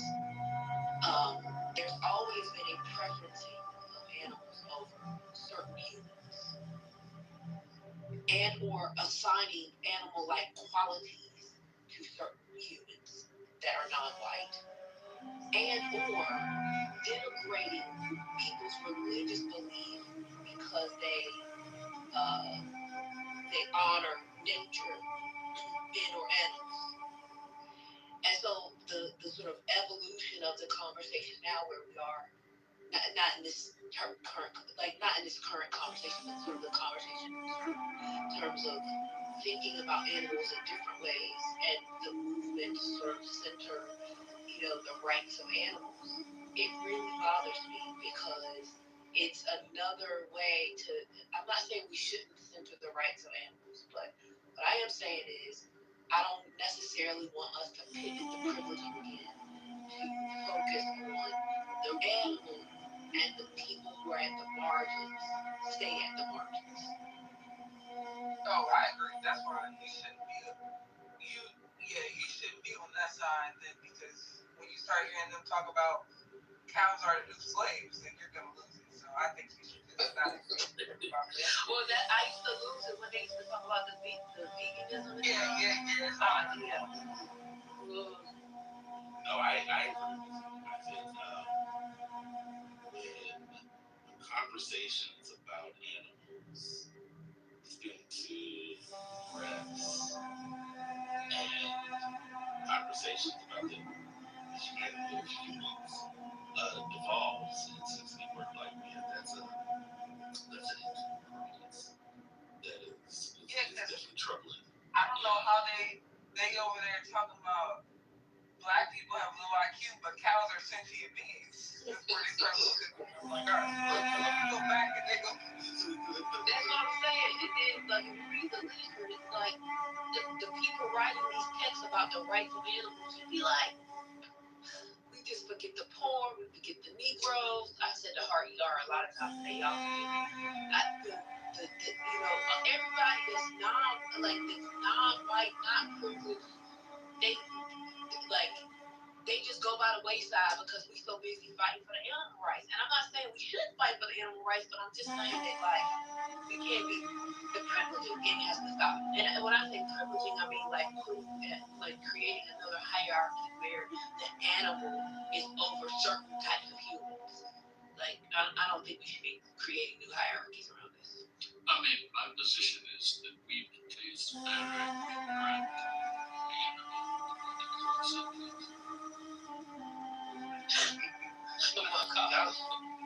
not uncage them and let them eat grass. I mean, you know, I got a funny story. So I have a friend who lives in Peru, and they're always inviting me to Peru to come visit. So they eat. What's that animal called? They eat some kind of animal, y'all, and it's when they cook it for tourists, the face is still there. So, like, I forgot the name of the animal, but no. It's like a little like, you know, like maybe have a like we could eat coon, you know, back in that little baby. Yeah, it's like a little animal. Is it like a capybara or something? No, I'm gonna have to go look. I'm gonna have to text him, but he's in Australia now, so I can't. I don't know. He might. Cause it's warning down there. But yeah, it's an animal, and every time he tells me, you could come, I'm gonna feed you some of this. You gotta eat this, and I just be like, yo, the animal's face is there. Whole body is like cooked, like fried, but you can see the face. Like I don't want that. I'm okay with eating the animal in slices, but why I gotta see the beat up face? Hold on, let me look. I'm gonna tell you. I've never had whole pig before. It's guinea pig. Who wrote that? Casper. Yes, it's guinea pig. That's exactly what it is. That's exactly. Y'all go on Instagram and put in Peru guinea pigs and see how they cook that shit. That's what my friend featured me, and I will not go. I need a separation. This is where the face is right here. I can't even eat whole fish at the restaurant. I can't do it. But if you want to take notes, yeah, I'm sorry. Yeah, y'all go to Instagram. So I just converted a vegetarian girlfriend to a pescatarian. Oh God, not you converting her. Yeah, I converted. Everybody thought I was gonna do that, but so when I converted her, she's like, yeah, no more. Play. But when I converted her, the thing it's so weird. So she can eat shrimp and she'll do some lobster and all that. She will not eat a scallop or clam. I don't know why. She's like, the shell is it's too flesh-like, it's too fresh to eat it out of the shell. She'll eat like legs and tentacles. I'm like, damn, why is the scallop still on? You know, because is she? Are y'all shucking the shells? Yeah, because I eat raw. Like I eat raw. You know, I eat oysters, scallops, and clams. That's because you're forcing. That's because it's not conceived. Right? It's baked into the shell. If you gotta pry open the shell, you're right. Wait, is she doing the peel and eat shrimp? Like the already gut? Okay. But she'll eat a crab leg. Yeah, Mama, I just looked at a chick like that. It's horrible. Why would they do that? Every time, literally, I was just with him. Listen, y'all, I was just with him. Oh, no. In Chicago, and he was like, "When you come to Peru, this is what you're gonna eat." He kept throwing that in my face. That's like eating the rat. It looked like eating the rat. And they fried the rat. Y'all, the face. The face, the teeth, and everything. I'm like, what's the that is Mrs. Fletcher's third grade pet classroom pet. Because speaking, It's my like little rabbit. cousin got a fucking, my little cousin has a fucking a hamster. What's the difference? That is terrible. I wish First Lady was paying attention, because if he saw it, I think she would be, no. Well, I'm paying attention, but I'm not looking. You know, please look it up. No, please. I don't like no guinea pigs running around on my house. You understand the guinea pig I said? Y'all want to put guinea pigs on my outfit. It sounds like it's disturbing y'all, and now y'all want it to disturb me. But it's not saying I think it's gonna be, be like, no. Just like the part about it is, since we're talking about it, I bet you it's gonna come up for you. No, the devil is alive. It looks like a fried stuff in. I mean, it's fried. Everything. Yeah, it be fried. They be putting things in it. But apparently, they don't eat it like that. They eat it normal, like, no face, no lips. Yeah. No. Yeah. That's the Peruvians. The Peruvians. Yeah. Okay. So they be eating it, thinking they eating like the natives, and the natives like whole time laughing at that. Yeah, that's nasty. Yeah. That's terrible. Yeah. That's exactly what. They won't dare tell us. Yeah, I love that shit. Yeah. And that's hilarious. I said, why would y'all eat it like this? And they were like, we don't eat it like that. I was like, huh? Let me tell you something. And this is what I'm talking about, right? Like there's this assumption that you know, folks is slow and we over here doing all this shit thinking we over here being respectful and the innocence, right? You know, the noble savage, all this. And I'm here for it. Yeah, and apparently people, most of the tourists actually eat it, struggle through it just like that. And they be taking pictures of them. Yeah, and they're like, when in Rome. Oh my God. There's so much shit around the world. They eat alligator too, I'm gonna ask your mom. I know you travel all over the world. Have you ever had the camel hump? I rode on a camel hump, but I haven't eaten it. I know they eat it. No, I know. I don't think so. I mean, it's like a delicacy. Oh no, I haven't eaten it, but I who's killing camels? No, they wait until the camels die and it's thicker and they like eat the hump. Oh, why? No, tell them they eat offices. He done died, now y'all eating camel. He's talking about poor office. DLC, this is what people will say. Oh, they find out that these cultures are doing this stuff is primitive. But then the animal got conscious of stuff. See what I'm saying? Like, it's a crazy thing. On the one hand, you know, it's primitive that you find animals to be sacred.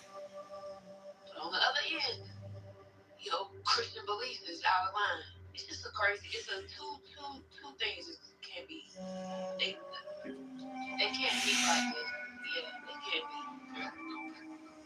No, I can't do it today. You know, the weather in California is always down to gentrify the quote-unquote primitive cultures.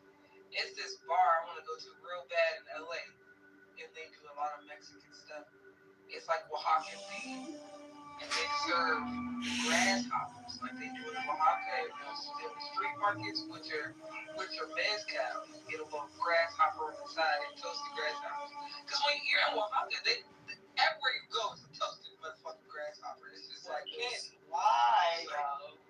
But they do the same stuff. I mean, I've had crickets. I've ate cricket before. I mean, I will say chocolate covered. Yeah, the cricket. Just straight up soap. Yeah, like a sunflower seed or something. Yeah. It's crunchy. I will say one. Yeah, it's crunchy. I mean, I will say if y'all don't experiment with eating animals, what's the problem?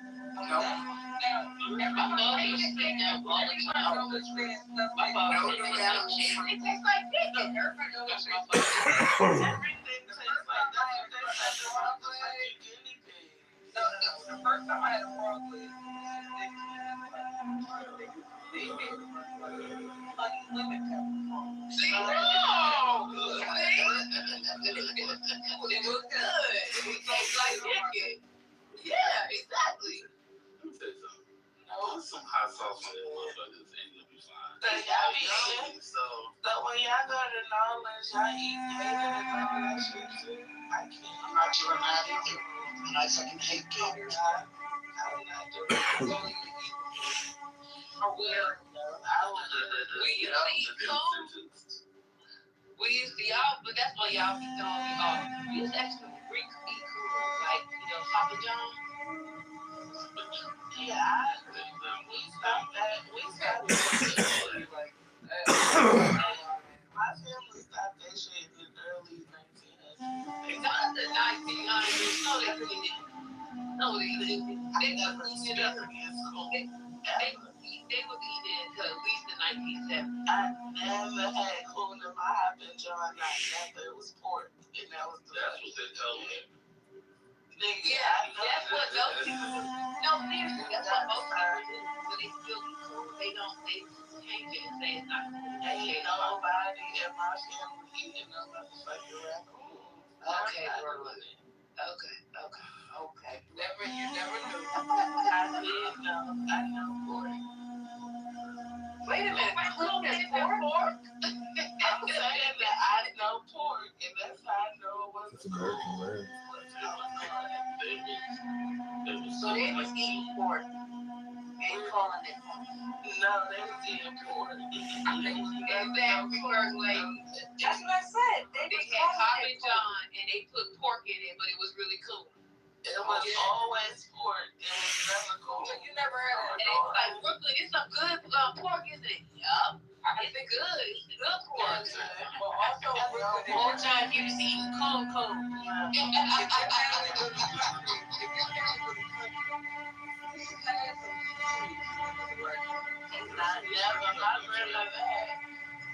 My Geechee grandmother had pigs on her farm, so we ate pork. What was that? That made me think it didn't have pigs. There was never no motherfucking coon ever known. Okay, Brooklyn, okay. Even I never had a coon. That's real country. I am. I'm a slave. I have a slave name. I was just visiting the country. I'm unsuccessful. I can't, I'm waiting for master to tell me what to do. And you're holding the black community. And I'm holding the Negro thing. Don't forget that they only taught you how to read so you can read the Bible. Oh, yes. And so I can indoctrinate other Negroes to be subservient to master. Well, your mama, I can say those things. I don't know where they came from, but I don't believe it. Girl, we can't help it. Now, everything's going to be that. that. I was in that country. That's all I'm saying. Okay. I'm saying I'm just using everything. So, that's nasty. Hey, Christina. I'm going to say I'm a Christina. Oh, listen.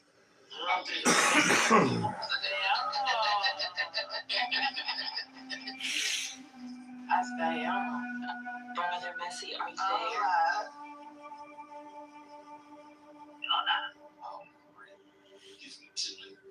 Okay, thank you. Oh no, Ed said this chat needs to be self-cleansing. These are jokes that people I don't want my phone anymore. You guys are nuts. Like, brother, neoliberals say somebody need to change their name to evil alligator. Oh no. Gemini said he was gonna do that first. Okay. Well, he was here. Yeah, in the chat, and he said it was. Yeah. Oh, I can't read the chat. Yeah, he was here for the entirety of Evil Alligator Game. He said he wanted to change his name to Evil Alligator. That's what y'all should have the room. When y'all name the room tomorrow, put in the title with all the other political stuff, Evil Alligator Game. Or this alligator gate. I mean, you could also just put a. First of all, you're pushing young. That's not what First, you could just put an alligator emoji in the title, and then we'll all know. That's it. Just put the emoji. Yeah, that's it. That's cute. That's what She's girl. That's what she said. That's what she said. Yeah. She been to more church than the 50-year-old. That's what she said. She definitely been more church. Somebody said I was 50-year-old. 58. Somebody said that. Amazing. Went to church more than most of you niggas. I knew she was talking about me, so I stayed around here because she don't want nothing. Well, she said all of you. She didn't just say some of you. She said all of y'all on stage. And that included me. Yes, so, she did. But that's what I'm saying. Y'all know she young. I used to say that too, First Lady, but it just gets worse and worse. Oh, for real? Yeah, I used to have so much grace, and she said I had a dry pussy. Good. That was the end of that. That was the end of that. Yeah, and I was like, your pom-pom is dry. It says that your pom-pom dry. Witness. And she went after hurricane. Oh, yes, she went. I was in the... No. Before. That's not the first time. Yeah. As many times as hurricane that be down, I can never crash out of them. I should crash out of a hurricane one day. No. Don't crash out. Never gonna do it.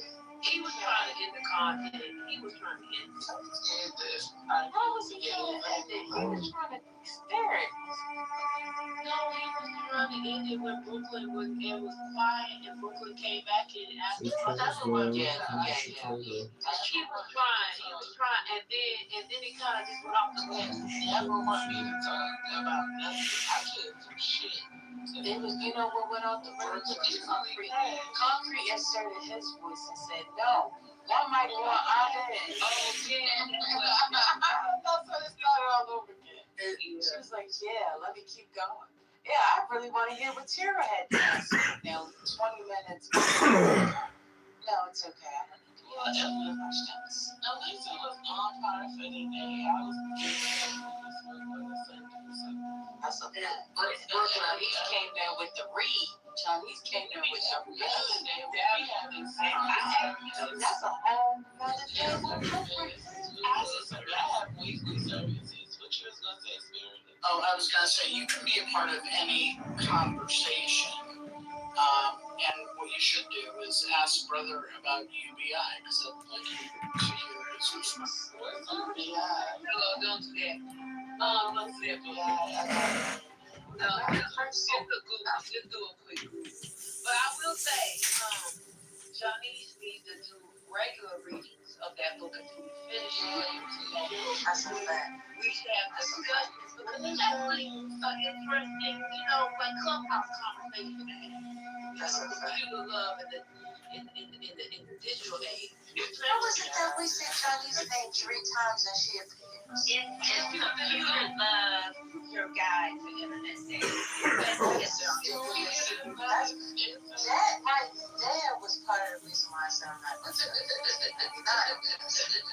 computer love, the guide to internet love. What is it? That's the stupidest shit I've heard. Internet dating. It's one of the best things I've heard on the app.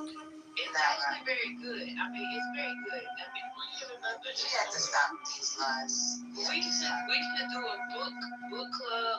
Johnny could do a reading, and we could just take an hour when the concert, take an hour. No, I love that.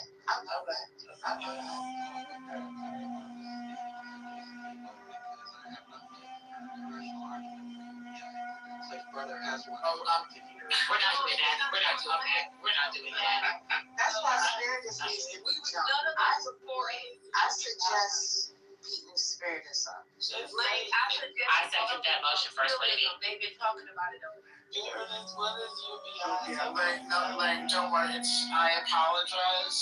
I was bringing up something that happened in the past, or it's way in the past. That's just another dig at brother. Let me get Ashton for your ass. She can get all y'all in chat. I'm gonna put her ass on y'all. That's what I'm doing. First lady, speaking of Ashton, I just want to say that today was incredible.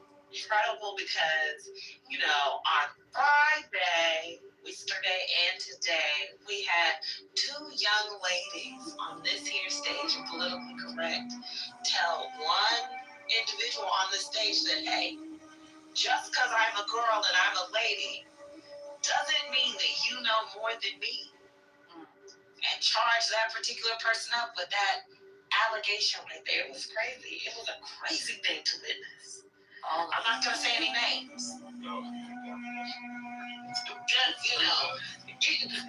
stuff like that.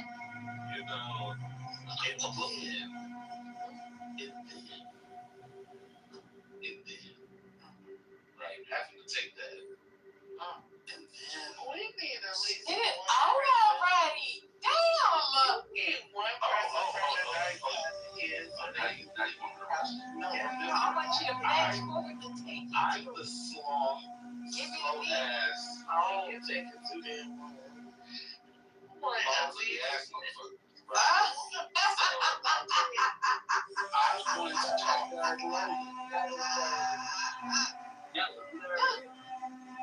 Can we get at least one dark side person in here? No, we're not doing it. No. Y'all don't need no damn recap. We're not going back over that discussion. No, you gotta sit and wait. Let me tell you, bro. Let me tell you again. One of these jokers gonna slip up and says, you just gotta relax and wait. It will happen. You see? But if you go asking for it, then that's gonna make them be tighter, not focusing on it. But see, that's something I okay. God bless you. I bet Daryl not coming back here. I bet you will be. Oh, that was fantastic. Yeah, tell me about that. I was working and I was like, oh my. What do I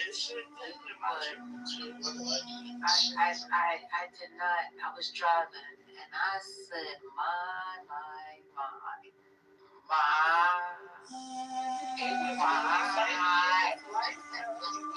But it didn't need to be. That's the rule. You know my wife.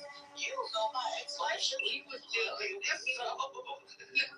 group. I was not paying attention to all of it. I just realized He said she had a rough big mom. he did. He said her Jezebel. At a Jezebel spirit? Yeah. It was giving him Oh, I didn't get back to me. Don't worry about that. Now wait a minute. Let me tell you.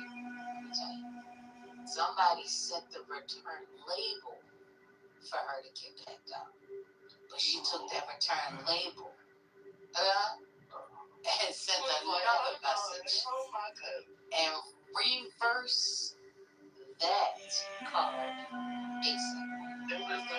So bad the person no longer wanted the package. The person has to start crashing. The person has to start crashing in very obvious ways. Have to go to, well, where's my wife's tramp stamp? Which I need the tramp stamp. What's my wife's name? My wife is not a lesbian. She would not do this. You don't know my wife. Excellent. I had so much fun with that, y'all. I had to leave and get myself in some water. So I was great so much. I did. I had to come back and ask you. I ain't gonna lie to you, it was delicious. just It was great. I like that word, personally. I do. It's delicious. Leaving the backpack on the shelf and bringing out the new content you brought on stage. It worked. It was a success. Thank you.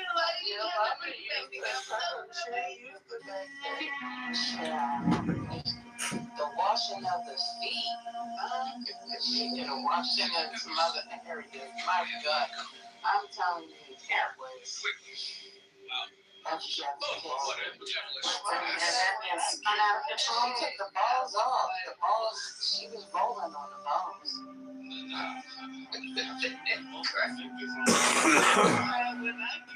Oh, the balls didn't exist. Yes. How long? That man was in the chat. He was still in the chat. Some you don't know my address. But we have to remember, we knew he lost the conversation when he started with, "Yo, mama, have you been married before?" But that's what I was trying to get to. You see, she, to be fair,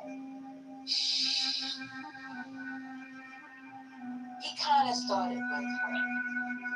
But if we really gonna tell the truth, she's the one that really pushed the chip off his shoulder. Okay? Sorry. No, finish now. Because Earth said, wait a minute, are you still married? You're not even married anymore. You're divorced. And why are you divorced, huh, sir? Why? Oh, that's right, because you've been cheating on your wife for the last 19 years. Oh, Lord. I'm driving and I'm dead. I'm driving, but I'm not really driving the car. The car at this point is driving itself. And that's when we went from there to, I don't have to be married. I've been fucking your wife. Oh, God.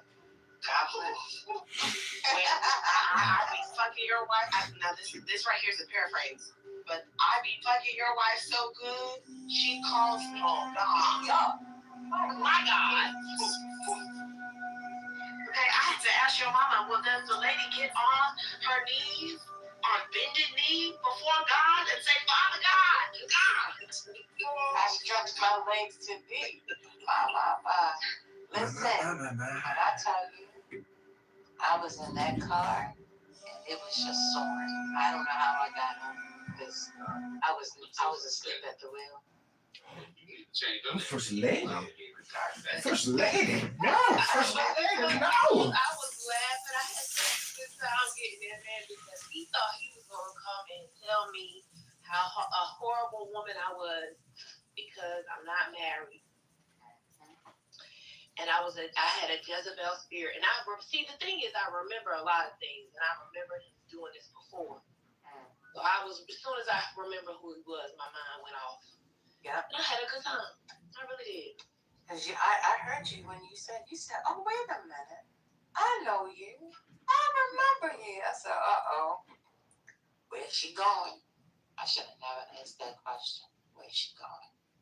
The Holy Ghost. Not you had a holy recall. Sure. Bring things back to remembrance. She did. Jeez. I took one. The last thing I told him when he was in the date he kept repeating in the group. I was like, if your girlfriend now, I done booked her too. Yeah. Oh my God. She said that part too. Yeah. Hold on, I gotta put down the things that I have. Yeah. Almost dropped the plate. That phone probably hot as hell. Well, I hope you have a screen protector and a case on the phone so you can protect the value of that device, just like we protect the value of those self-cleaning vaginas. Well, so I told y'all today that I actually have the cordless charger. That's right. For my phones. Right. That's what well, correct. Yes. Y'all talk too much. Yeah, you don't have. It don't have to lay down. I lift the phone up. Oh my God. Yeah. I had to leave that totem pole reading. I couldn't do that. Why? It was fun. I couldn't. Handle it. I was like, I can't do this. And Johnny, and see, because it wasn't like a casual reading. Johnny's had, like, she was drinking tea. She probably had a like she had been, like protecting her voice. I'm in my book club. So she had this. Yeah, you had that professional voice on. I couldn't do that. When I heard "fucking so hard," I was like, I have to go. Johnny, No, I'm gonna it was tell a you. repeated pussy for me. Johnny, let me tell you. I'm gonna just tell you this. I know I said one time you were not a close reader, but you have grown, Johnny. Oh my God. You not only are you reading close, but you are exegeting the text. You know, I'm gonna tell you my secret. I'm gonna tell you how I improve. Instead of using my finger, I just use a piece of paper so that I can read line by line. Okay. That's good right there. That's good. That's good right there. But I ain't gonna lie to you. I really wish you would have given me a preamble before you started reading that, because I wasn't ready. That's what I knew it was gonna throw y'all off. Like, what is she reading? I was watching to see how long people took to get it. Well, I knew because he read a piece yesterday. Yeah, I did the math yesterday, y'all. Y'all didn't. Yeah. There's a homework assignment that I gave some people. Oh, what? Yeah. Right. Get out of here. What's the homework assignment? Okay. Who did you give it to? Let me read it to you. I don't do homework, but one moment. That's what it was. All right, here we go. For those of you that may have it, I am reading page 24. It's called The Love Number. And it goes, the love number is the way of assessing the person that you're going to be dating. You're going to be able to rate them on some categories such as physical, psychological, financial, and spiritual. Each one of these categories will have a rating from 1 to 10, totaling a maximum number of 40. An example is you coming up with a rating system as to what you want your mate to have, whether you give him a 10 in all 4 categories, totaling 40, which is the highest, or you give him an 8 in physical, 5 in finances, a 9 in psychological/mental, and a 7 in his spiritual life. These numbers added together gives that person a 29. That 29 would be that person's love number. This number would give you an idea of whether or not that person has qualities in the certain categories that may be important to you. So the homework assignment was to calculate the love number of your loved one. Thanks, beautiful. I ain't gonna lie, that's kind of a decent book. It's a kind of decent. Look, you gotta make You have to stop. You have to stop. Please. It's in the genre though. You know what I mean? It's like. Okay. Well, hold on. Let her in the genre of what?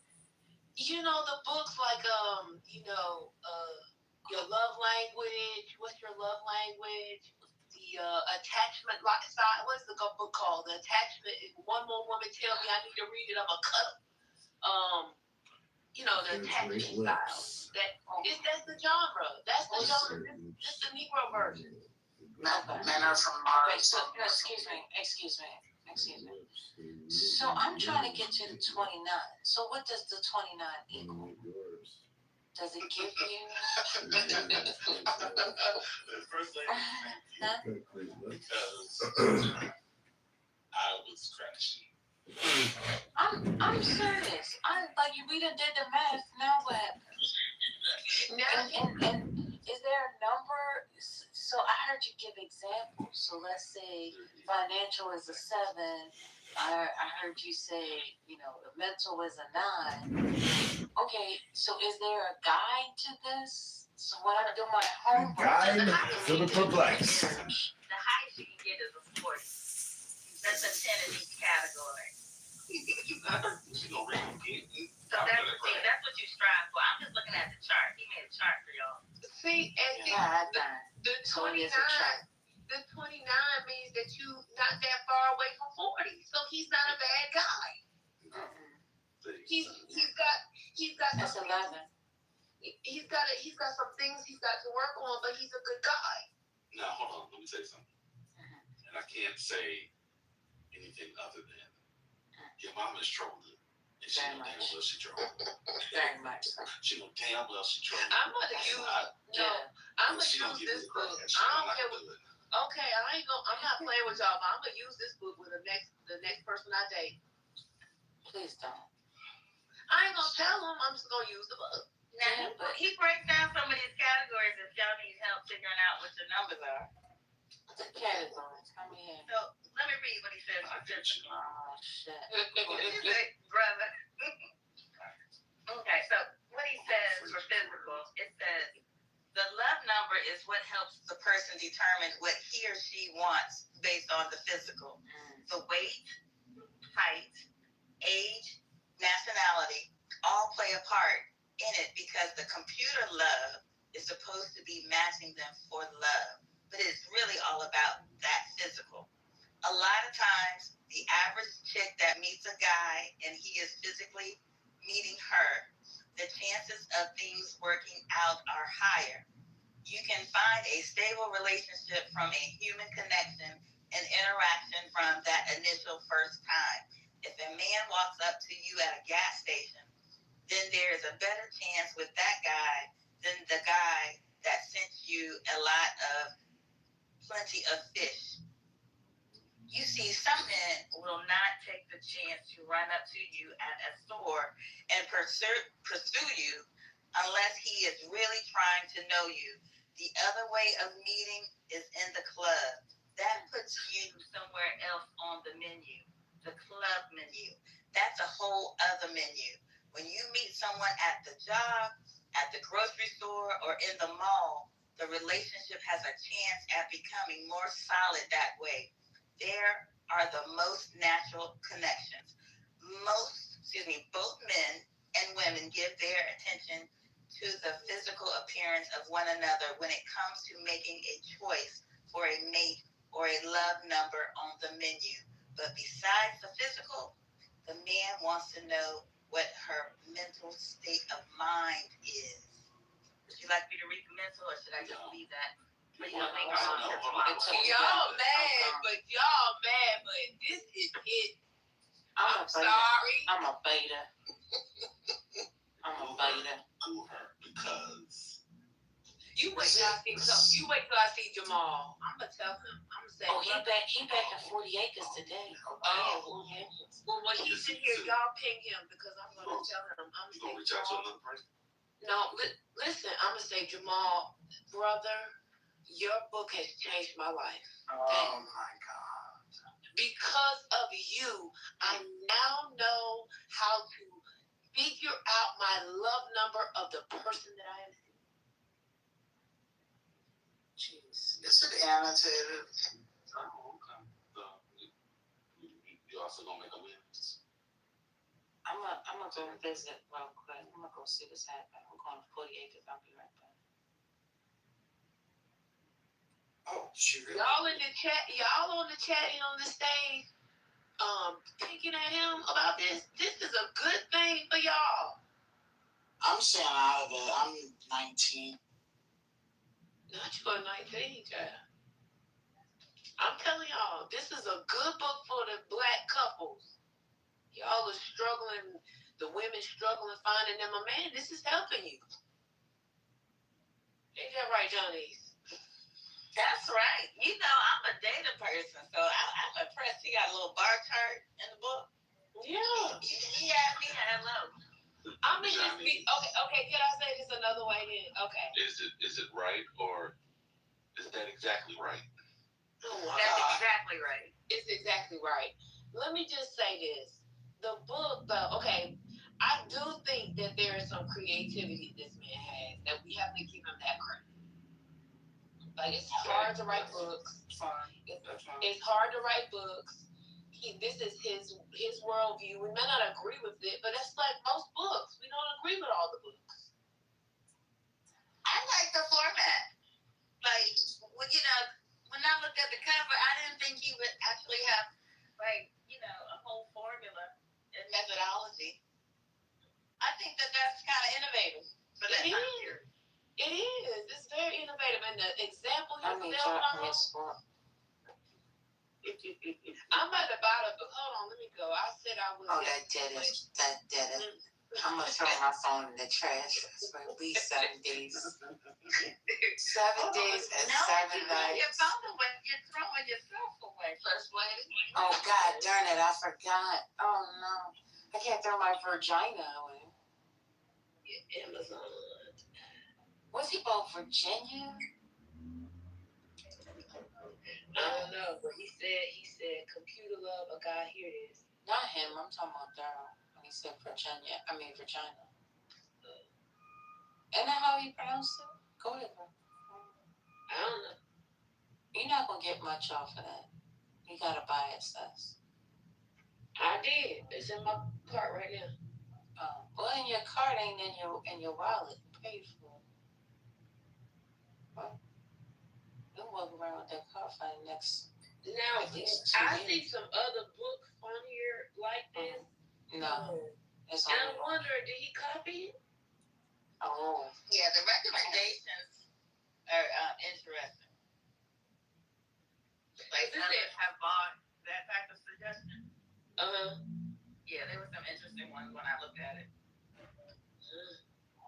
Yeah, that's what I'm saying. The recommendations, online dating to mystify. I mean, this is what I'm saying. It's this genre. I'm not saying y'all got to agree with the book, but it seems like it's a genre. It's like when you go to Amazon and you put it in, underneath the books that are similar, like are similarly written, like online dating for men, discover how to attract women and get a girlfriend using the internet and dating apps.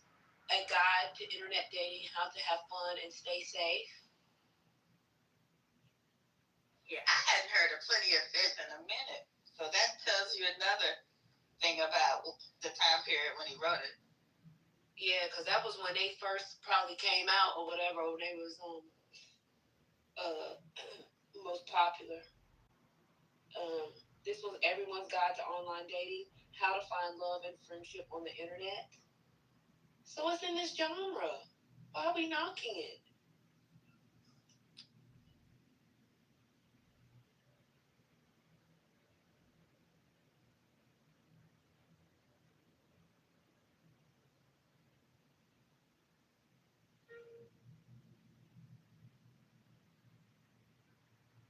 Well, Johnny, so you have another reading I want to do. Yeah, we should probably schedule a couple of weeks, because some of y'all need help with your dating. I know, I can tell.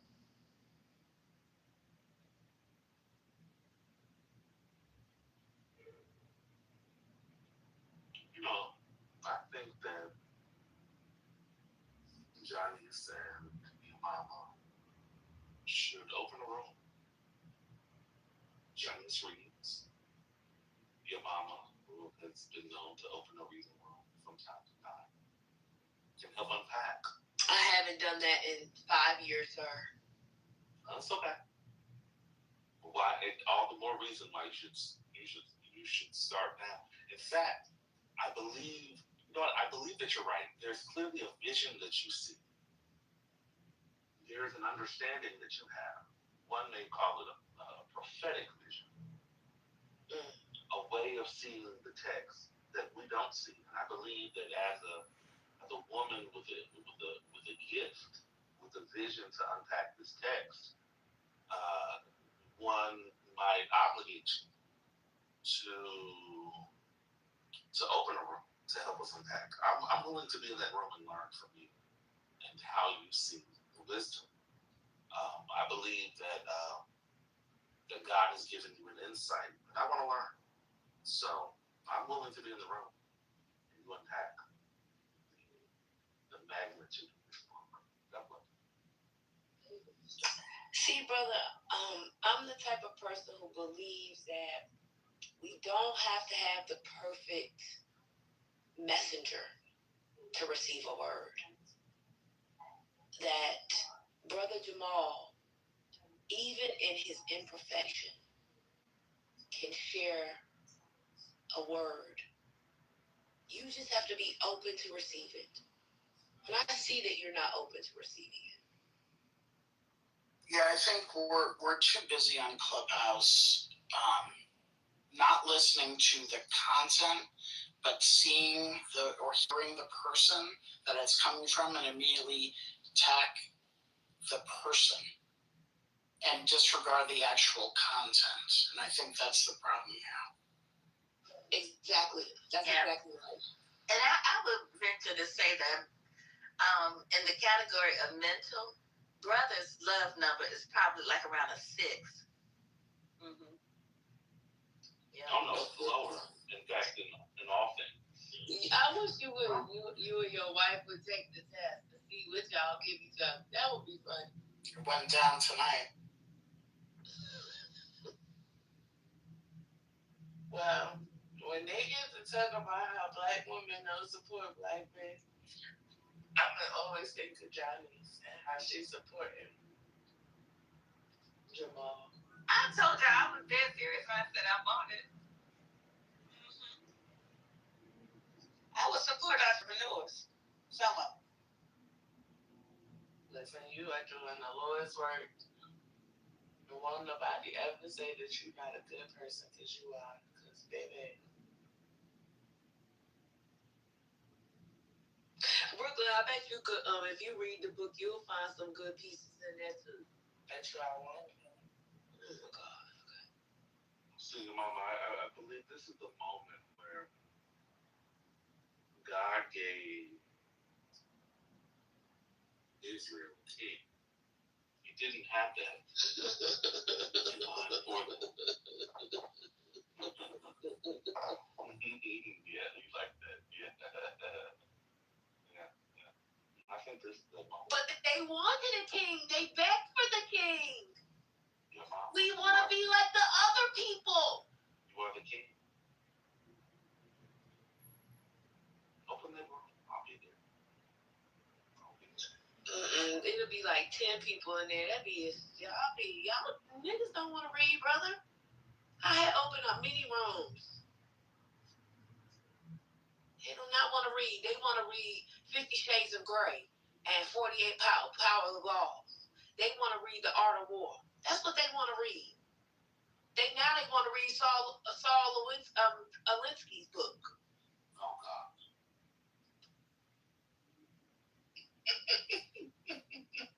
That's Saul Alinsky. And the people who want to read, all they do is echolalia.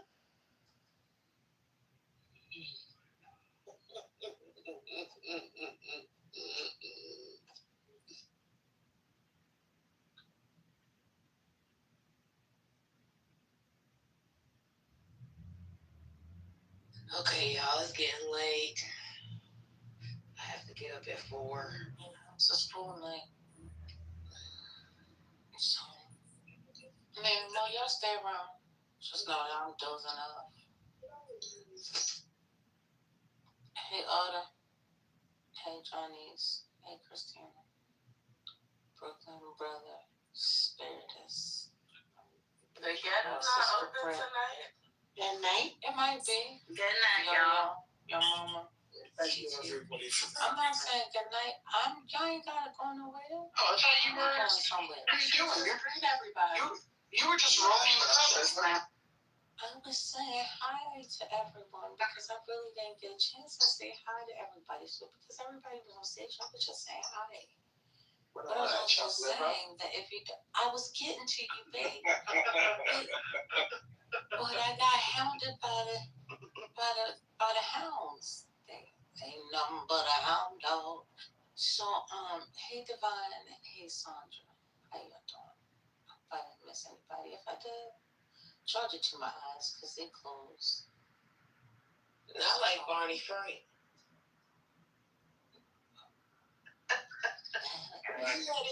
He had his eyes closed the entire time. Oh, okay, yeah. That's so shameful. That's fair. That just made me so mad. That was so nasty, first like that man. I didn't know that y'all had listened to it on here. Oh, I didn't hear it. You gotta go see it and hear it. Yeah, that's my mom's ex-congressman. Oh yeah, he's very That was a bad way for him to go though. On the TV like that. Well, he ain't had to say yes. That's true, but nobody probably told him he looked like that. Okay, good night. You think somebody was like, Congressman, I don't think you should look like this on here. And why he had on glasses if he was gonna keep his eyes closed? I'm sorry. Let me not say that though. Because I do believe in the beginning he was trying to read something. Oh, okay. I must have didn't see the beginning. That was so painful. Yeah. Jake needs to be hit upside the head. He does. Oh, can I commend y'all? Y'all did a great job when how Normal responded to that. Nobody responded. That was great. Y'all remember that part? Yeah. He was still trying to engage. Trying to ignore the spirit and the foot.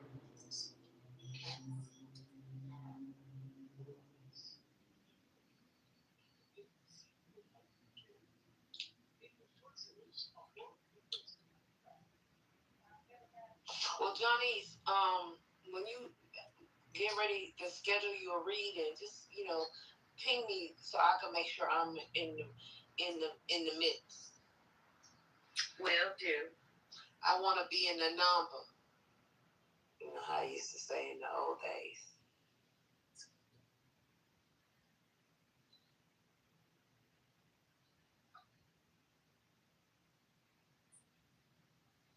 Oh, y'all don't have this is what Brooklyn was meaning. Brooklyn, don't say it's the ghetto because my house is the ghetto. Yeah, it is. Yeah, you can't talk about it like that. You should definitely read it in that. Oh my God, brother. No, I'm gonna take him to the Jacobins. That's what I'm gonna do. I'm gonna take him to the top. Even better. I've interviewed some of the authors. Maybe we'll interview him, like Misa said. Is her name Misa or Lisa? I'm confused. She is now operating under the name of MISA. Okay. So it's like me changing my name to Ho Mama. Good night. Oh my God. No, I'm just saying. I don't mean it like that. I mean That's exactly what it's like. Like changing one letter of my name. That's all I'm saying. No, she said that was her actual name, Misa. Oh, I didn't know.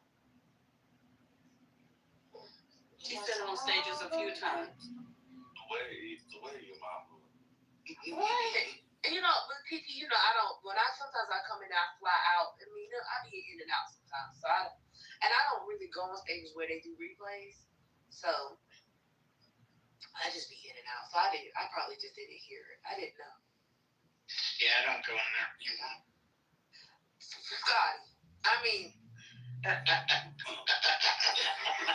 Oh, you guys missed a treat. You're not supposed to reach out to me, Ku Klux Keisha, and it went just it went as well as I thought it did. Wait, did you see he came in here, TC? The other day, she came in there today. Yesterday, and she said I knew, or it was either today or yesterday. She was like, I knew that Ben had his something following him around because some of the people was in there, was also in here. She was in the chat just to talk, but no one invited her on stage. I think it might have been yesterday. Yeah, she accidentally got put out the room and she came back as Gerald, and it was so funny. But when I tell you, she took a hold of Methodi's beard and didn't let it go. Oh God. It was so funny. She be loud, child, but she got a big mic. She got a big mic. And she write in all caps in the chat. That's what he was doing. That lady is insane. But she was funny. I thought she was funny. She is. And she's funny because she be so wrong sometimes. Because when you wrong and strong, that's funny to me. Until I'm accused. Well, this is what my feeling was when I heard her the other day in RPO. My feeling was that she was willing to have some correction, but the correction had to come from from a certain person. It couldn't come from she couldn't take the correction from everybody.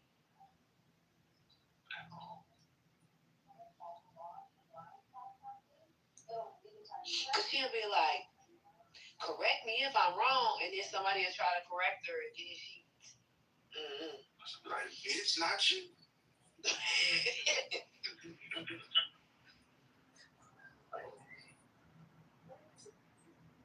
was funny. I ain't seen her in a long time though. Oh, Ku Klux Keisha. Well, she's not the original Ku Klux Keisha. Oh. From where she came from. It's another Ku Klux Keisha. Oh, okay. I was wondering. That ain't her. Yeah, okay. I'm getting them confused because I was like, I didn't think Ku Klux Keisha sounded like that. Yeah, the other one is from I think she's either from Alabama or Mississippi, but she's married. She's married. The other Ku Klux Keisha, like she's a divestor. She's not a feminine. She married person? Mm-hmm. Oh my God. Why would you do that? Well, because, we from the South and hold to, no. Oh, right. Oh, y'all look in the chat. We can curse out again. Fuck, tap. What is that? I like on set. This reminds me of earlier when somebody came on the stage and y'all all were talking at the same time, and then that person admonished y'all for not greeting them on the stage and basically said y'all are going to welcome me to the stage. I enjoyed that very much this morning. People, they just want attention. Okay, Omar is here. Omar the Tiger. I'll probably leave y'all too. Bye.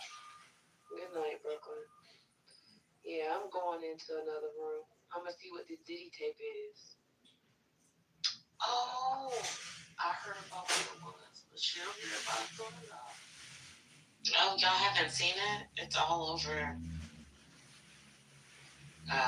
Twitter.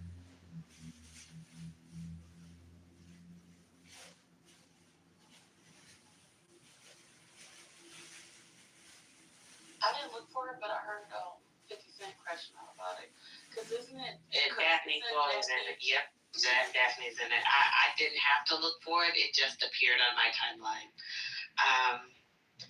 But yeah, it's Daphne Joy and Diddy and the young man that they enjoyed for the evening. And somebody was like, it was boring and it was Snoozeville, it was dry. And they were talking about Diddy's man parts. It was all just a very lackluster affair. Victory. Lady Liberty.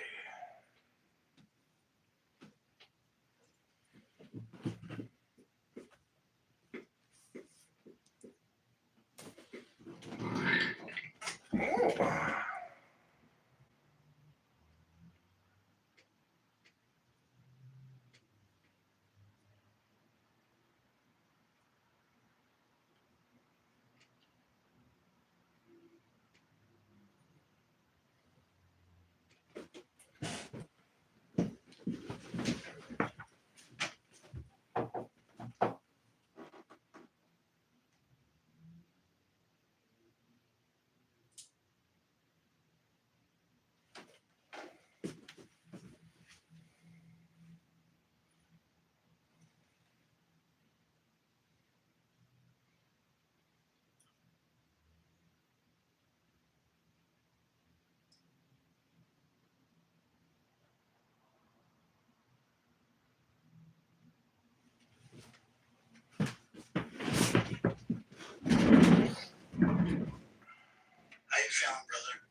Maybe you should.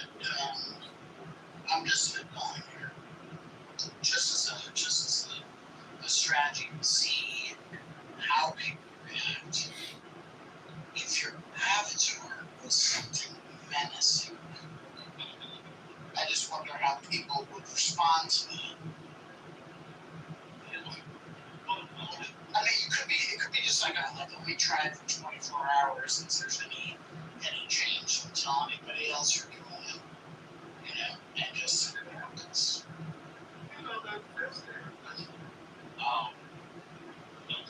Yesterday, but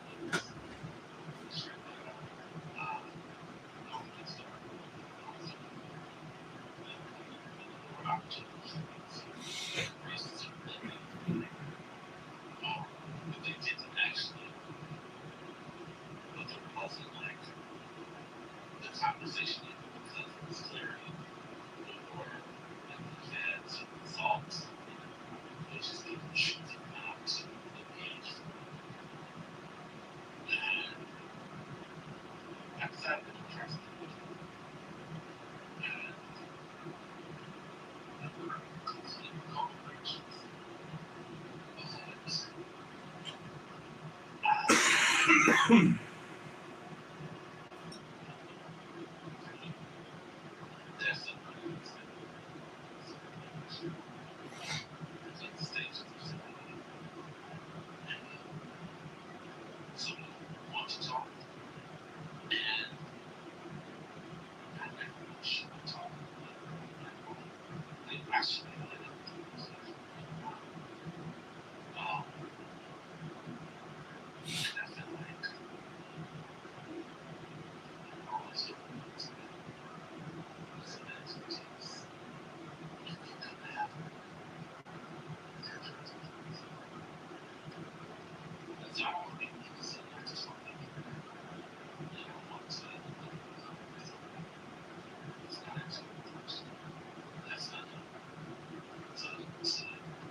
presuming you do nothing, and then followed with, I don't know what's going on this, or I only know half of it. That was the point. That was like the authority with which you came in, and then talked over him, and then proceeded to say that you actually, admitted that you don't really know this sort of thing, but whatever percentage you knew about it, it was going to be way more than you had heard.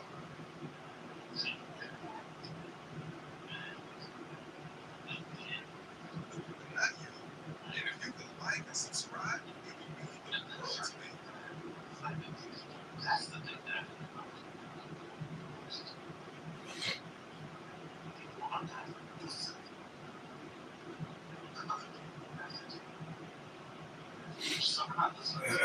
Well, I'm going to take you up, baby.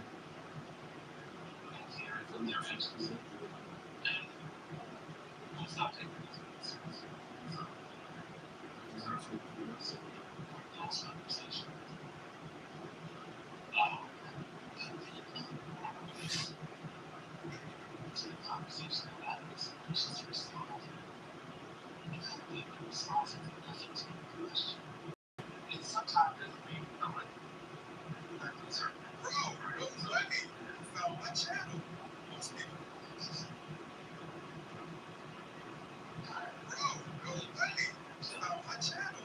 Most people just scroll past, but not you. And if you could like and subscribe, it would mean the world to me. Well,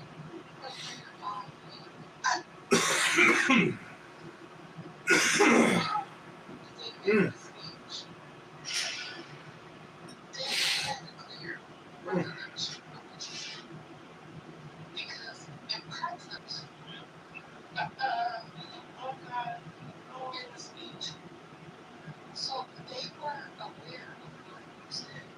I think that sometimes people just like to talk and not to speak. Then they realize that they take it too far, and then you don't see them for a while because they realize that maybe I did too much. Bro, no way. Like it was really uncalled for. And while I have seen that person in other words, I cannot say it's me.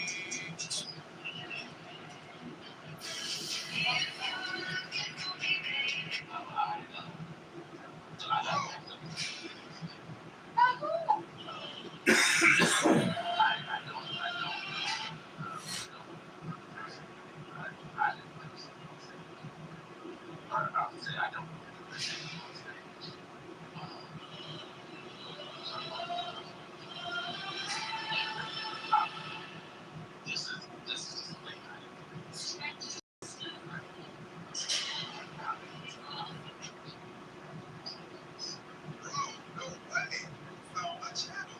Most people just scroll past, but not you. And if you could like and subscribe, it would mean the world to me. It looks like love. It feels like love. And I confess it's got me wrong about my youth.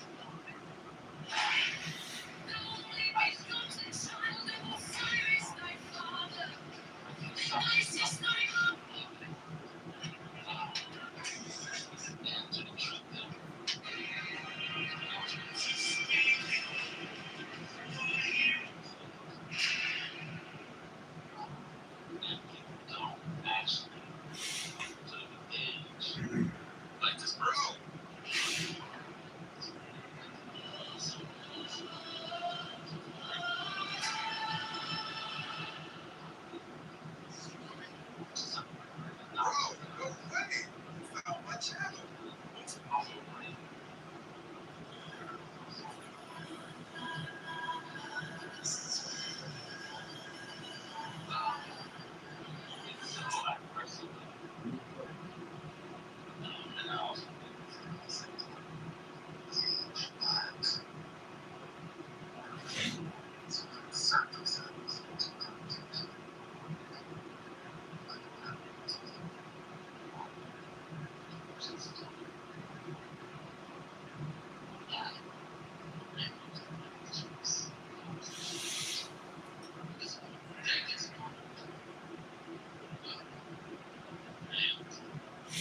The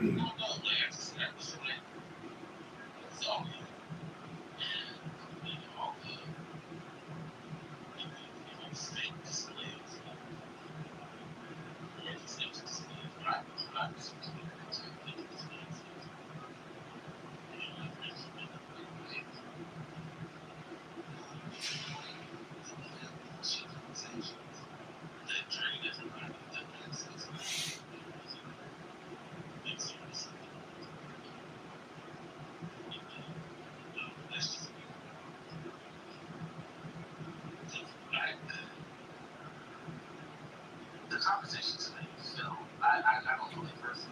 Just need something what I was talking about.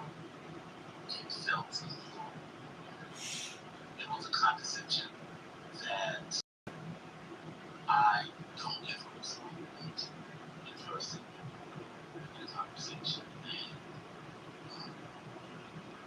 You challenge say I find a car for this size and very low as it intensifies the having chicks on the men also generations in the side. Check this out. Oversized men, of course, we'll take out large ones. But I'm glad that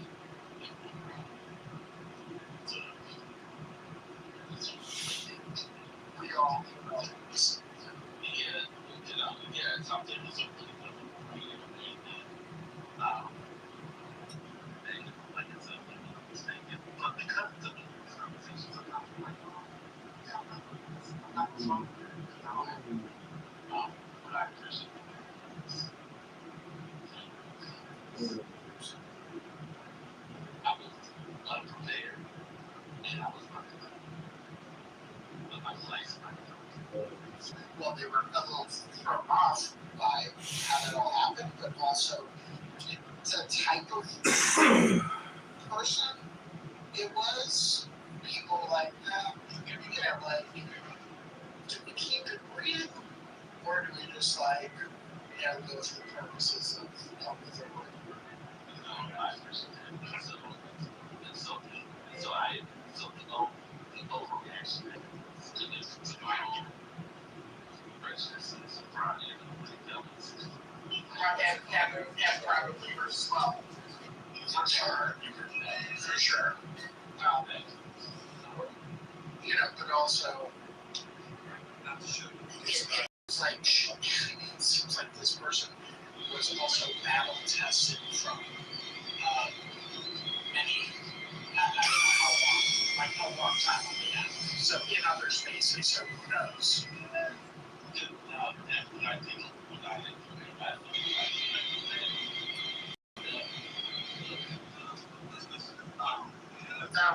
that was the pursuit. Yeah, this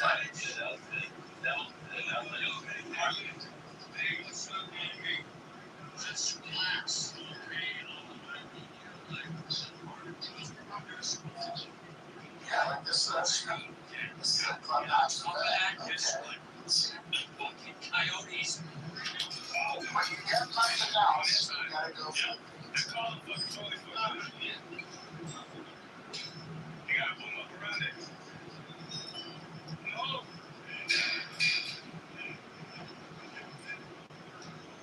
Yeah, I can see the clip. And I think we'll be alright, brother.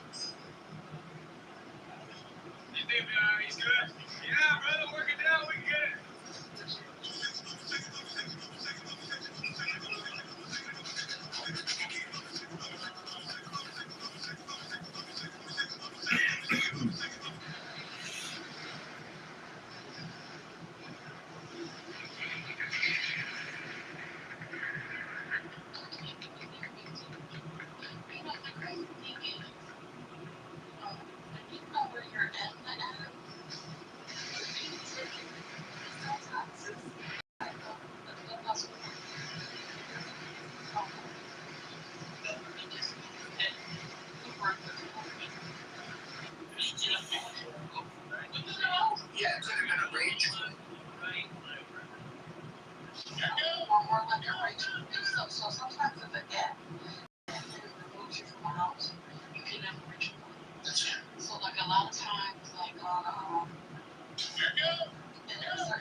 It was a civil war. Ah.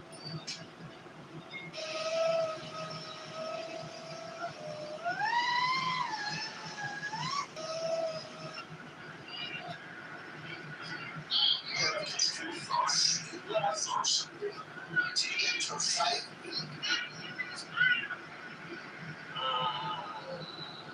Because what if you get rejoined the other day? And so, I mean, so I'll be honest, just for the family, not purposely, because I don't want to be wrong, because sometimes,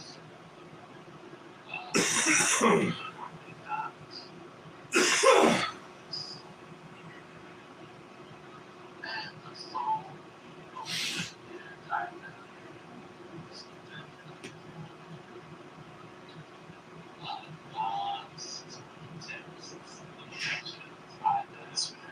I've some reason, and some people have hearts.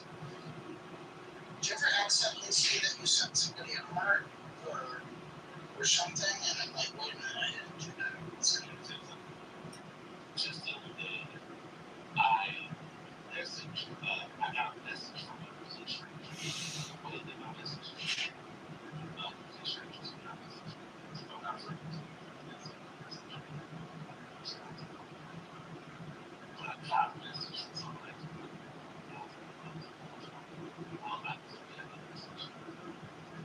This was a person who had different times. I was sent them the high message, high on the correct, like different entries of text that were sort of like that. And then they finally responded to me, hi, where are you from? And they had like one friend, and I had one friend. I had this. I had like unsubscribed from the chat. And so actually, I received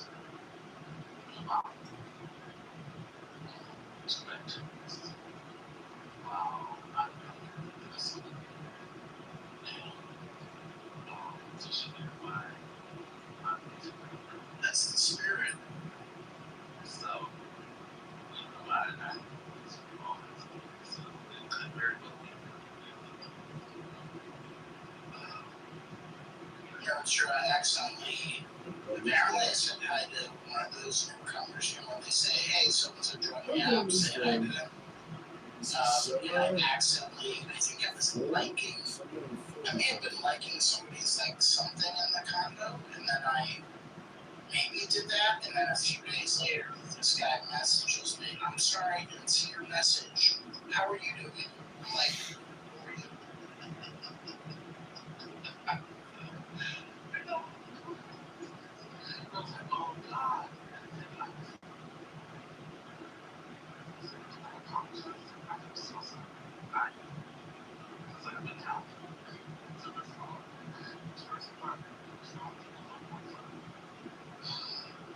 Now, and you'll remember that years after the app is dead.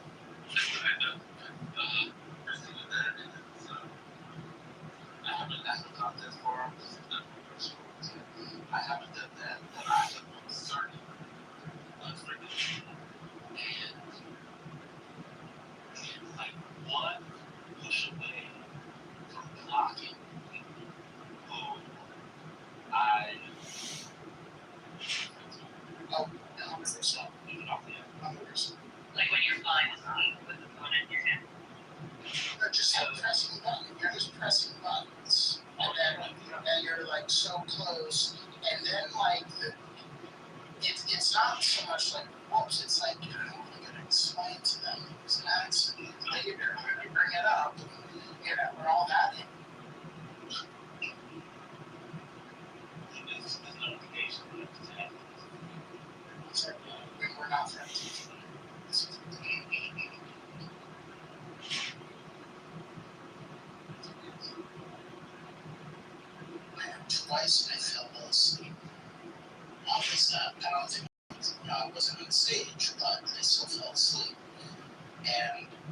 tuck myself in to when I get sleepy.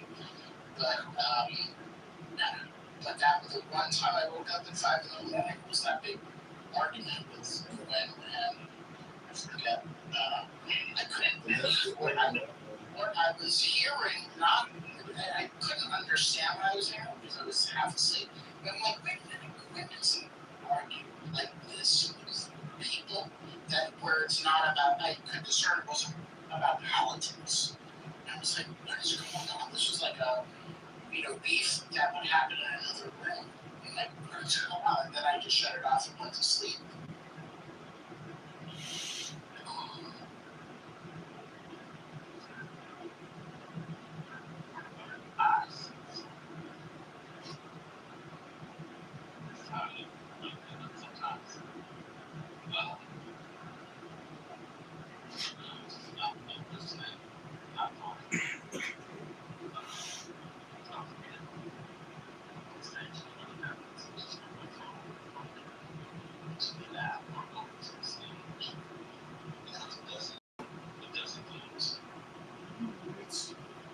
It's magnificent.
Is it true what I was saying about the Jews controlling Israel? How come is that? Is he semi or fully retarded? Oh, ew, I just saw that.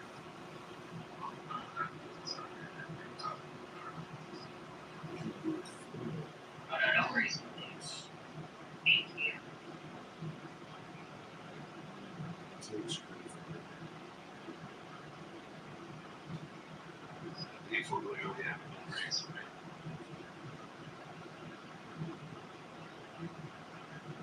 I was wondering about Ashton. He's in the city. Like,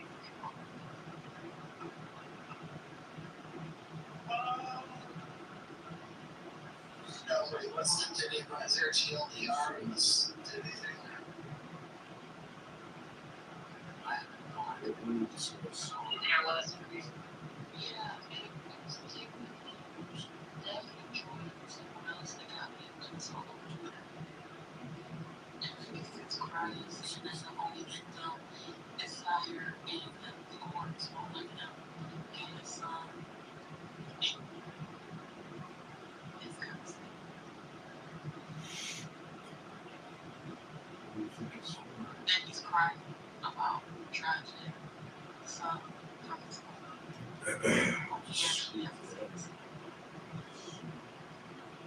His rights to also this. No, Vinny posted about Vinny because the tape leaked. And so because the tape leaked about Vinny and another worker, it just said, oh my, because you know Vinny's has a son. Like, next time.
Most people just scroll past, but not you.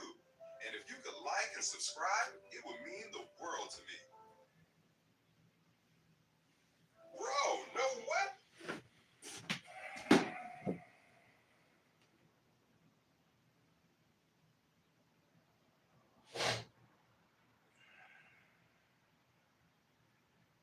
Judith kills?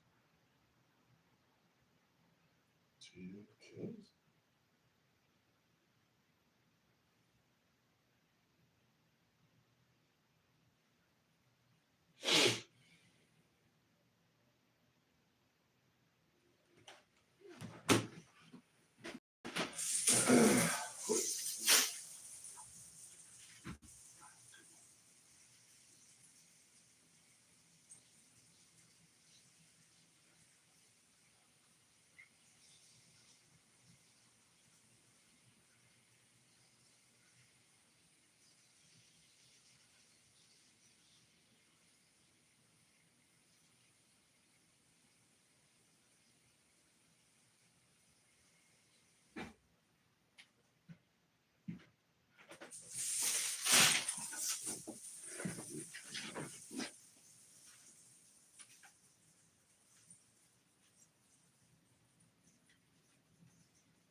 Bro, no way.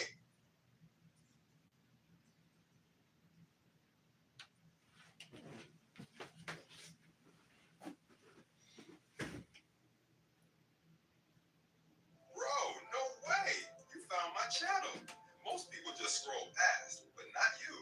And if you could like and subscribe, it would mean the world to me. Bro, no way. You found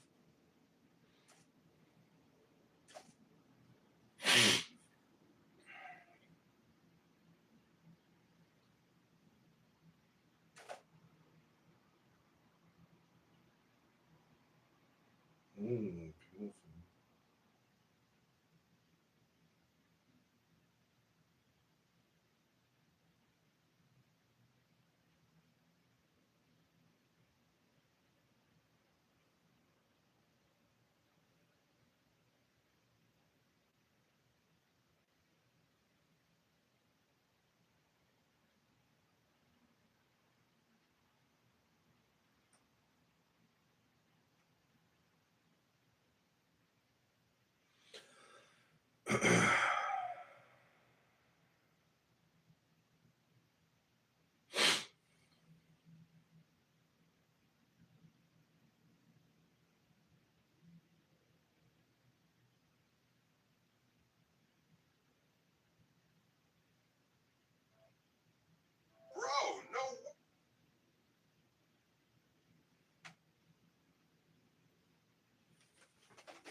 people just scroll past, but not you. And if you could like and subscribe, it would mean the world to me.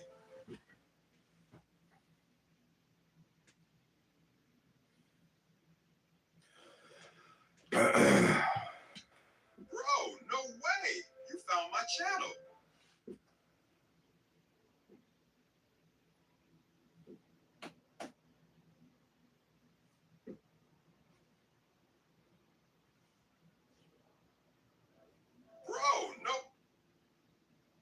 Bro, no way! You found my channel. Most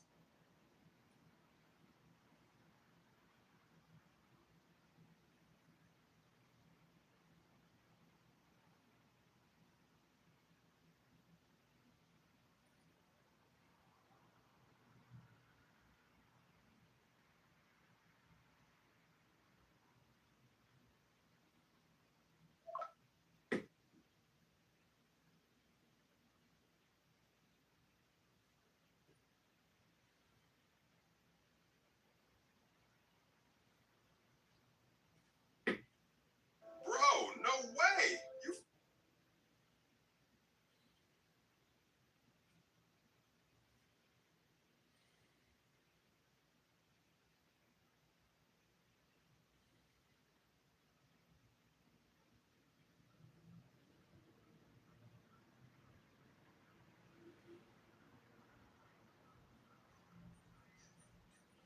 bro,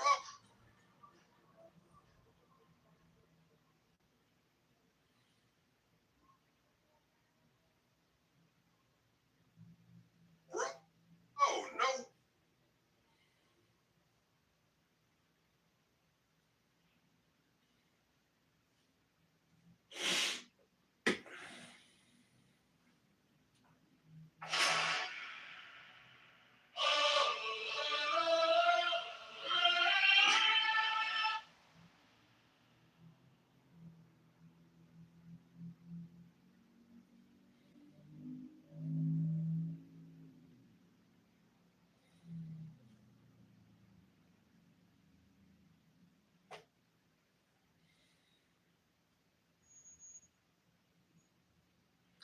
Let me check with my lawyer.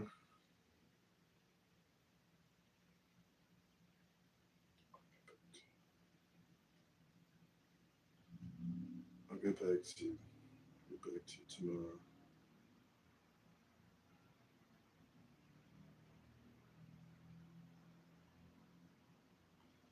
Let me check with my lawyer.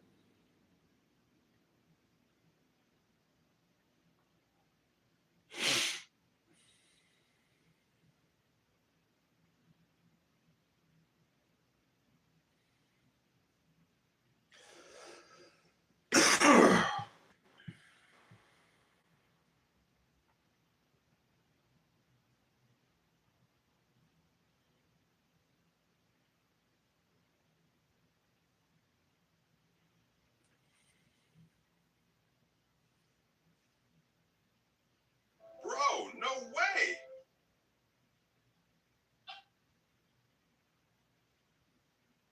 Bro, no way!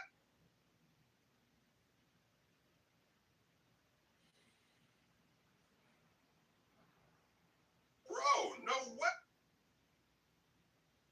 Bro, no way! You found my channel. Most people just scroll past.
have white, black, Hispanic, Asian, other, unknown. So you look at the total number of violent crimes white people have committed. 8,721,450.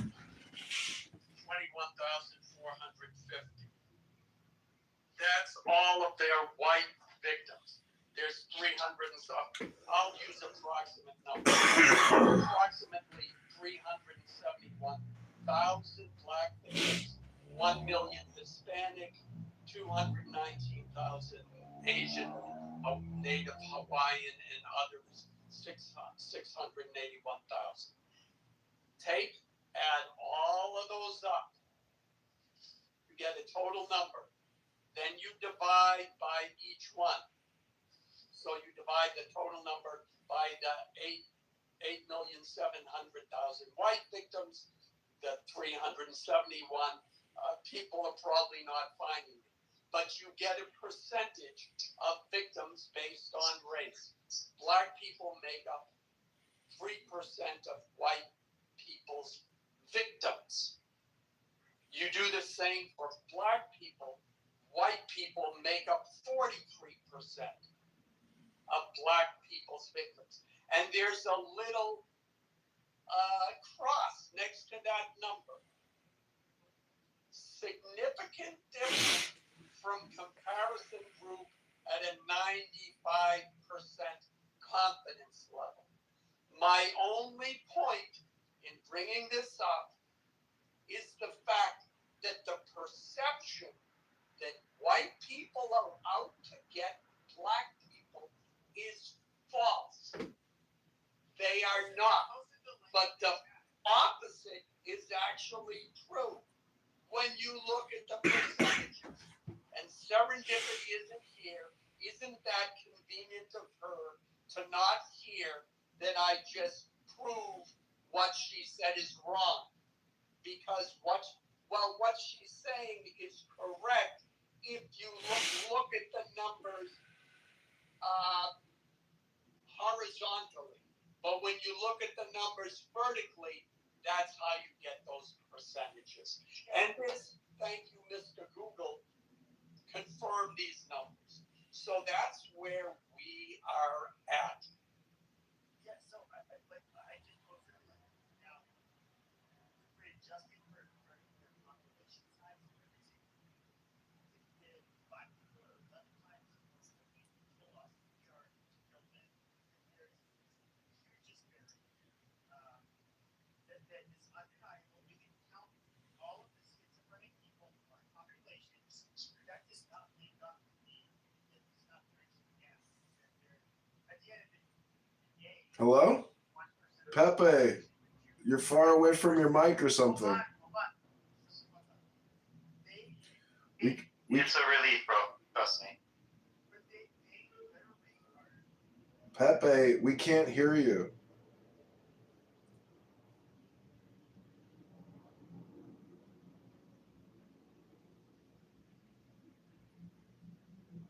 So Matthew, how? Oh, go ahead, Pepe. Okay. So can you guys hear me now? Yep. So I would just say you have like, when it comes to the disparities, black people kill white people 11 times the rate that we kill them. Now we could try to adjust for the things like, for example, schizophrenia, which runs at almost twice the rate in the black community than it does in the white community.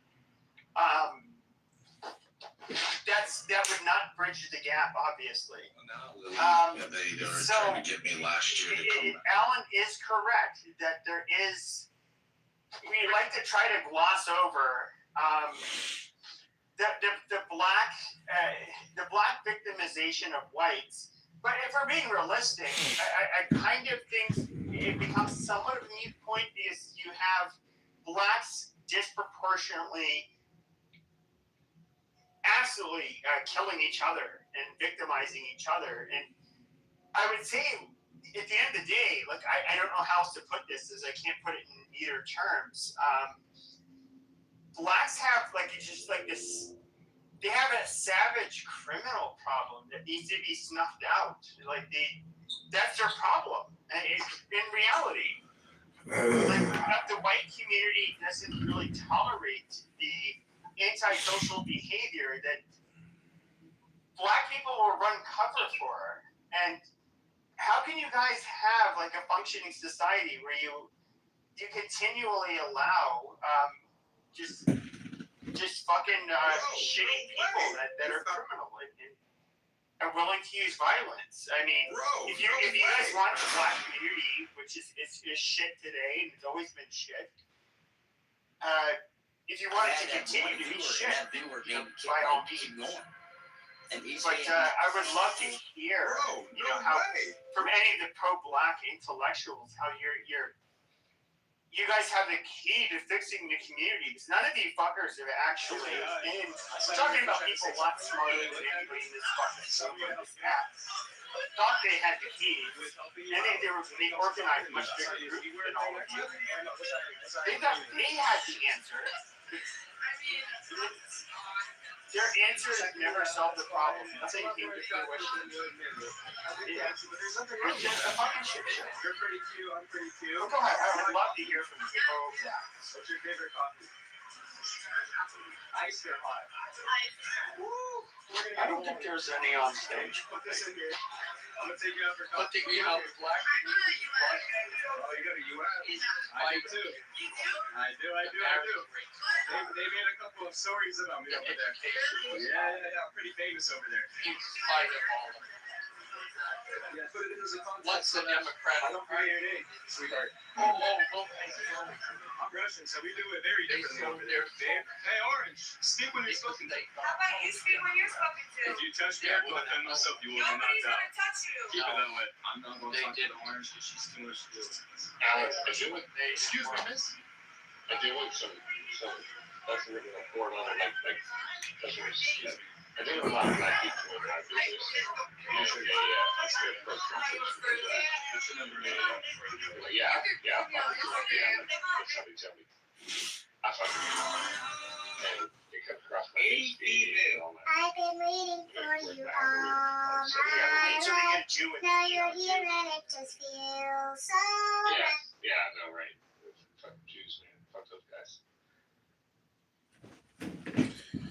Well, I would just say, the Jewish population in America isn't running around in every major city murdering people, robbing people, taking their phones, holding them hostage, making them do financial transactions on their phones. So if you actually look at statistics, you would realize there's no Jewish crime. There's only male black crime in this country. We can look at that as like the weaponization. So we can look at who are all of the, when it comes to the civil rights movement, who were the quote unquote white people that actually were advancing this agenda? They were Jewish. There's no denying that. Jews take credit for this. It's the point of all I know is that nobody's perfect like me. I'm perfect. The problem. Half Slovak, half. The only perfect race is the half Slovak, half Irish, quarter French, quarter English. What else? We are the perfect people. Yeah, I agree with Alan. I think the Democratic Party enabled the black community and set them up for failure. I've been waiting for you all my life. Now you're here and it just feels so right. I just like to know that news reporter, Miss Nikki, that shit was. Yeah, I mean, if it wasn't for the Democratic Party, you dumb monkeys would not be able to do what you need to do. If there's any black people on the stage, I'm just saying that's how they speak. They think you guys are like special ed, and they need special ed. Basically provisions for you guys to. You went to special ed, didn't you? Get ahead. The black community in America since the civil rights. You said that. Hello? No, I didn't say Hello? that. I'm trying to make a point. Hello? I went to fucking Catholic school. Hello? All right, stop with the ad hominem, Matthew. The black community in America since the Civil Rights Act has been altruistically destroyed. There are photos of black families living on farms, completely educated, dressing well, respectful, kind, nice, but not anymore. Just go to Politically Correct tomorrow and listen to the black community. Listen to how they talk to each other. Listen to what they talk about. It's altruism and socialism all the time, nonstop. They don't care about knowledge. They don't care about business and trade. They care about being ideologues, political propagandists. That's their economy. That's their capital. Yeah, but here's the problem. They were doing all of those things, but they were just trying to adopt whiteness, and they were just bending to the will of their white slave masters. So therefore, they need to just tear down the entire system to rebuild it so that they're no longer co-signing with the whiteness of the people who oppressed and imprisoned them for the last 400 years. How'd I do? Did I sound like a white liberal? Did I do that well, or does it? I think it needs a little work, if I'm going to be honest. I don't think I got the proper anger and resentment. You know what's amazing is that the white, you can look at this. As of the latest data we see, white birth rates, we're higher than that of Black Americans. The Latino Americans, Dave, absolutely, their birth rates have hit the shitter. We're actually on par to be amongst like the highest. Read a book. We're literally like on par to being like the fastest growing demographic in terms of our fertility rate. Something's changed amongst us. When was the last time one of you fuckers actually read a book?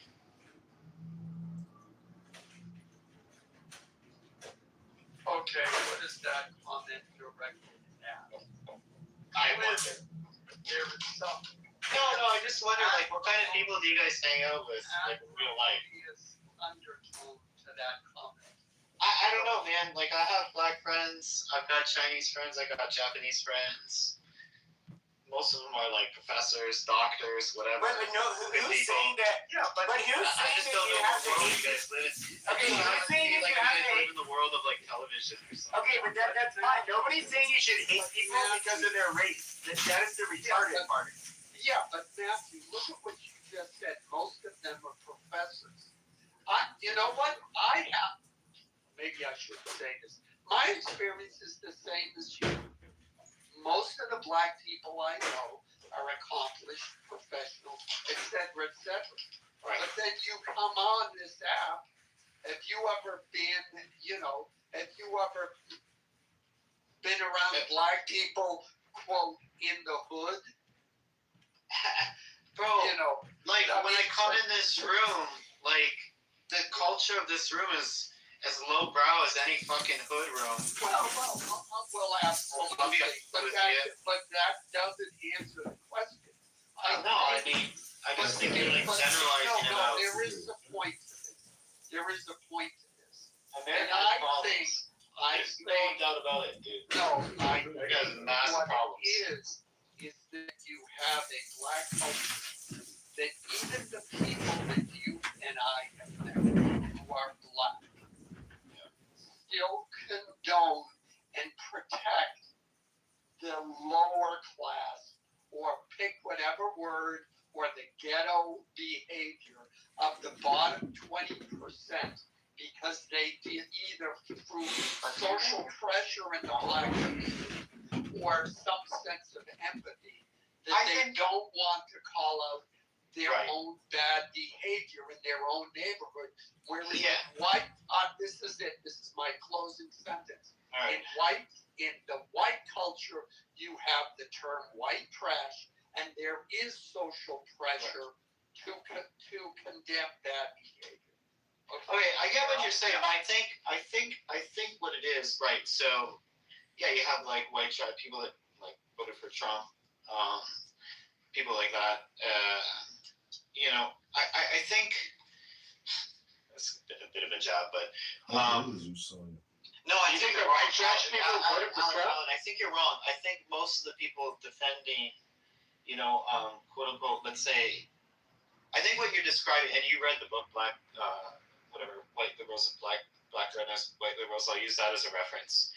Is that there are people that live in cultural enclaves where the rest of society has passed them by. You get the reference that I'm talking about.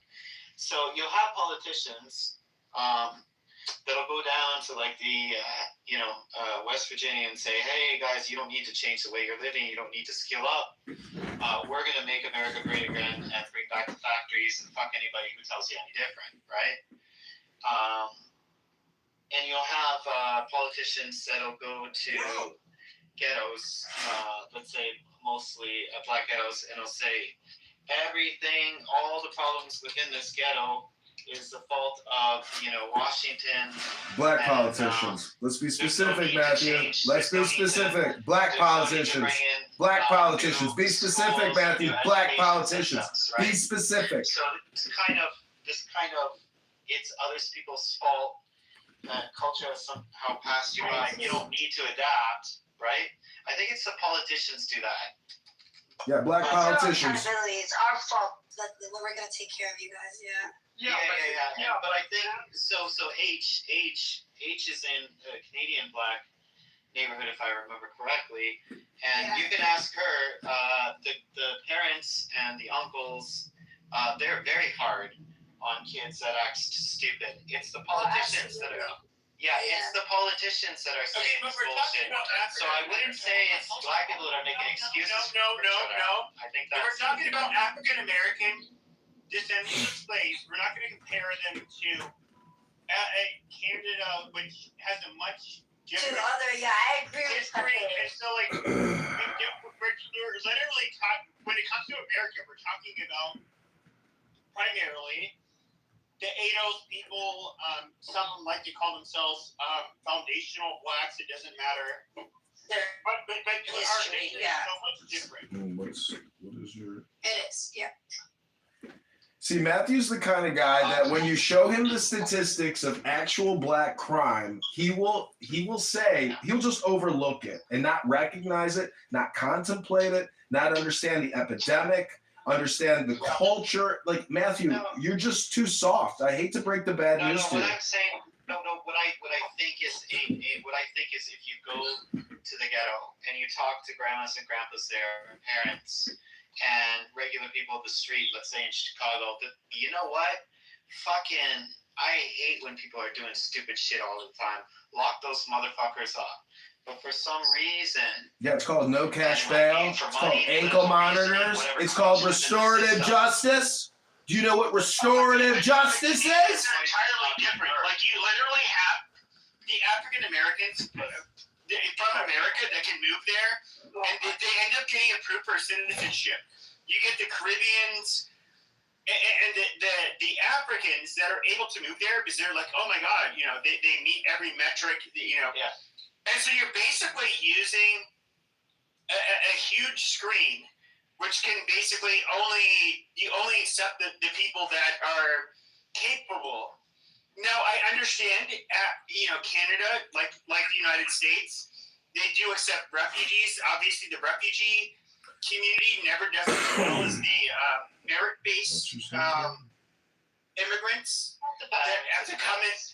No, that's largely true. Like depends. It depends really. Yeah, but Matthew, I understand the point you're making. Yes, there's always internal criticism. Always. But yes, if you go into black communities, the people there want crime just like wars. Yeah, that's what I'm saying. And then I will go to another statistic that when you look at the demographics of 911 calls, that the 911 calls coming from black people are 2-to-1 over white people. So, and the reason why I brought that up, or I first looked into that, was this idea that, the police are, they're targeting black communities. No, it's the good people of the black communities who are calling the police often enough where the police are, well, we need to go where the 911. Look at the 91st. But anyways, I got sidetracked. Okay, my But here's attorney. the point. The point is, you were talking about the politicians. I agree with you. He says to when send you said nothing. Politicians will promise anything in order Well, to get. We like them because they What like I'm us. talking about is the social pressures within each community, how they And to first deal take you out on with the with their derelicts and those who are not who are behaving badly. And I think clearly there's some overlap, and yes, white people will forgive white people more than they'll forgive black people, and vice versa. Black people will forgive black. That tribalism. Okay, my attorney responded. He says to send you nothing. The To first take culture, you when out you on a look at proper the date music, before sending when you you off look for at the dollars or political support. statements that are coming, and then you can look Sorry, at but the he's a very politics good and lawyer. the way it's being sold. Sorry. I'm sorry, He's a but when very going good back lawyer. to the title of this room, the majority He also of says if we get married, to Carmelo Anthony from the black community should have been, that was he also wrong. says if we get He married, you should have go to sign a prenup. jail. But he was in a psychotic state, so in that particular case, I disagree. Yeah, because he was schizophrenic, right? No, Carmelo Anthony. Oh, you guys are talking about Carmelo Anthony, the basketball player. This back to Carmelo. No, the guy. I'm sorry if that wasn't clear, but I mean, that's what is missing. Something that is clearly he stabbed the kid. It doesn't matter. Teenage boys push and shove each other, whether they're black, white, Hispanic, Asian, whatever. That's what teenage boys do. They don't stab each other in the heart just because somebody said you can't sit here. Matt, if this was an all-white community, that kid would have been put up on murder charges. Well, that it would be considered fucking. I mean, there's no way. This even say this has to do with race. I think this is a weaponization, especially by black people. He also says if we get married, To try to say like this has to do with race. Right. You don't get to just punch a knife in somebody's chest. On a fucking. Oh, so I'm reading about this right now. So like another. Okay, that's pretty bad. No, obviously, I agree with you, Diana Allen. I'm all for self-responsibility. In fact, obviously, like I live in Japan part of the time. Those people are probably they show more self-responsibility than any other group, any other culture in the entire world. Yeah, I agree. So it's very, very clear if you visit there and someone once said, if you go to Japan and you're a white person, you come back to Canada or the United States, you're going to be racist against other white people because you're like, why the fuck can't we act like? But I would say that the Japanese are racially superior in many ways. No. My point is you have all these problems here in North America, Canada as well to a lesser degree. But the question is like, what is the most effective way of dealing with it? Because it seems to me that both from within and within the outside, that there's a general feeling, and I could be wrong because I'm Canadian, that in the African American community that they're almost put to sort of passengers within their own lives type show. I don't know how to explain this very well, but how can I explain this? I think like earlier you mentioned, the underfunded schools. I think education. Well, education is the main fucking thing. Is the main, because we have descendants of slaves as well. Like if you recall, we had the Underground Railroad. And then that's how the Scotians came. The underfunded school shit has been debunked into oblivion. No, it's not. Even Bill and Melinda Gates. Even Bill and Melinda Gates they ended up stopping the funding towards schools. They realized it had a negligible impact. So, for example, we can look at the highest performing children in New York City. You know, oh my God, it's such a surprise. You know, Chinese people do better than white people. They do better. Yet, more than half of the Chinese population in New York City lives below poverty line. Yet they still do better. And yet, you think, well, that's fine. But the reality is, the reality is, Please don't scroll. Just try. Please don't scroll. Despite their financial shortcomings. The question is why. And despite investments into the schools. So what I think blacks should focus on is how to be more like the fucking Chinese. It's education. Well, look, as I said, I lived in Japan for a decade. I mean, all the... Mostly genetic. No, in Japan, kids study 12 hours a day. Yeah, they study 12. Yeah, they put in the time, the effort. The parents are there. They go to school. They go to after-school school. All of them do. Exactly. They all go to after-school school. Yeah, tutoring. They have tutoring like programs. You'll see like Asians there. Yeah. It's education. It's their hardware upstairs. Well, you know, they have videos internally of schools in Chicago of African Americans. They cannot behave. They can't sit still. They dance in their classrooms. They abuse their teachers. They pull out guns after school and create TikTok videos. These kids need to be incarcerated or put through some type of government military. Celebration videos when I graduate high school, they start like doing twerking and dancing and acting ridiculous. Have you seen those? Yeah. And then the thing is, they don't come from, like, there's a lot of African American communities that don't have two-parent households, right? So it's like if the kids Okay, is that a symptom? Is that a symptom of the dysfunction of the black community, or was it something that was put upon them? And once again, this is begging the question. You can have, with all of the dysgenic breeding that happens amongst African Americans. In particular, they don't have, two-parent households. But you have the fucking Chinese. They come in, and like clockwork. By the way, you guys can look this all up.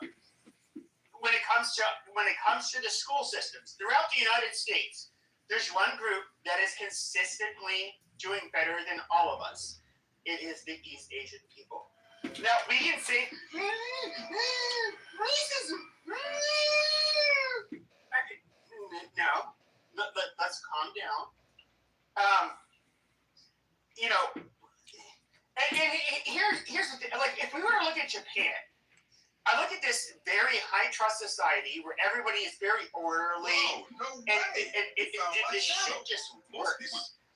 Every time I look at Japan and they take in white people, I think, like, dude, we are going to make them, we're going to chip out in comparison to them. We are going to be more impulsive, far more fucking individualistic, way less conformist. We are not cut out to be like the Japanese. Now, they had thousands of years, well, I mean, if we're being realistic, tens of thousands of years of selection pressures, and of course, maybe millions of years when it comes to the archaic colonists that they were, they ended up mating with. They are not like us. The Japanese behave better than us. And you can say, okay, but you're a liberal cuck. You're going to say, like, oh, it's no. I'm all for complexity, right? Like, I like to explore the real reasoning behind things, right? Not just say, oh, it's genetic and that's the end of the story, right? So Japan's a fascinating place. All mountains, right? And the only place that the Japanese can actually live is between the mountains and the valleys, right? And so, and the only type of housing that they ever made was out of wood.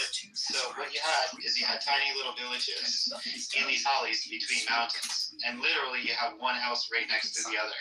So if Pepe next door is fucking his neighbor, I'm going to hear Pepe doing the nasty with his girlfriend, and I don't want to hear it, right? And then the other thing, and so everybody's really careful and considerate. So from a young age, they're taught like just Google Japanese kids cleaning classrooms. So they're taught about interdependence. How if I do something negative, it's going to negatively affect someone else. So if you Google like Japanese little kids cleaning classrooms, it's really fascinating. They don't have any caretakers. They even wash their own toilets. They take out the garbage. They feed the pets. And if a little asshole, like let's say Pepe took a piece of paper and he threw it on the ground in the classroom, all the other kids would get on Pepe's case to clean up that piece of paper. Sure, because here's where I see it. I get it. I get that part. But I think that this is the reality that most people in this room are not going to agree with. I think you get a bunch of white kids raised in Japan. We're going to be too individualistic. We're going to be too non-conformist. We are going to be basically the product after thousands, if not hundreds of thousands of years of differences when it comes to evolution, that we cannot be like the Japanese. White people are great in a lot of ways. We are perhaps we have a lot of stupid people, a lot of smart people, a lot of people in between. We are perhaps the most creative, individualistic. We when it comes to individualism, that's kind of our flaw. We are very altruistic, which is it's not a flaw when you live amongst your own group, but when you have outsiders that come in, they will absolutely exploit that. Well, I taught at international schools when I was there in Tokyo, and I can tell you, bro, there were some white kids there. I remember a blonde girl with blue eyes, honest to God, and I started speaking, this was at the Canadian International School, I started speaking English with her, thinking that she could speak English, and she looked at me and she just started giggling, and I'm like, you don't speak English, dude, and she's like, eigo wakanai, gomen ne, and so she couldn't speak any English, and she was 1,000% Japanese. Okay, but once again, you're talking about different individuals. Now, I can. It's my belief that I can promise you that you have white people, if they move to Japan, let's say half the Japanese society, they all were raised by Japanese parents. Let's just say they had a large adoption of white babies. Right. My personal prediction would be that Japan would become absolutely unrecognizable within a generation. These people would not behave like the Japanese. You know, we artificially bred cats and dogs for their fucking personalities, for example. Now, when it comes to humans, we are people that also bred with each other for very unique characteristics.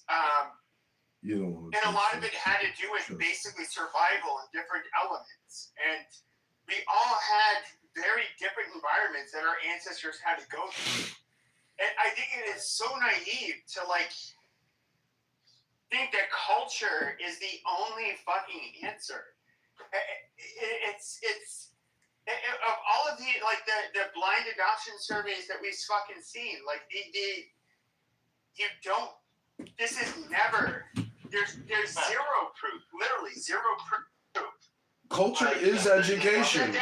Education is culture. You can have somebody that basically comes from a much different background. And they will ever do as well as your kids, or that if you're if you compare people that adopted, let's say a white kid versus a black kid, the black kids can never do as well, on average, as the white kids that they adopt. I understand what you're saying, but the thing is that genetics change really closely, right? You can admit that genes change slowly over time, at least thousands of years. Like if you're talking about race, if we're generalizing. Yes, and that's the problem, is that we literally are separated by tens of thousands of years from the Japanese. Right. So that's one point, right? And then here's the thing, well, there's plenty of countries in this world that went from backwater places where nobody was educated, very, very poor. Okay, really, yeah, and then we. And they're all okay. Hold on. There's two groups that were able to do this without natural resources. Hold on. No, but there were two groups that were able to do this without natural resources. Can I? And then you get the Arabs that got oil, for example, but they're still monkeys. No, but if we were to look at, hold on. But if we were to look at all the groups that have shown an ability to carry a first world country, they all come from two groups. That is literally the East Asian. That is literally the East Asians and people of European descent. All other groups, they have never been able to develop anything better than a developing country. Like that is a fact. No. So. Okay, where was that wrong? So, China, like 100 years ago, people. They're East Asian. I said there are two groups that can build. There are two groups. No. Because my claim was there are two groups that can build first world countries, especially out of nothing. They are people of European descent and East. Hi, Kaylee. Good evening, sweet dreams. And no, I'm not fake. I'm a real man. It's not European. I can think of a couple that kind of come close. The Middle East. I've been to the Middle East. They No, might. but I said the Middle East. No. I said that did not have, an abundance of natural resources, which is the Middle East. Okay, yeah. Okay. Alright, so as I was saying, Pepe, 100 years ago, everybody thought Chinese were like monkeys and dumb and fucking. They were the poorest people in the world next to Africa. That's fine. It's not that. No. It's not the That's not the because that's not the question I asked. The question I asked. Okay, is where do you see any other group of people being able to live in first world countries? No way. Okay, besides that are predominantly. We can see it with countries that are predominantly the population is of European descent and East Asian descent. We do not see it with any other group. And that is the caveat that they are not resource rich like the fucking the Arabs. Like Africa? Yeah. Huh? Like what? And at the end of the day, Okay, no. If you want to go to Africa, we can look at like Rhodesia. We can look at South Africa while it had apartheid. We can look at Angola. We can look at all of these countries where you had a modern fucking skyline when you landed a fucking plane, and then now after the blacks took over, they're fucking third world cesspools that are too unsafe to really fucking live in comfortably. My question is, there's a reason I'm asking this. What countries are first world that were founded by European that were founded by anything other than East Asians and Europeans? The answer is none. Because especially if they don't have natural resources. And because there's countries with natural resources, with abundance of it, but then there's also proxy wars in other countries kind of puppeteering to have access to those resources, right? Yeah, you never listened to me when I tried to explain the reason why some countries are. Yeah, they come in, they get a little bit stable, and then another higher power country. No, it's not just that. It's not just that. Look, in order, let's say you have a house, right? And everybody in your house makes popsicles, right? That's your specialty. You're the country of popsicles. And I have a house, and my country is the country of sausages. And Florida lives in Florida, and he makes bananas, right? If each of us live on these islands and we never trade with one another, the only technology that you're going to have is whatever you specialize in, right? And Florida man's going to keep making his bananas, and I'm going to keep making. No, I think that's a shit poor example because we can look at.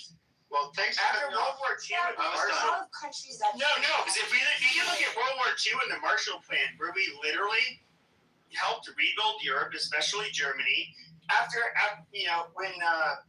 World War II. Sure. We can look at, they obviously adopted the more American economic model. Japan right away become more successful at their model. Germany than was we wealthier were. than the United States before World War. We can look at South Korea, for example. We can look at all of these places. Now, this has been tried in other places. No way. You found my There's two groups of Show me a people. country. There's two groups of people that literally, in my humble opinion, hold on. There's two groups of people that keep the rest of the world afloat. That is Europeans and East Asians. Now, black people, shut the fuck up.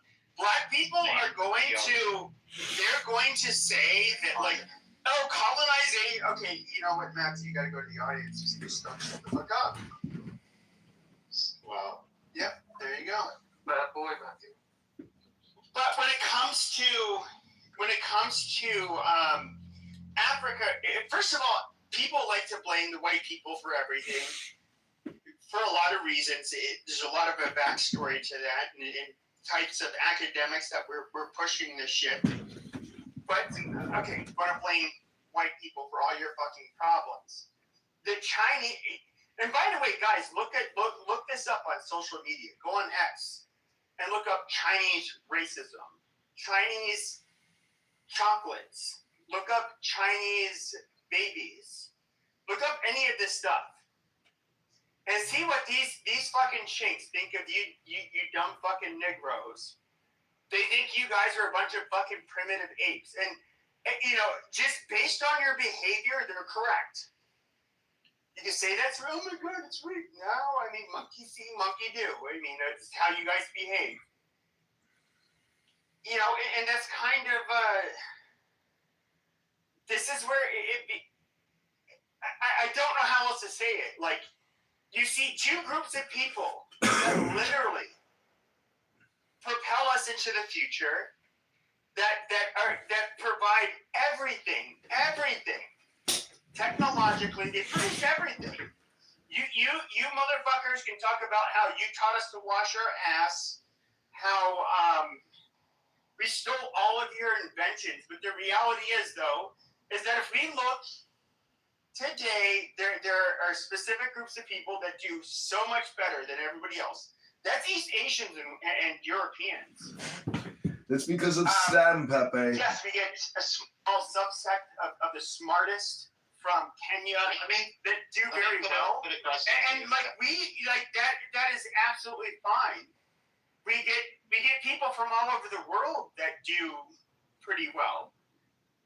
But the reality is, when you see it, okay, you gotta go to the audience because you just don't know how to shut up. There can only be one solution, and that's the El Salvador Bukele solution. We have to clean up our streets. In a weird way. And so if we did the Bukele solution, the problem would be is that 80% of our prisons, population would be black, and they don't want that. That's not a problem. That's called law enforcement. Oh, look at all these strong black men in jail. Oh, this is racist white crackers. Why have we got to do that?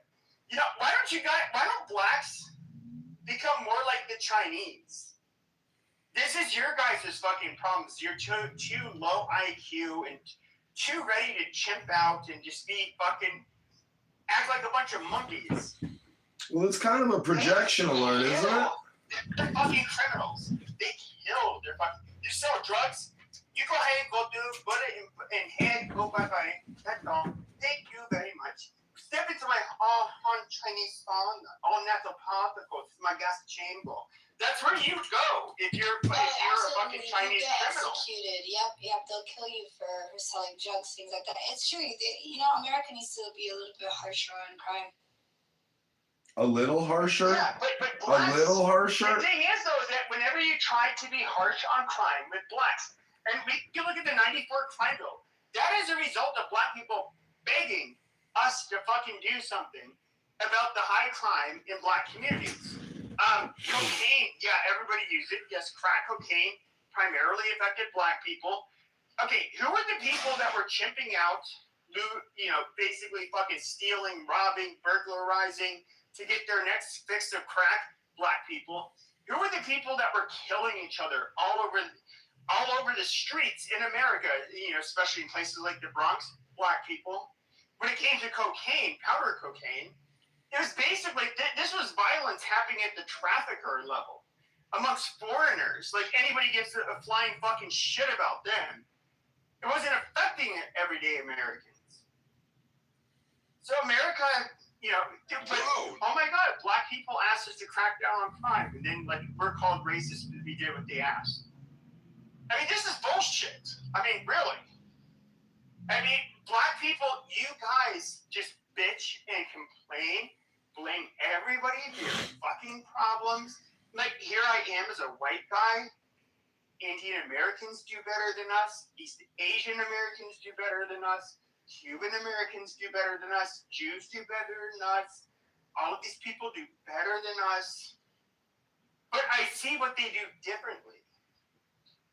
But you get a bunch of fucking whiny Negro bitches that just want to, literally their whole existence is just to fucking blame white people. That's the modern economy. I think it's kind of funny because it's the attention economy. A white country, you guys are going to start bitching more and more to these other people of color who don't give a flying fuck about your goddamn background. You can't guilt them because their ancestors didn't do it to you. They have sob stories of their own, and they're just gonna lock a bunch of your fucking people up in cages where they fucking belong. This is the ultimate irony. Their future. President Biden was like alluding to this. He's like, look, the coalition is gonna change. You have more Asians and Hispanics coming into your fucking country. We can't keep on focusing on you people, which is true. Either you fucking people need to get your shit together, or you can just be locked up en masse. And you can be absolutely fucking disparaged and basically have to deal with every bit of racism you guys deserve because you guys are shitty people. Pepe, you gotta let some new speakers in, bro. You can't make it a Pepe show all night long. You gotta let some other speakers in. Okay, so move to audience. I was actually done, but I'm just moving you to audience out of spite. Where the fuck have you been? Sorry, I got a phone call. Do you like my PTR? Click it. Who is that? Is this? Oh. He's low IQ. He discovered DNA, but yet he discovered there were differences between different groups of people, and how IQ and behavioral traits are genetic. And he was considered by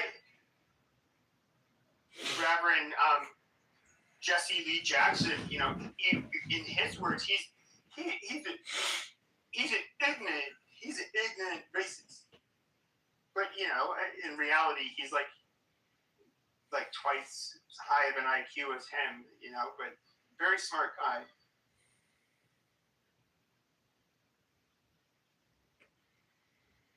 The race hustlers are high IQ. They know how to play the political game. You were Ayn Rand. Hello? I met Jesse Jackson. I've met P. Diddy. Oh, Jewish subversion?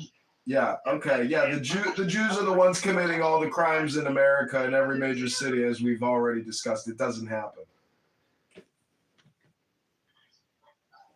We know who commits the crimes. All you got to do is look at Instagram. It's an epidemic. Every major city has major criminal problems, illegal aliens murdering people. A lot of African Americans, unfortunately. Who are the people? The top school in the country was literally about a block away from me for 3 or 4 years in a row in the 2010 basis.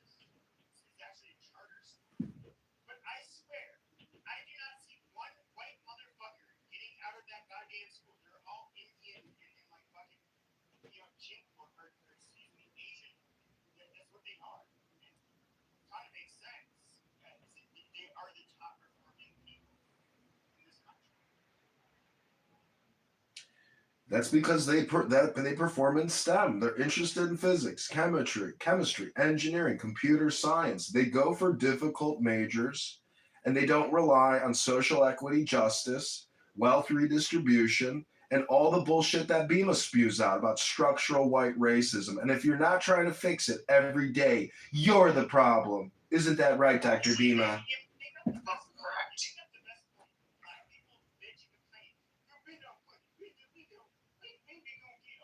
Bro, no way. You found The Chinese and the Indians, they just like come over here, do better in school, and they just go ahead and out everybody else. And, why don't blacks learn their thing? And this is a trick question. Blacks are not as smart as them. They speak literally brain drain Africa and India, meaning they're smart as the average Indian, the average Nigerian is. They're not even close as being as intelligent or capable as the ones that actually make it over. But with that being said, that is genetic also. You have two smart parents.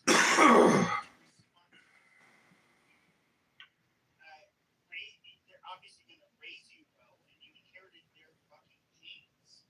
You're likely to be smart as well. They're going to outperform us. I mean, look, you get people that come from Mexico, for example. These people, they come from rural. They never had their parents or their great parents. They never. Oh, no way. Bro, no way. They have an opportunity to do better. But the problem is that blacks in America have had every goddamn motherfucking opportunity. You guys have more opportunities than every goddamn black people in the fucking world. Yet you guys still chip out, bitch, complain, say how we owe you something, and just do horrible. You guys literally, you guys do a disservice. Bro, no way. Show how if we give you fucking everything, you guys are still gonna chip out and act like you belong. They get so many opportunities because it's such a small population of qualified people to begin with, and people that even want to participate. And, we really need a Bukele type of response to crime in America. And I can't believe that Donald Trump hasn't used the military to secure our cities. It's not just the border. We have to secure our cities. What is the purpose of having some of the best cities in the world if we let these Democrat criminal lawyers and judges let murderers out on ankle monitors, no cash bail to go kill us again?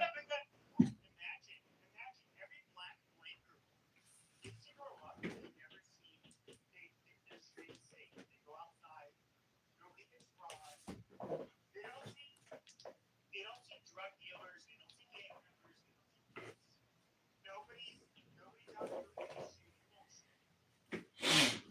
They grow up in a safe, protected world where they're protected, literally. And this is something Hey, man, stop. I would actually talk about years ago, where it's just like, how do you actually solve their fucking problem? For example, I had friends who went to Cuba, like 20 years ago. They're saying how it was weird, there were black people there, a lot of Pepe, stop. Don't interrupt Pepe and let Pepe say what Pepe needs to say. So they would go there and black people.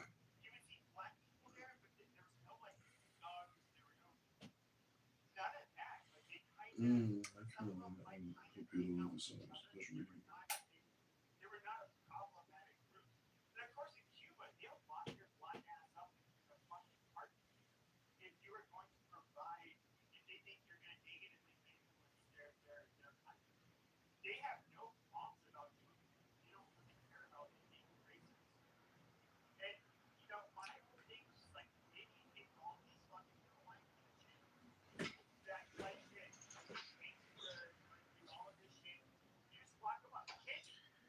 It's the Bukele solution. They're all sitting there working. They're sewing in factories, warehouses. Hey, don't interrupt him when he's making a point. Yeah, like literally, they grow up. They never see any of this dysfunctional bullshit. Maybe like you need to have a Bukele, type of situation where these people just like you just lock them up and But like when you were a child, Pepe, weren't you in like the bad school for boys? I mean, I wouldn't. No, but that's the whole. Yeah, he might have been, but like, why are you getting so personal with him? Like, he's just saying his point of perspective. No, I'm not. Well, first off, Pepe, stop it. I am light-skinned. No, see, that's what I'm talking about. First off, I listened to you for like 6 years. I'm not even gonna do all that. When it comes like you being racist or anything like that, I was just gonna sit there and say it depends on where you are. And a lot of the stuff that you are perpetuating sometimes is, it depends, because I'm hearing poor ass white people on this app.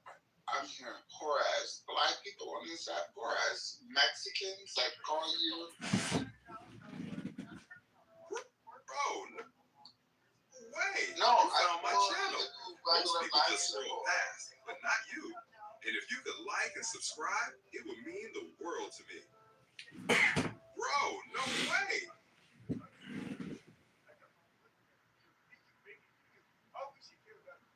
No, when I say poor, no, when I say, is that something to do? We're not talking about whether or not you're poor. No, well, the reason why I said poor. That are not violent and not criminal. Well, again, and when I say poor, no. But when it comes to those that want to chimp out and be violent, look, in the white community, if you can look at the whitest states, whether it's Montana. Yeah, and they're just poor and then that's. You know what they do with their criminals? They literally lock them up and throw away the fucking key. They are zero tolerance. So the reason why, What I would say is that when it comes to black people, there needs to be zero tolerance. The black community should not have to live with it, and we obviously should. Well, there's no more black community anymore. Well, it looks like I think the niggas need to be held to the same standard as the white people. No, seriously, no. You want to claim racism has something to do with it? You being a poor black piece of shit growing up has something to do with it? Amazing. When I didn't. Okay, what I said the reason why I mentioned poor means that you might live in a place where you may not have education and you may not have certain things, but what I'm saying is, and that across all colors or races, that's all I'm there to say. And the thing. We don't tolerate white people that rape, that rob, that murder. We actually do, because that's the president. He raped and robbed. What are we doing? What are we talking about at this point? Like, we can look at, any of the documentaries. We can look at any, and of course. No, but yeah, like no, seriously, within the last 100. 50% of the fucking murders, like, this is obvious. You can do this, like, but no, the reality is that black people do it in a way. No, what I'm saying is I 100% believe what you're saying. But when it comes to white colonialism and putting trade embargoes on people, that's an American construct. If you look up the stats. Oh, if you look up the stats. No, but if you look at it. But it was far worse. Like, you can't compare the medieval Slavic slave trade to the Atlantic slave trade. Like, it was far worse. I never even mentioned slave trade. We're talking about stuff with the people who are. No, Pepe brought it up. He brought it up. I just wanted to correct him. My bad. Slave trade was literally the you can look at the Berberi slave trade and the Islamic slave trade. They literally. I ain't even talking about slave trade. We're talking. Literally, the reason why they don't have much of a black admixture is because they castrated the fucking males. And like they would chain you to the galleys, and once you were too sick or weak to grow, of course you had to shit. They would throw you overboard, and you would fucking drown. Like to sit here and pretend like we were the most barbaric fucking people is retarded. Well, I only known one person or one white group of people who would annihilate a group of people. I mean, when it comes to Who did we annihilate? Wait. Stop with annihilation, okay? If you want to hate on somebody, don't talk about annihilation. You be specific. What you mean? Oh, tell me what you're saying out of the whole world. There was only. Why don't you name the group? Oh, no. Hang your nuts out. No, but like just to go back to the No, that's what Berberi. you're saying. Hold on, give me 1 second. America was the only person or country ran by white men who were Christians who dropped 2 nuclear bombs on people. And then another fast forward, you had another white man who was Christian who sat there and said he wanted to obliterate a whole group of people because he just didn't like what was going on. No, you got that incorrect. So if we were to invade Japan, they wouldn't surrender during the war. We would have lost millions of men. They would have lost millions of people. Us showing that we had nuclear bombs was literally showing, like, hey, look what we can do. No, I hear you. That's what we ended the way. Like to say that, if anything, it was the smarter choice. That's typically what white men do. They just want to peacock and pull their dick out and ruin everything.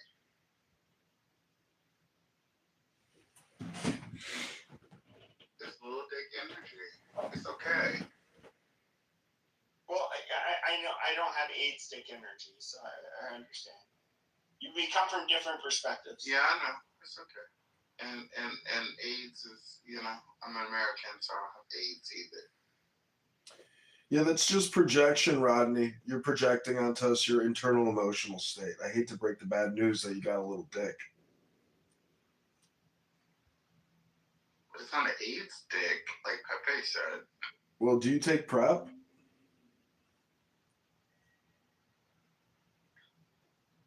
Oh, I can shoot dozens with the best of them. Like I said, I have a good time.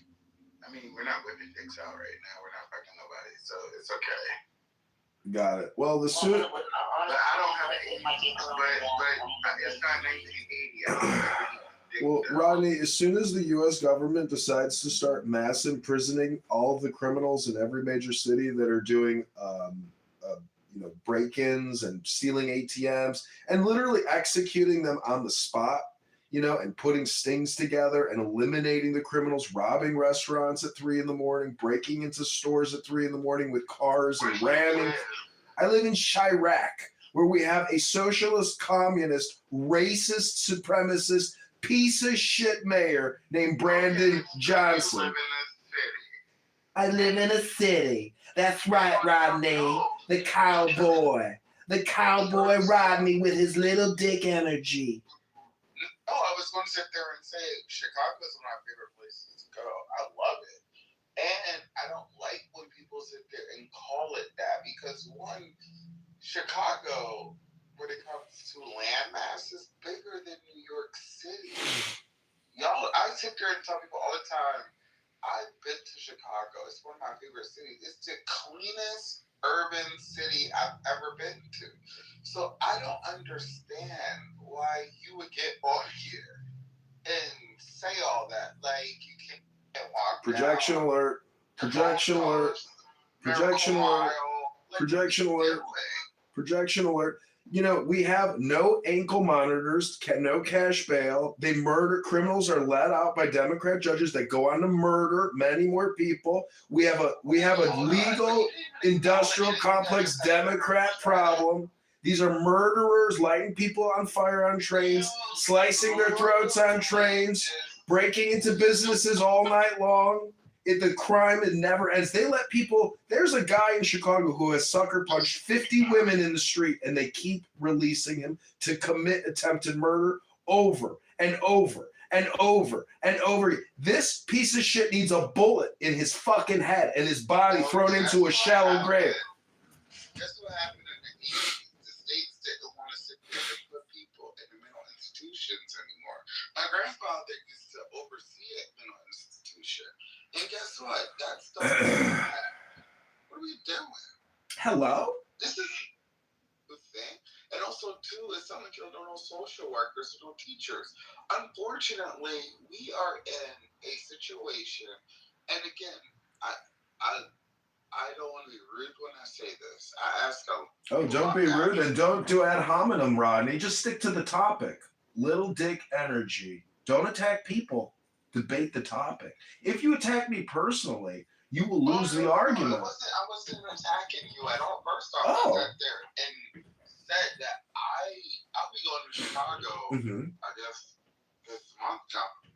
Oh, great. Chicago. As soon as you go out of your hotel room at 6 a.m. to walk your dog, you're going to get murdered or sliced up and robbed. I can't wait for you to come back here to tell us your horrific Chirac experience. That's not true. I've been there at least a half a dozen times.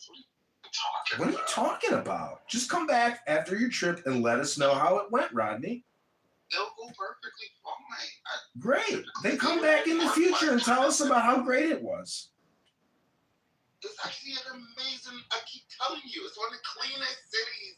It's an urban place that I've ever been. Yeah, it's got one of the highest murder rates in any major U.S. city because we re-release criminals because we call it restorative justice. It's a scam. It's a fraud. It's a lie. It's murder. No, I'll be honest. This is crazy. I don't know what it is. I don't know if y'all get like a download every morning and an email. Yeah, we look at the news. We follow the local news. We got local journalists, independents, reporting the crimes, following them in their cars with cameras. We're documenting the crimes. We're documenting the criminal judges and lawyers that are releasing murderers to kill again. Do you want the data? Do you want to see the links? Or do you just want to sit here and say, this is crazy? I've been to Chicago. It's the cleanest city in America. Little dick energy, little dick boy. Got a little dick. Got a little dick. Okay, Rodney, when you start talking about the law, it'll be a serious conversation. Until anybody starts talking about the law, it's never a serious conversation. I just don't understand. It's actually, I keep telling me, and anybody else, go to Chicago. It's a beautiful place. And I can't wait to go there later this month because I like going to the beaches, for the land. And then also, too, you have the Navy is out there. Like, that's what I'm saying. What are you talking about? This is crazy. Hello? What are you talking about? What are we doing? Hello? Yeah, well, I don't know. You got this. You got this. You got this. Forget it. I'm done speaking.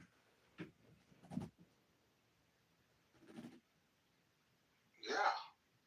You just shut up. Yeah, just shut up. Ignore the crime. It ain't a problem. Go take the blue line from the train to downtown. Find out how dirty it is with all the homeless black bums sleeping on the trains, getting ready to kill you, rob you, take your shit, punch you in the face, knife you in the throat. There's a lot of veterans that die on the trains. Military veterans, unarmed. They should be armed to kill these pieces of shit before they kill them. Why are you talking like that? I'm so good time. What the hell is going on? Y'all are the weirdest. Like, Pepe is different. This is weird with you, though. Pepe is usually funny. You're weird.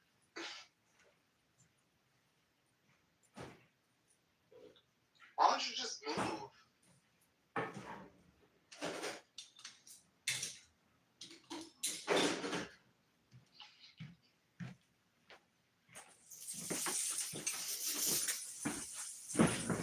Yeah, when people lose the debate on Clubhouse, they always say, "You're weird. This is weird. That's weird." Let's just not talk about the topic or data or evidence, statistics, examples, correlation, correspondence, anything of any real value. Let's just pretend we live in La La Land and it's not Clown World, where we have Democrat judges that release murderers, rapists, killers, robbers, thieves, gangbangers back into the streets, and they say, "Oh, I think you learned this time. I think you learned your lesson. I think it's working. Let him go. Let's see how he does on ankle monitor." Then he goes on a train and he lights a white girl on fire, laughing about it. And then they put up a mural of the girl that got murdered and lit on fire. And then they put graffiti all over that mural because it's racist. We live in a society with no values. It is an altruistic shithole of lies, of social redistribution, no knowledge. It's just eat your TikTok for lunch, eat your Instagram and YouTube for dinner. Don't read a book. Don't go to the gym. Don't go to college. Don't take an internship. Be a YN and be a community peace activist with the radical communist mayor. That's the situation. Hello?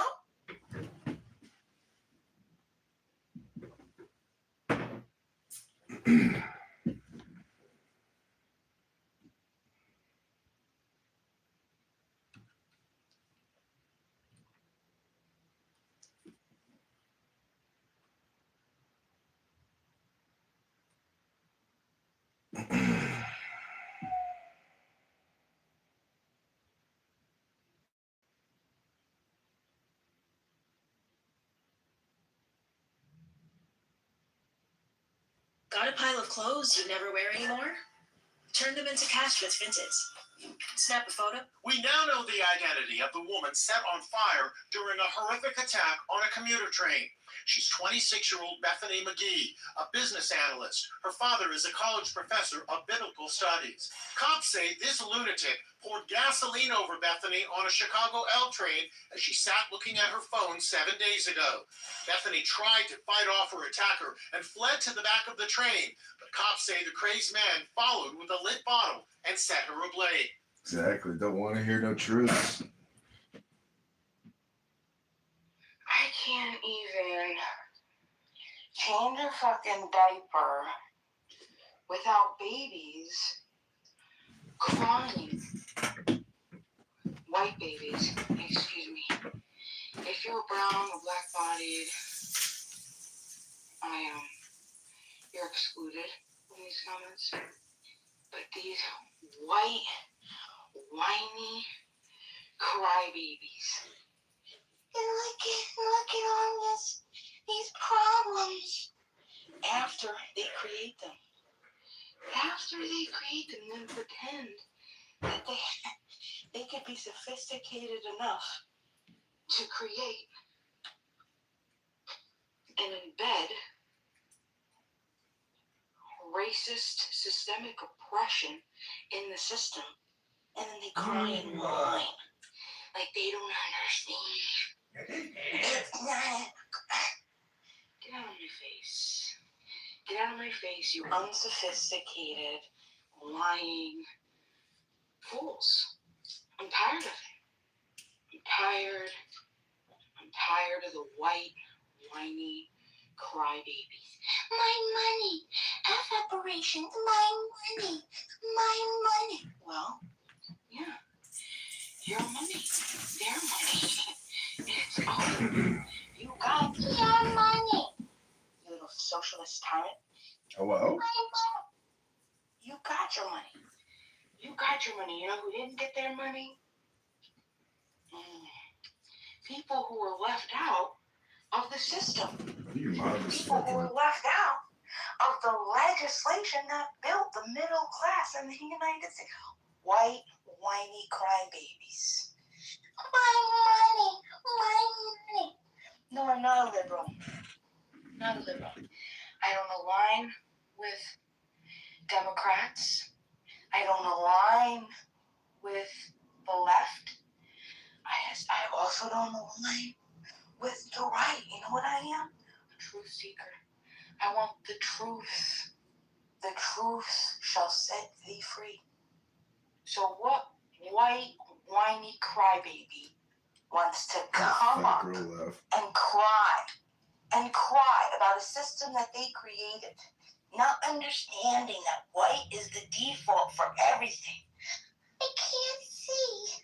I don't see color. I'm not a racist. Systemic oppression doesn't exist. Sorry, honey. You've been lied to. Well, you were lied to. And then you found out the truth. And this is the problem. You're still gonna be a white, whiny crybaby like John Kitover. You're so liberal. No. Yeah. I'm not a liberal. Yeah. I'm just ready for reparations. I'm ready for the truth. When you are raped and murdered by a black man, you will cry and say, John Kitover was right. This person's murdering me. My show. This is my show. What? Oh, it's my show to talk about the racism in America. I am not a liberal, but racism is real. Structural racism is real, everybody. John Kitover doesn't know what he's talking about. This whiny little white bitch. This little whiny white little bitch. Who has known nothing but white as the default of everything. White is going to play stupid. Like he can't sit in logic and figure out the psychological implications, the systemic implications of just pure momentum of what was created. Oh, pure momentum. You want to be a dummy? Yeah, you are a dummy. To do much here. Fat girl. Fat girl. We got a fat girl on our hands. Look at history. Look at history. Yeah, okay, look at Racists. And guess what? Oh, everybody's racist. White crybaby. Everybody's racist. You're all racist. It's all racism. Guess what? Guess what? Everything is racist. Old. That's not even anymore. You know what's cool? Being anti-racist. Opening your white dominant majority mouth and pointing out systemic racism every day.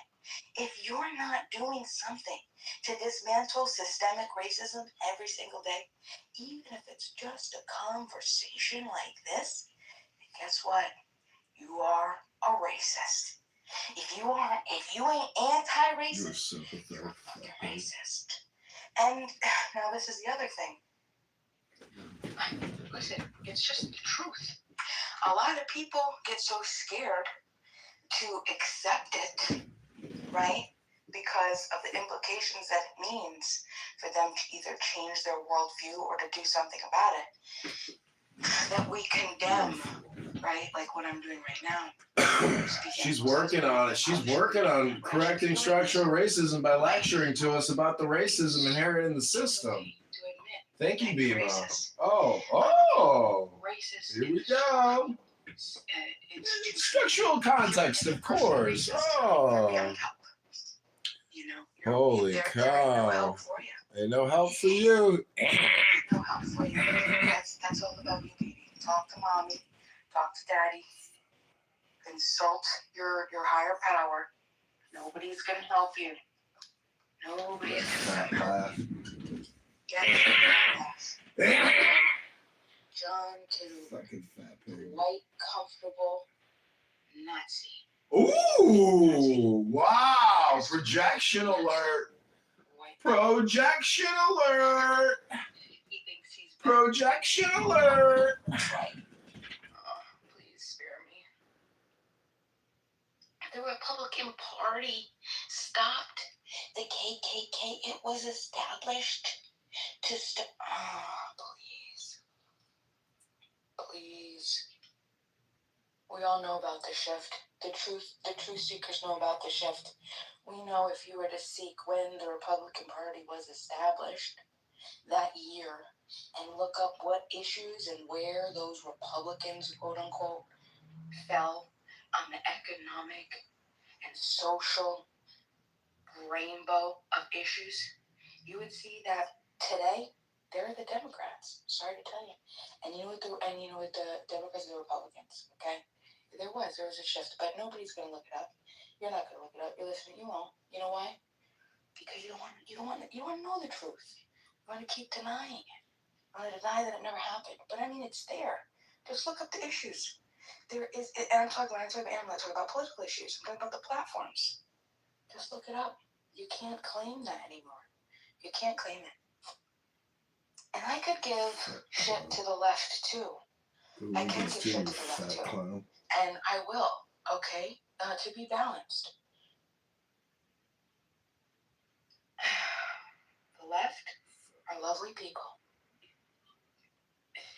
But you guys are entitled. You guys think that you're entitled to shit. Okay? And I'm not talking about brown and black bodies. I'm talking about white bodies. White body, liberals, leftists, you're entitled. You think that you're entitled to other people's hard-earned money and work. That's a problem. Because you're not. Little Sochies, little commies. But if you support the federal constitutional republic for which that is, and I mean, Republicans, you don't escape. You're part of the socialized institution as well.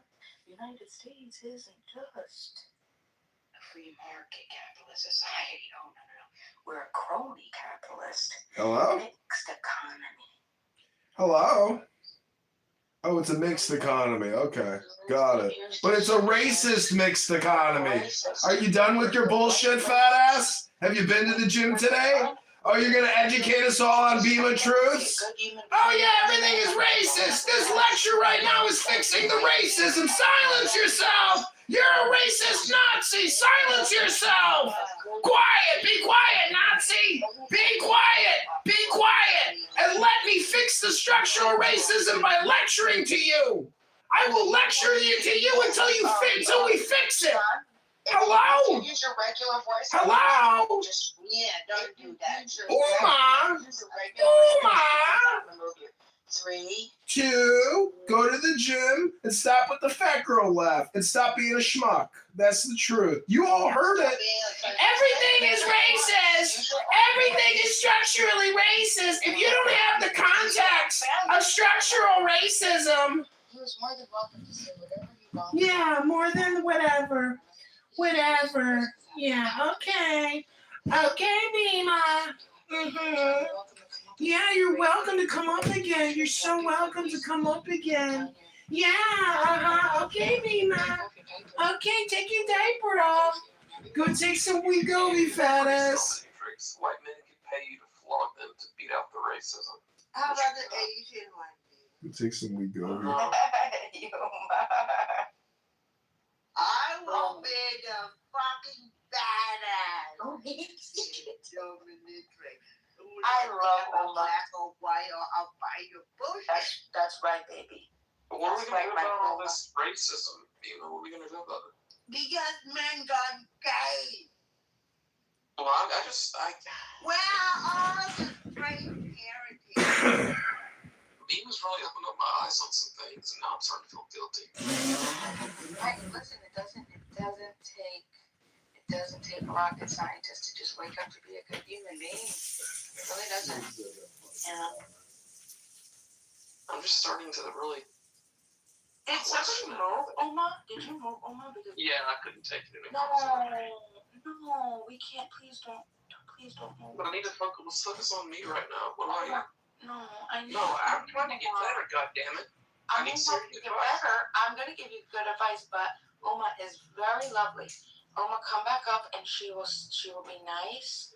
I don't give a Beaver. I love her so much, Beaver. Can we adopt? Beaver, adopt my heart because I was abused sexually when I was 5 to 6 years old, and I'm now in menopause. I will be 50-year-old Beaver. I have Me and Beaver have adopted you. Giving my blood for real. Menopause is crazy. Oh God. Okay. Yeah, I give mine black back from Mother Earth for Rainbow Prophecy. Oh. So fucking year. And you're gonna condemn me for crazy? I'm like, No. you sold and Bree, all Bree, my are you there? incarnation and my game. Bree, are you there? Broadcasting. Bree, what do you think about what Bima was saying? I think that was hilarious. Bree. You didn't think Bima was being serious? You thought it was funny? Oh, that was funny. Because I don't like. Oh, God damn it, Bima. You're going to have to do something about this. Okay. I hate liar, Bima. Are you lying? Oh my, he just wants to. Listen, he's gonna be a good dad. No, I want to be a dominant Asian for him. I can't, Bima. I'm sorry. Beaver, you can't ground her. You have to give her consequences first. That's what She's about to get the belt. But love and logic says that first you have to say, if you continue to do this, then you're going to be this. This is. Well, she already knew that she wasn't supposed to be there. No, she didn't, because you didn't give an opportunity. She didn't know what to say. You gotta give John Kitover a chance. Let him back up. No, I'm not giving that. He's a fool. We're not adopting. He's too dumb. All right, well, Bree, she thinks you were joking, Bima. She thinks you were trolling.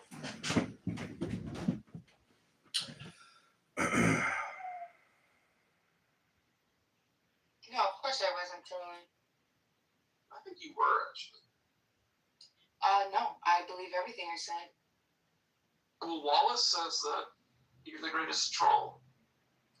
Well, I think Wallace just doesn't understand the truth. And he is now adding on to a part of the performative element of trying to turn a blind eye to what's really happening. Because this is how he escapes, by pretending that I'm sure, oh, you're a troll. You can't be serious. So are you saying that you yourself are racist because you're white? Okay, so, yes. Yes. That is what I'm saying. Okay. She's racist because she's white. She's racist because she's white. She's racist because she's white. We got it. We got the truth now.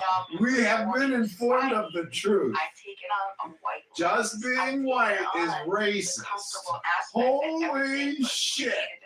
Low IQ fucking brain rots. Identify. Suicidal empathy. Somebody notified that sex. Oh my God. Oh my God. We have identified an armor. A full armor. We knew she was low IQ real fast, but we didn't know how low IQ. We had to confirm it. And we confirmed it. Today is the day of confirmation for Dr. Bima. Get on there, we go. Created it. They didn't create it. You guys, most of you didn't create it. Okay?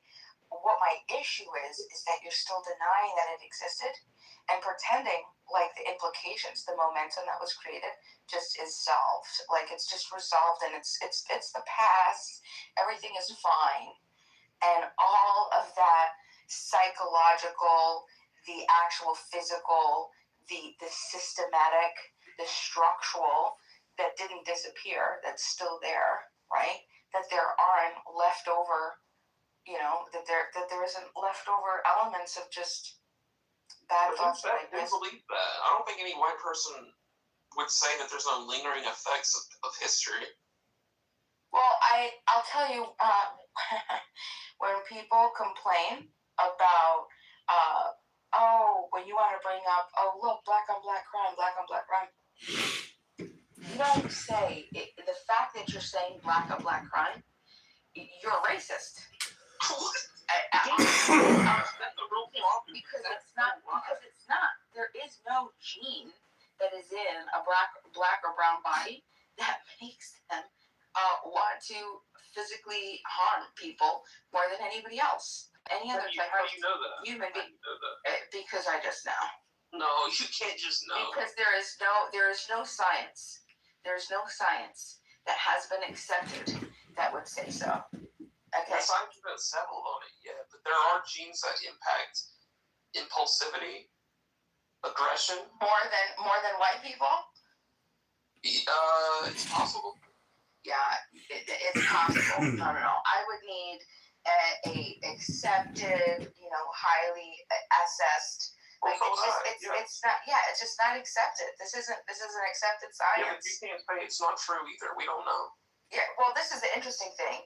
The fact that we would even turn to wanting to justify it through genes versus trying to understand what the momentum of what the legacy of slavery created in society. You're fucking racist, dude. Like, why don't you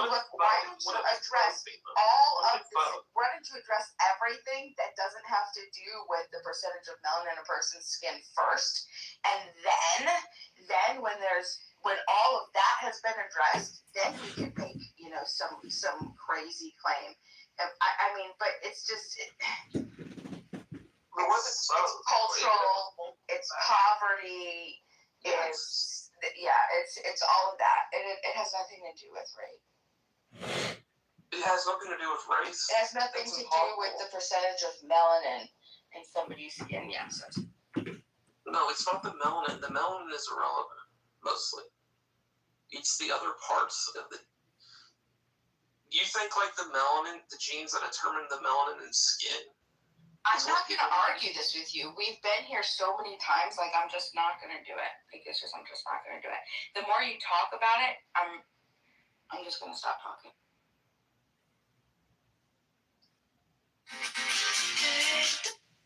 Well, I guess the racists will win, and they'll continue to win.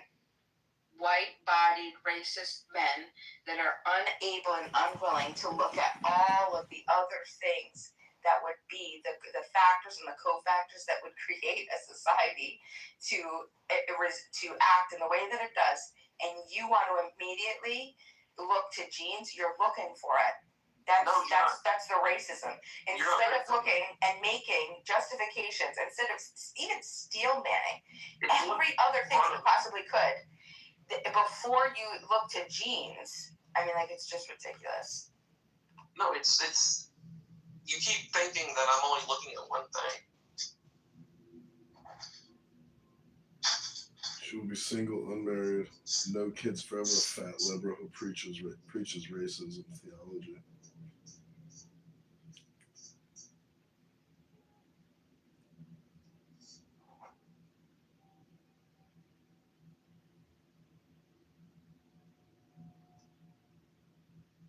What's up, Coco? Yeah, do the Native Americans fall into that too, Beaver? And the Indians and. Yeah, the natives got fucked over in the US government. No. I'm talking about the violence that you're proclaiming and are they more violent too genetically? I never made that claim on any race. That's not what we've just been talking about? No, you assumed. All I said is, how do you know that it's not that way? Yeah, exactly. You don't know. Yeah, I do. Okay. Well, do you think we're all the same in every regard? No, but I don't think that a gene is going to differentiate a particular amount of violence from human to human to make people more. It's just not the case. It has to. But it plays a role in all. It shows me that you know brown people. Like you have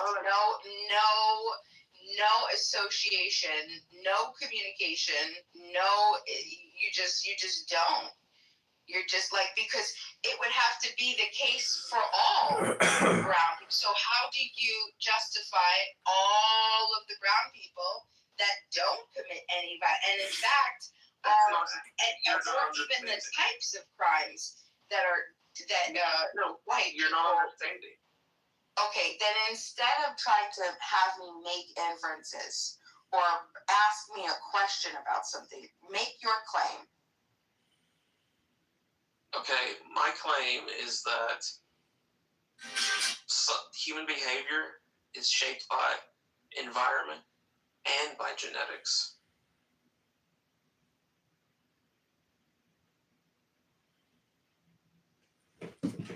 Identical twins will have the same disposition.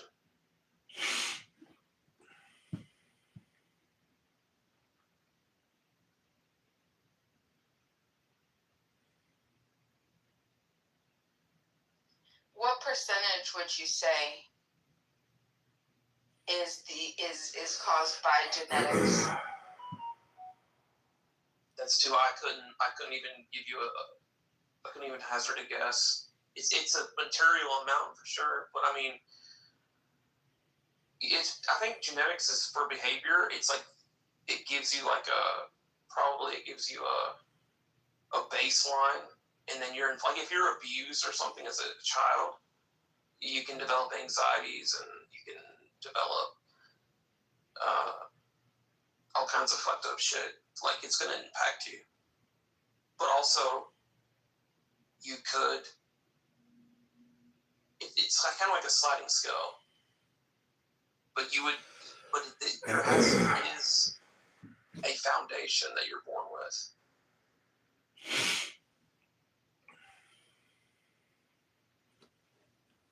But if you think I believe there's like one gene that's called the violent gene, and it's like a little yes/no check, like a flip the switch.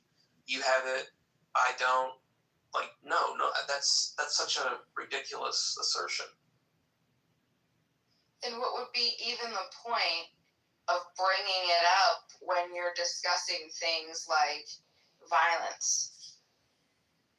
Well, I never brought up that as far as violence, but I do think there's a strong possibility. No. You're not going to gaslight me. Hold on. I'm not gaslighting you. You've said it in many conversations before. This is the whole point of us talking about this right now. What are you talking about? What are you doing? No, I don't make the claim that I never make the claim. You think I make the claim that black people are genetically more violent than other races? I've never said that. Oh my God, Beaver. I haven't. I have not said that.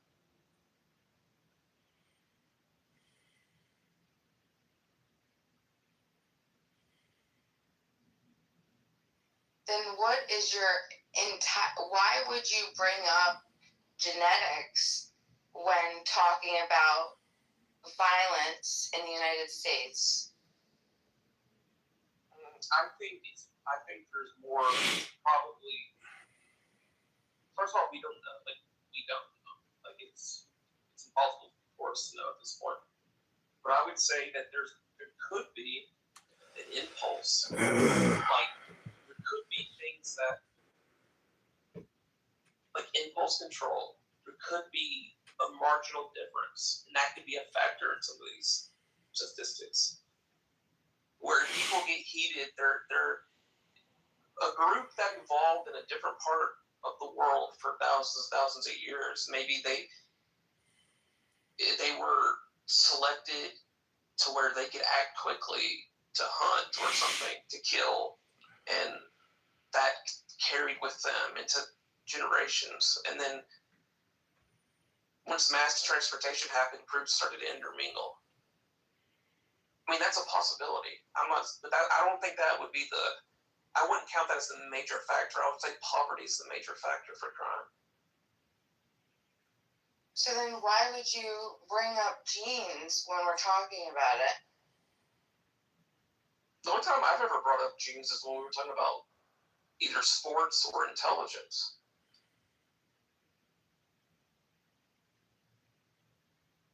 But why would you dismiss? I just don't understand people that dismiss genetics. Like we're all born on a clean.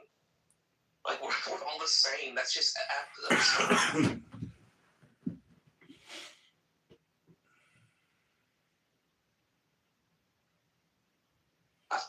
I think you were I think you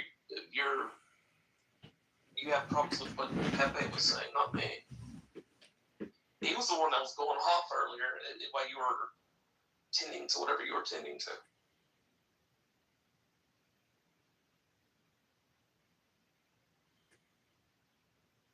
All right, and so why are we talking about it right now then? Instead of talking, because I didn't bring up jeans. No, I didn't either. Oh, okay. All right, then how do we get? I don't know. You know how like when Pepe starts to go on and. No, I was just talking about systemic oppression and white people. So how did jeans? Who's the first person? You or me? One of us had to start talking about jeans. Yeah. Oh, I bet you did before then. Yeah, it was not me, Beaver. Honest. Well, okay, maybe it was. I don't remember. But Kitover says you brought it up. But. Yeah. No. Kitover lies about everything. If you X me one more time, I'm kicking you out. You can stay and talk your trash, but if you X me, you're gone. And you could come in a non-count. So you can't X me. You're stupid. Alright, fine. Come in you're a non. And I'm sorry that you want to be kicked, obviously. Alright, goodbye. Told you not to X me. See, this is a perfect example of consequence. Right? I thought you were going to say systemic racism. No, you give people the sovereignty to make choices for themselves. 30 billion. He made his decision. 30. Now he could come back as a non, and at least I don't get X's on my account. Beaver, can you heart my account, please? Well, no, you gave me a mean face or an angry face and you hurt my points. That's because you moved somebody out. Just do it, dude. There you go. Thank you. Okay, we're not being recorded anymore. No, you're still being recorded, stupid. Oh, yeah, that's true.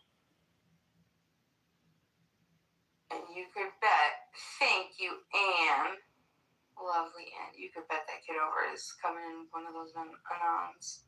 I've never seen Kitover this angry before. You really touched a nerve with him. Yeah, because he doesn't like being exposed. Yeah, fat ass here is exposed. This is why we record everything so people can witness the brain rot live. Maybe, I don't know, whatever day I caught your glass. Losing it, crashing out. He was being such a fucking asshole. He attacked me. And I'm like, this must be because, I don't know. I Because Coco attacked me. a couple of weeks ago.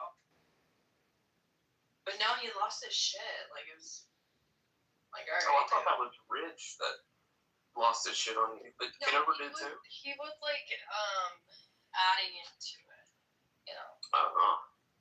But every other time I've seen him on here, even when he wasn't attacking me like he was, right? That time he was attacking other people, so. No, not attacking. It's called debating people. Maybe his mental affliction is like he's coming back to normalcy, and it's part of the adjustment period. That's right, Beaver.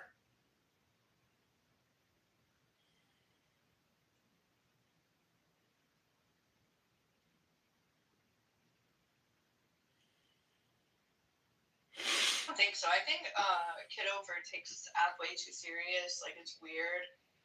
The fact that he spends all of his time recording rooms for like years now. It's weird. You mean like all the people who come here and talk for Broadcasting it years? on your YouTube. All the people that come here and talk for years endlessly about the structural white racism, and we can't do anything until we fix the racism. Sure, one time. I mean, it's true. He showed me the video. I watched, and then before that, he was sitting on the toilet. You could see him on the toilet. Toilet game. Sorry, everybody. Oops.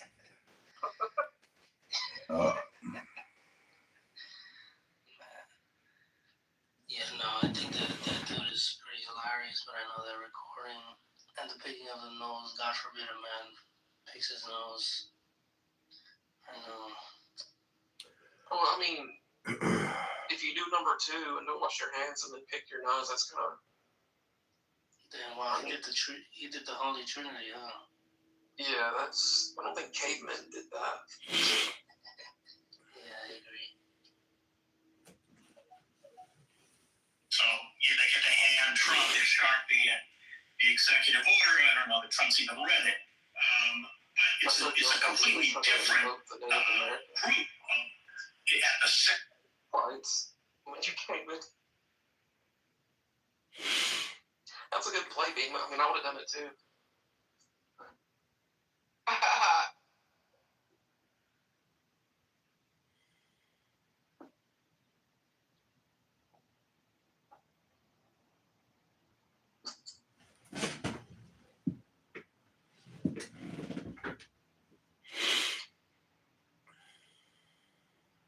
I just saw this video, and now I'm so interested in watching it. It was 20 cops and one mafia boss. Have you seen it? No. How old is the video? 4 months old. What the mob? What do you mean, mafia boss? One ex-mafia boss. Did you know that Jubilee thing where, Oh yeah. you know, one feminist surrounded by, 20 You need to go on the show, Bima. You need to go on it, and people can challenge you on your. Bro, no way! You found my channel. Non-aggression Just scroll principle. past, but not you. And if you Well, could listen, like and they subscribe, did one ex-mafia boss versus 20 cops. I want to hear this so bad. Let's see what the comments say. The comments say, now we know why the mafia is more organized than any law enforcement. Well, that's something that we're going to learn. One mafia guy versus 20 cops debate more politely than our politicians. Oh, this is going to be good. See, I'm getting even more excited. Is it weird that I understand mafia boss more than cops?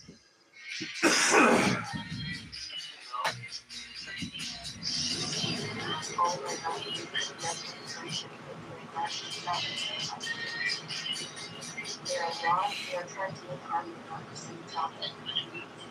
Wow, so it looks like the ex-mafia boss is probably picking up like points on this. What? Law enforcement Trump is absolutely 100% manufactured crime. It takes longer to become a barber than it does to get a bachelor's degree. This is going to be good because the college dreams, they are getting correct in these comments. Don't be time. All the time. So, incredible companies, incredible opportunities. But all of them need several things. Of course, they need the computing stack. Yes. This entire stack underneath. This is what made NVIDIA famous. All of our hardware and software and libraries are connection into the world's ecosystem of third-party developers. Makes it possible for any to design an AI cloud. However, the AI cloud is so complex now. This is the software version. This is the computer science version. The money version. The asset version is what I showed you earlier. It's a giant factory. Having visibility alone is not enough, which is the reason why NVIDIA has become an AI infrastructure company. Well, doing this well and becoming incredibly good at helping customers build AI factories and deploying AI factories is incredibly important. And the reason for that is this. Compute is revenue now. Compute is profit. The absence of revenues and profit is loss. And so it's really important to realize that this is an example of an AI infrastructure coming online. It could be coming online quickly. It could take a while. Its throughput could be high. It could be low. Its resilience and reliability could be good or bad. And its lifetime of usefulness could be long or short. Because this represents 50, 60, going to $100 billion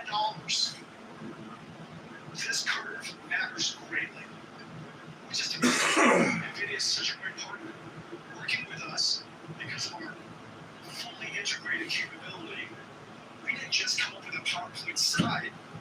We created the entire infrastructure. We connected everything together. We built out billions and billions of them ourselves to make sure that everything works well. As a result of that, our time to first token, our time to first token, our time to first inference, our time to training turned on is much faster. Second, because our throughput per watt, our tokens per watt is utterly world class. And the reason for that is because we integrate everything, we design everything around it, we simulate the entire system, and we use extreme co-design.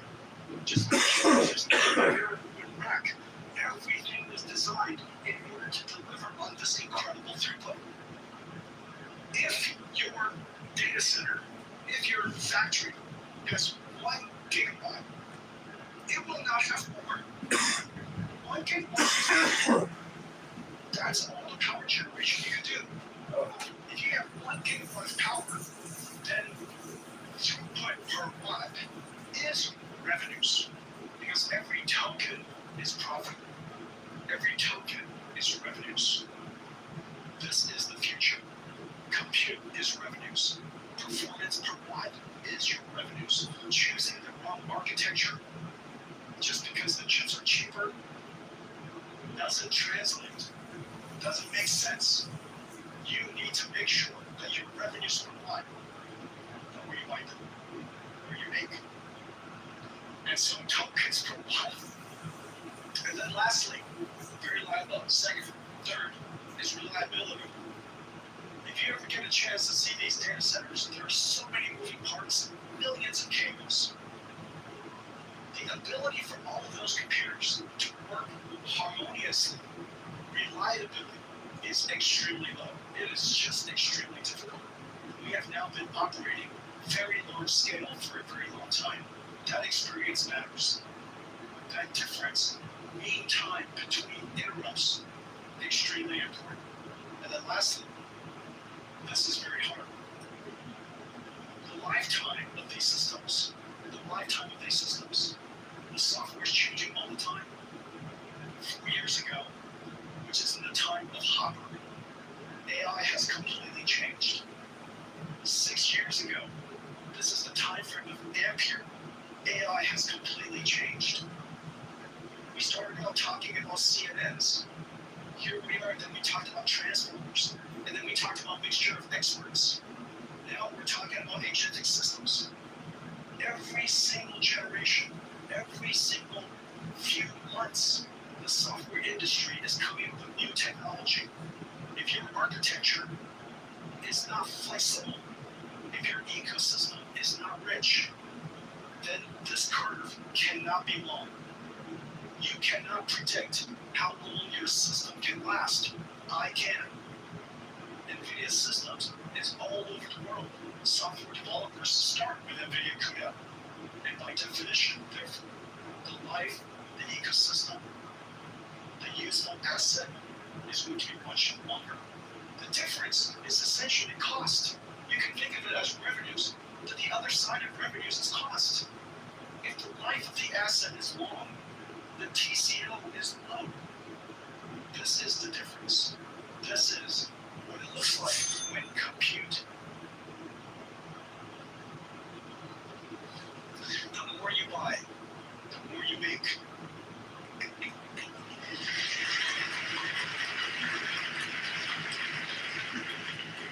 Now, all of you are experiencing. Google still tracks you in incognito mode. Use DuckDuckGo, a real private browser. Putting in work to redeem your credit card points shouldn't feel like another job. Your Cards Optimizer from using a credit card puts your points in one place and shows you what they're worth so you can unlock more of what you want. It compared the best redemption options from airline miles to cashback and transfers so you can make every point travel further. And upgrade from uncertainty to first class. Download the app to get started.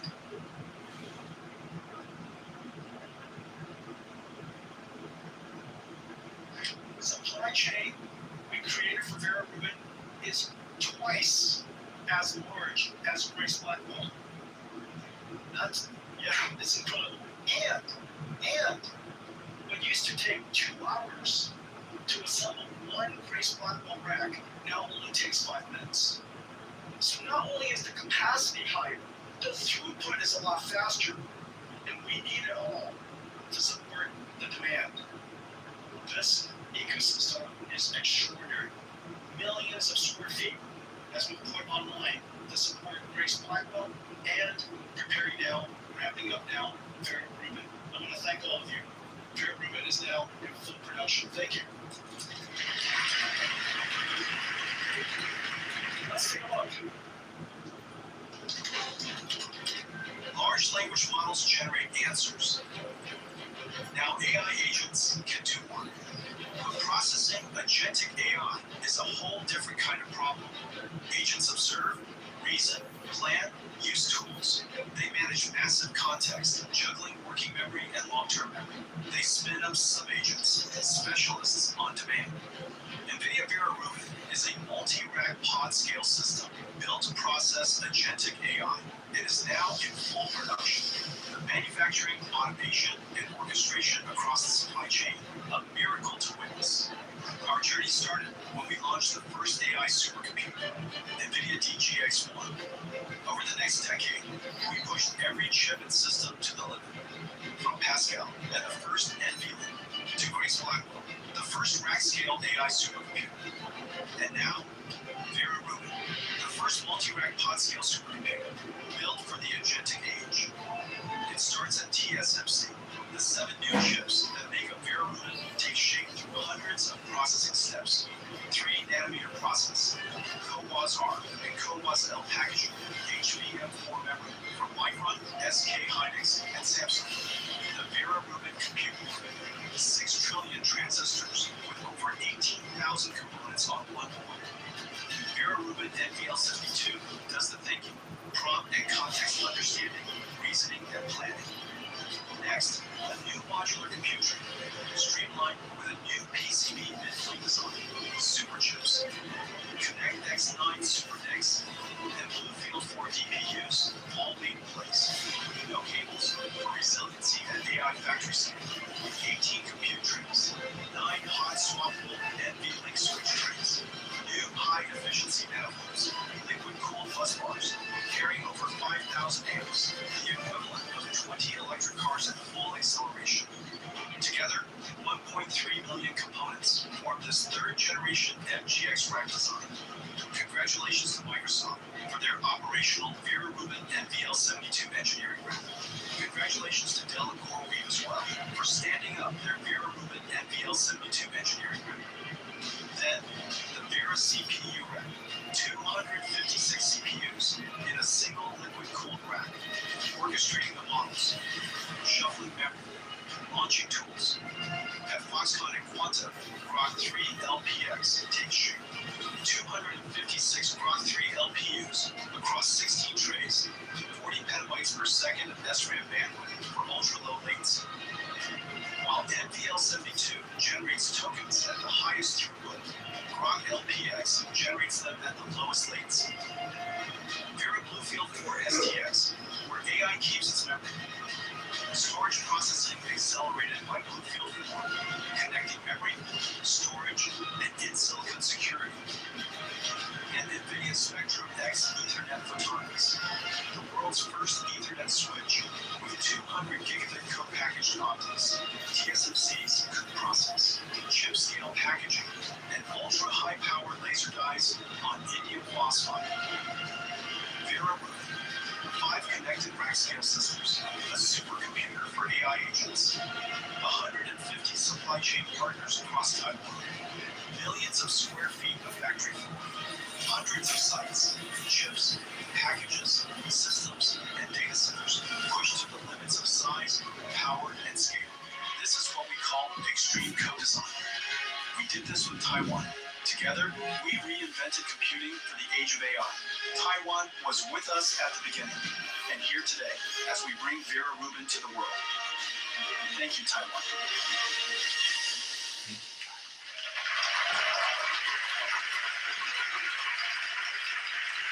Ladies and gentlemen, Vera Rubin. Vera Rubin was not just built for AI.